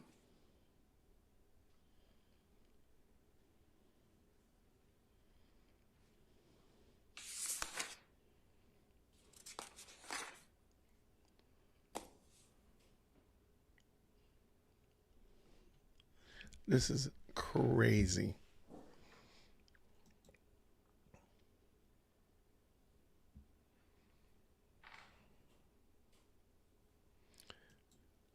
Yo, we might have to abandon ship tomorrow. If they're doing this tomorrow, I might have to just save the energy for like a fun live stream tomorrow night. Cause I don't think this is cruel and unusual. Is that what they're calling this, Sarah? They're calling this work? I'm sorry. I don't see it. We believe that portion comes in and talks about Shannon having possession of his chopper while. All right, here's Lady Dearwood Christian. I'm gonna go ask her a question real quick. Earlier ruling regarding mention of Mr. I'll see it. Copeland, excuse Mr. Look, Stiller. how are you? You've been possessing a gun. I was eating my skins. Don't get in there and harass me. Right there, skins, right there by the stove. All right, so you're gonna, you disagree or I'll admit it over your objection, okay? I love you, baby. Did the lady tell you she was gonna meet me at 6? And what transcript, or I should say video portion is that Well, I included? connected with them. I got the transcript.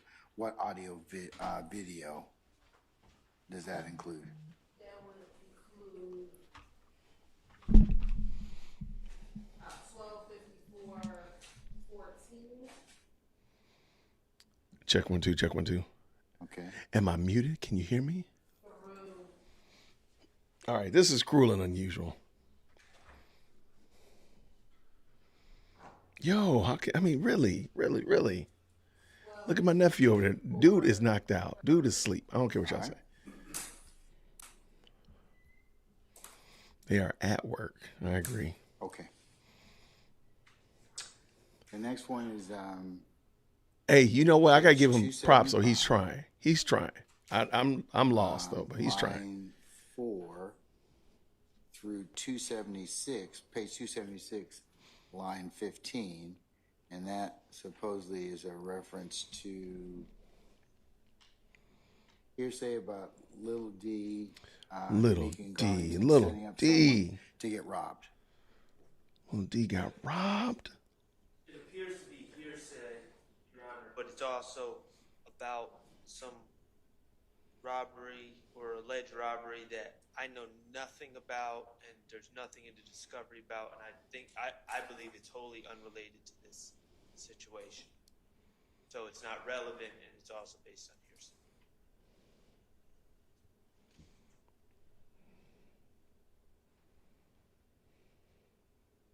We have at page 275, line 1 through page 276, line 14. Yes, ma'am.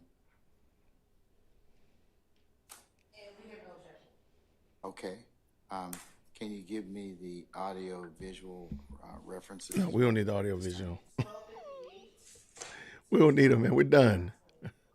We're the ADHD people now. No longer you a Check person. 1259, We are the whole crew. All of us got ADHD. Yeah, what about Rich Homie Quan? I need that. I need those funny names. That's what I need. I mean, they did mention the game today, which was crazy. And Lil Wayne. That's kind of interesting. All right. Anything else in regards to these pages? Mr. Charter, Mr. Steele, or anybody else? No, Your Honor. Oh, This case so long, I would confess that I did it so I could get out of here. okay.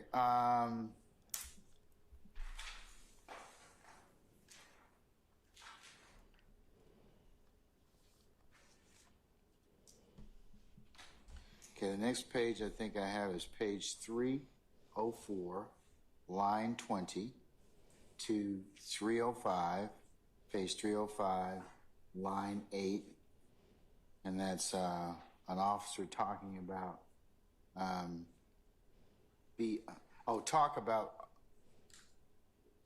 talk about Officer BB. And Your Honor, I believe last name was Robinson. He's referred to as Officer BB. This is the officer who there was some litigation earlier about possibly not being on the up and up, and I believe that where we are right now, we're not getting into that, so that would be irrelevant. I think at this point in the game, we should all give ourselves rap names. All right. Maybe next What's the live station stream, we're just going to make position up on rap names.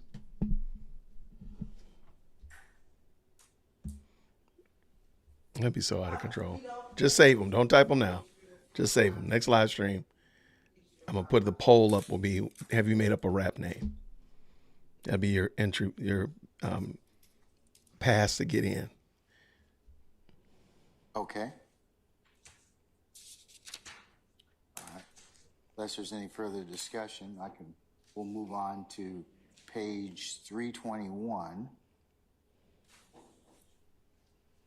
line 24 to page 322, line 6. And that is speculation about where Mr. Williams went after the proposed shooting.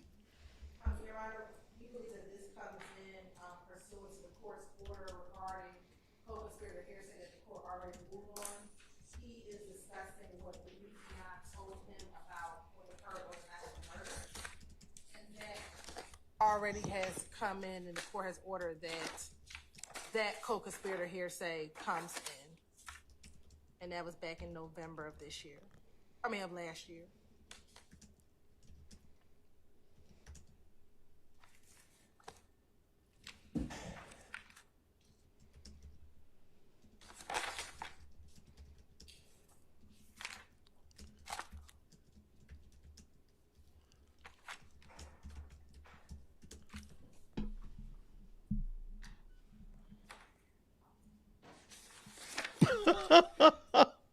That would be hilarious. A Young Thug, You're saying, I'm sorry, the Young Thug primer.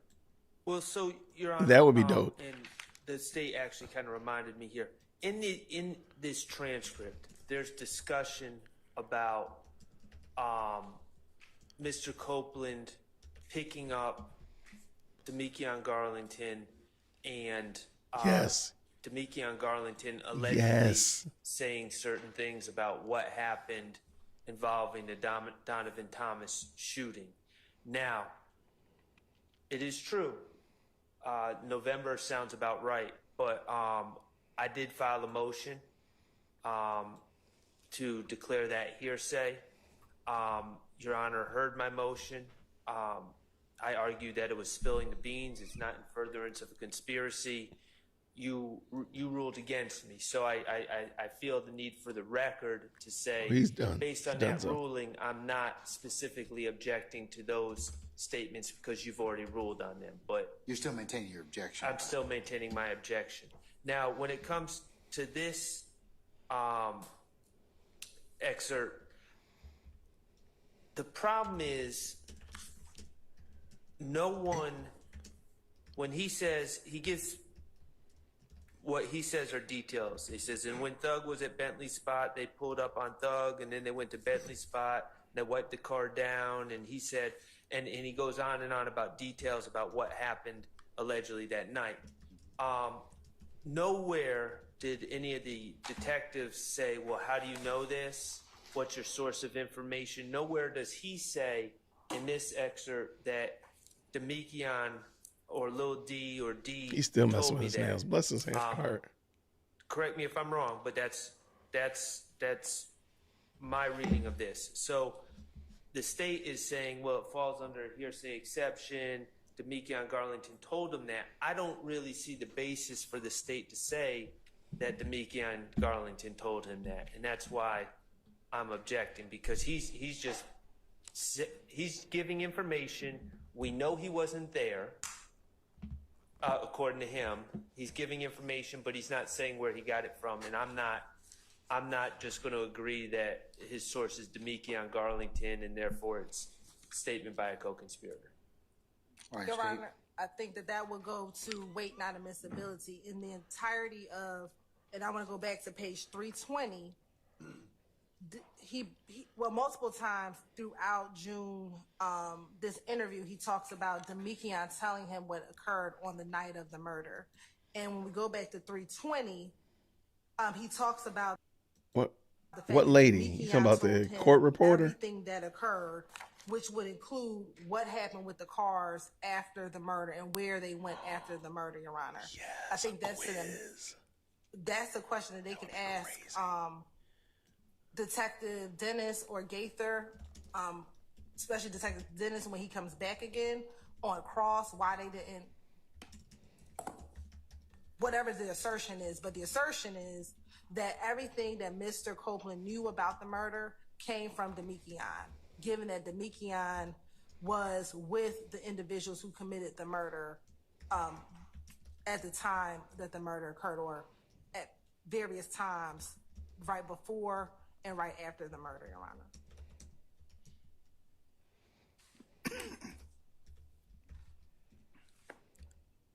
All right, any further argument as to pages 321, line 24 to 322, line 6? Well, I'll just say that, again, the state's saying, oh, Demikion's clearly the source, and the jury's not going to, I don't believe the jury's going to hear this, because Demikion Garlington has pending charges and he has a Fifth Amendment right, but he was questioned about this. And while he acknowledged being picked up at the McDonald's by Mr. Copeland, he denied saying any of these things to Mr. Copeland. So there's not a lot of corroboration that Demikion Garlington is the source other than Mr. Copeland's statement itself. Okay, but I think I've already ruled on this issue, so I understand what you're saying, Mr. Short. I'm still going to admit it over your objection. Of course you are. Of course you are. Okay. Oh my gosh. Of course you're going to overrule. I don't even care anymore. At this point, whatever. Okay. Here we go. I'm calling an audible because this is making me crazy. If they don't do the show cause tomorrow night, we are going to do a recap of the Young Thug case. I'm just going to tell you right now, if you want to be a part of the recap, please shoot me I'm going to put it on my Buy Me a Coffee. That way everybody can see it. So on my Buy Me a Coffee page, I'm going to put a message. You can go there and add whatever little factoids you would like to add from the Young Thug case into that little post. Because this right here is just long. It's crazy. But I am now convinced. I am now on a mission to make this I have an idea that is going to be so ludicrously insane, hilarious. You all are going to love it. So on my Buy Me a Coffee page, I'm putting it right now. Put down any factoids that you would like to see in a quiz, if you will, of the Young Thug case. Okay, it's under post. I'm just going to say, and just put whatever. Keep them clean. I'm going to call it the Young Thug quiz questions. And y'all can see this. You can probably see that I can't spell at the moment. All right, so I'm gonna put this on my Buy Me a Coffee page. If you would like to, because unless tomorrow is gonna be better than this is gonna be crazy. Please leave any fun YSL factoids that you'd like to see in a quiz this week. All right, there you go. It's public. Everybody can see it. Feel free to go to my Buy Me a Coffee page. I'll even leave the link here. Let me grab the link. There you go. I'm going to bring it back over here and I'm going to put it in the chat. All right. I'm not going to tell you what kind it is. I'm not going to tell you any of that stuff. I'm not going to tell you what it is. I'm just going to tell you right now, it's going to be funny. It's going to be hilarious. All right. So, and somebody give me a thumbs down. I appreciate it. Probably because I called it audible and said I'm tired of hearing these people talk. Because they're still talking at the second. Yeah, they're still going. So, any questions you want to, or any little factoids, like Rich Homie Quan or Weaver wears Chuck Taylor.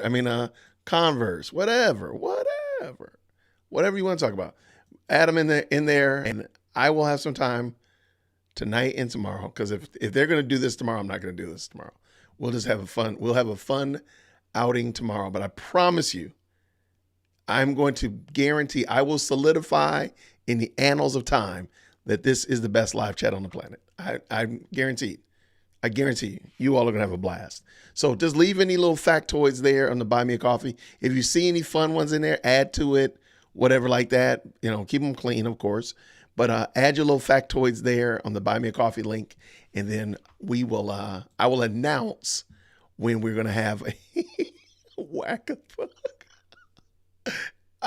I can't tell you what it's going to be, but I promise you this. I'm telling you right now, you're going to have a good laugh. You will have a laugh, and that's all we need. Okay? I'm just telling you right now, you're going to have a good time. You're going to call a foul ball. I'm calling audible. No way, no way. I'm promising y'all, you will enjoy this. Flashcards would be hilarious. I'm telling you right now, flashcards would be hilarious. But in the meantime and in between time, they're still going. Oh my word. How is this a thing? Frustration with working with dirty cops. They're still talking about this. It's a continuation of the officer.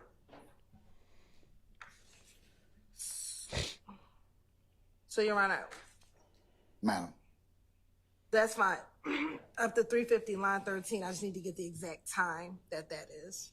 So you're going to agree it goes to line 17? All right, you get me the time? 13 is fine. Yeah. Line 13 as opposed to 17? Yes, sir. Okay. So it should be approximately 320, probably 48. So 3:15:55 to 3:20:48? 3:13:55. 3:13:55. Yes, to 3:20:48. Okay. How are we still doing this? What All right, and then you all will play the pages 350 to 356, which corresponds with what now in terms of audio video? Time, it'll be 3:20:49 to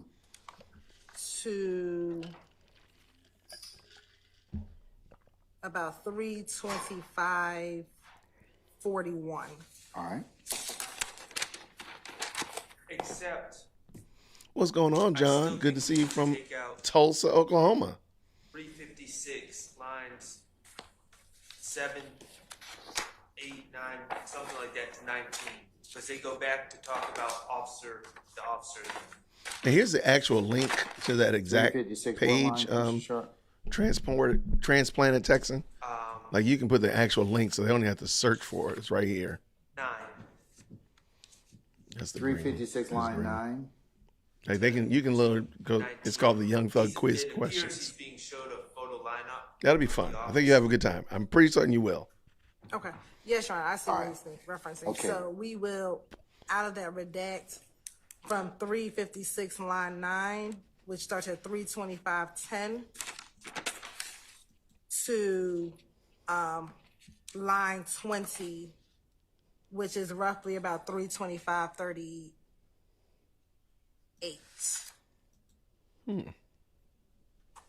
Okay.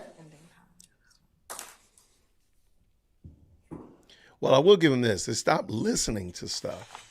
They're just kind of like talking about it, which is a little bit better, but I don't think as much. Okay, I think the next portion is 361. What time are y'all going home? Page 361, line 1 to 362, line 10. And that's apparently Mr. Stillwell purportedly saying about the shooting of Lil Wayne tour bus. Mr. Copeland, I may have labeled it wrong. Mr. Copeland, basically, he says, I'm not the problem. If you want the problem is Shannon. They said, why is the problem Shannon? The problem is Shannon. And because this end got so much to prove, it's not me, it's these ends, man. And then he says, Thug, man, whatever thugs say to these ends, Shannon will do it, man. Every time thugs say something, Shannon do it. I say that and beat him up. Shannon shot up that tour bus. Shannon did everything. He shot that gun and killed Nut. Shannon doing everything. It's not me. Y'all keep locking me up. He's already, just to be clear, he's already implicated in this statement Shannon and 3 other men from being in the car. he's already identified, and which I believe will be played to the jury, that Mr. McMullen and Shannon are allegedly gunmen, according to what Mr. Copeland says, who wasn't there. But so this is all extra, all the stuff that would normally be admissible, like he shot that gun and killed Nut. Like if that fulfilled hearsay rules, that would presumably be admissible. All that's already been stated earlier in the interview at this point. This is superfluous. It makes reference to Jeffrey Williams just ordering Shannon to do unnamed, untold acts, and Shannon will surely do it. It makes reference again to Shannon shooting up the tour bus, which we know that Mr. Copeland has no firsthand knowledge of. And so I don't see the probative value. It's cumulative based on what's contained earlier in the interview. And obviously there's certain parts of this that need to be redacted on their own right, such as references to the tour bus, such as references to Shannon doing certain unnamed crimes that Kenneth Copeland is broadly referring to. Yeah, like how do you know this? I mean, it's just him saying it. All right. Ms. Holton? Your Honor, the state agrees to the portion in which it says Shannon agrees to the portion. The state, agrees to the portion of Shannon shot up that tour bus. We do believe that that portion can be excluded. However, everything before that talks about Kenneth Copeland, who again, the state will argue is a co-conspirator to the overall gang conspiracy. Speaking of what Shannon's role is in this gang, when he says, man, whatever Thug say, Shannon will do it. Every time Thug says something, Shannon will do it. In this interview, I believe Mr. Copeland talks about send an email, ADH. Interview, that the night that Bloody J gets beat up at Club Crucial on that Monday, that Shannon was a part of beating him up. I believe that's in this interview. I'm going to verify that it's in this interview, Your Honor. So I think that was substantial. I was not intending that. That's hilarious. What's contained in line 16. And then again, when he says he shot that gun that killed Nut, again, that is based upon what he learned from Demekian as a co-conspirator hearsay. And so although he said it multiple times, the position that defense counsel has raised is that Mr. Copeland was lying during this interview. The fact that he can remain consistent about certain portions that he speaks to the detectives about, we believe is relevant for this jury to hear. I will play for you his demeanor during this portion of the interview. I can't anymore here. I cannot. I am done hearing this young lady talk today. Hey, everybody, real quick, before we bug out of here, because I do think we've rounded these bases. I see Glanville yawning. He finished. All right. Y'all, I want to thank you so much. I want to ask you for two things. I try not to ask for a lot, so I try not to be a beggar. But if you don't mind, if you can do me two things. If you're not already subscribed to the channel and you do find value in what we're doing, can you just hit the subscribe button?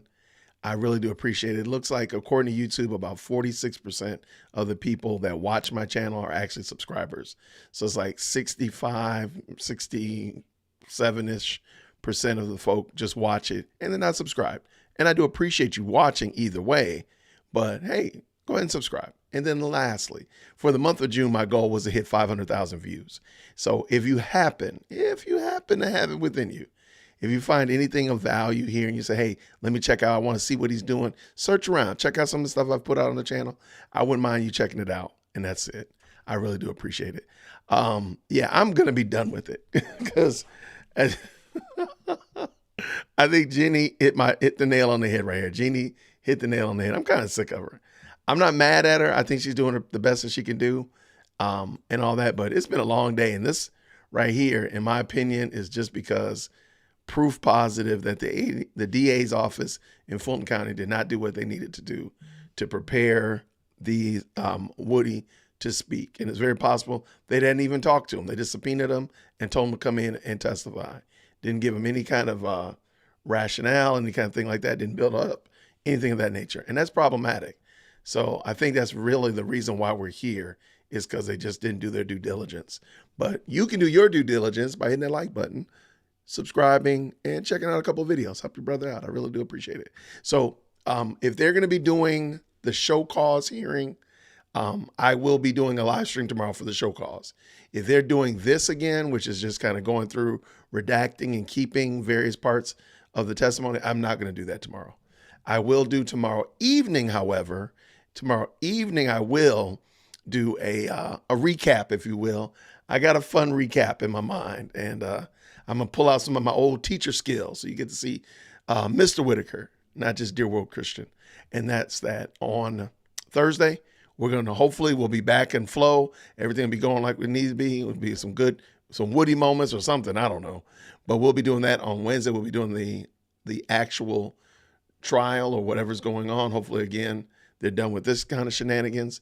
But if they're doing the, the jail calls, I'm not going to stress us out. The jail call is probably going to be worse than anything else we've heard. But what we will be doing on Thursday is also doing we will be having the presidential debate watch party at 9:00 Eastern Standard Time. I'll be making sure that thumbnail goes up tomorrow for that as well. But as soon as I do, thank you so much for asking, Jenny. If you're looking for it, it is $sign Mr. J Witt. That's me. I appreciate it. Thank you, love. But back to my point. We will be doing the presidential watch party on Thursday night, so that should be fun. Friday, Lady Dear Woke Christian is going to be, she has an appointment downtown, and then we have to go pick up my daughter from UGA on Friday evening. So it's not going to be reasonable for her to come back up here because she wants me to drive her to UGA. So Dear World Christian is going to be downtown on Friday. Downtown. You know what's downtown? Fulton County Courthouse. So there's a high probability I'm going to go to the courthouse on Friday. I'm going to confirm, but I might very well be going to the courthouse on Friday. So I'm going to try my very best to be in the camera site. I'm promising you. If I go, I'm going to do my best to be right there. I might wear a wig and add some fake dreads and pretend like I'm young DWC or something because I want to be on the camera. But anyway, I'm going to try to go because she's going to be there all day. So I can be there on time and get done. So that's going to be crazy. So that's what's going to be going on Friday. No, I will not be live streaming in the courthouse, but I'm going to try my best to be seen. I'll try my best to be seen. Maybe take some pictures with Brian or whatever. So anyway. Okay, just looking through there. But so that's the plan for the week. This is long. I did not realize how long this was. And it's just a lot. Good gracious, man. I feel so sorry for these people, man. I understand why these people sitting here picking their fingers and all this stuff, because it's Young Thug is all stretching like, look, he's dying here. But I appreciate it. Hopefully you all are enjoying watching this. We can get a little bit of opportunity to, I know I'm going in the belly of the beast, right? I'm going in the belly of the beast. They can be like, yo, we've been looking for you. Bang, Rico. Well, if you find out that I'm in jail, you know exactly what happened.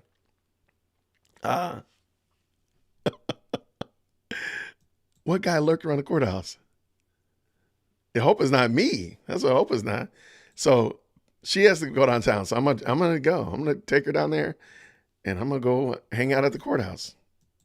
So we'll see what happens. I might not be all day though, because I know she needs it. When we get done, we got to jet up to Athens to go get my girl. But that's that. So everybody, I want to thank you so much for hanging out with me. I appreciate it. It's been a lot of fun. And if anything new comes up, I'm sure the moderators will email me or text me, let me know what's going on as it relates to the show cause hearing. But as soon as I know one way or another, we'll be doing a live stream tomorrow, or we'll just be doing a fun recap tomorrow, which I think y'all will enjoy. I'll let y'all know. You'll see the thumbnail go up. and on the channel. So if you're not getting notifications, make sure you subscribe. You hit the notification bell, all that kind of good stuff. Thank you so much for helping me just tough through this, making this a great live stream. I really do appreciate it.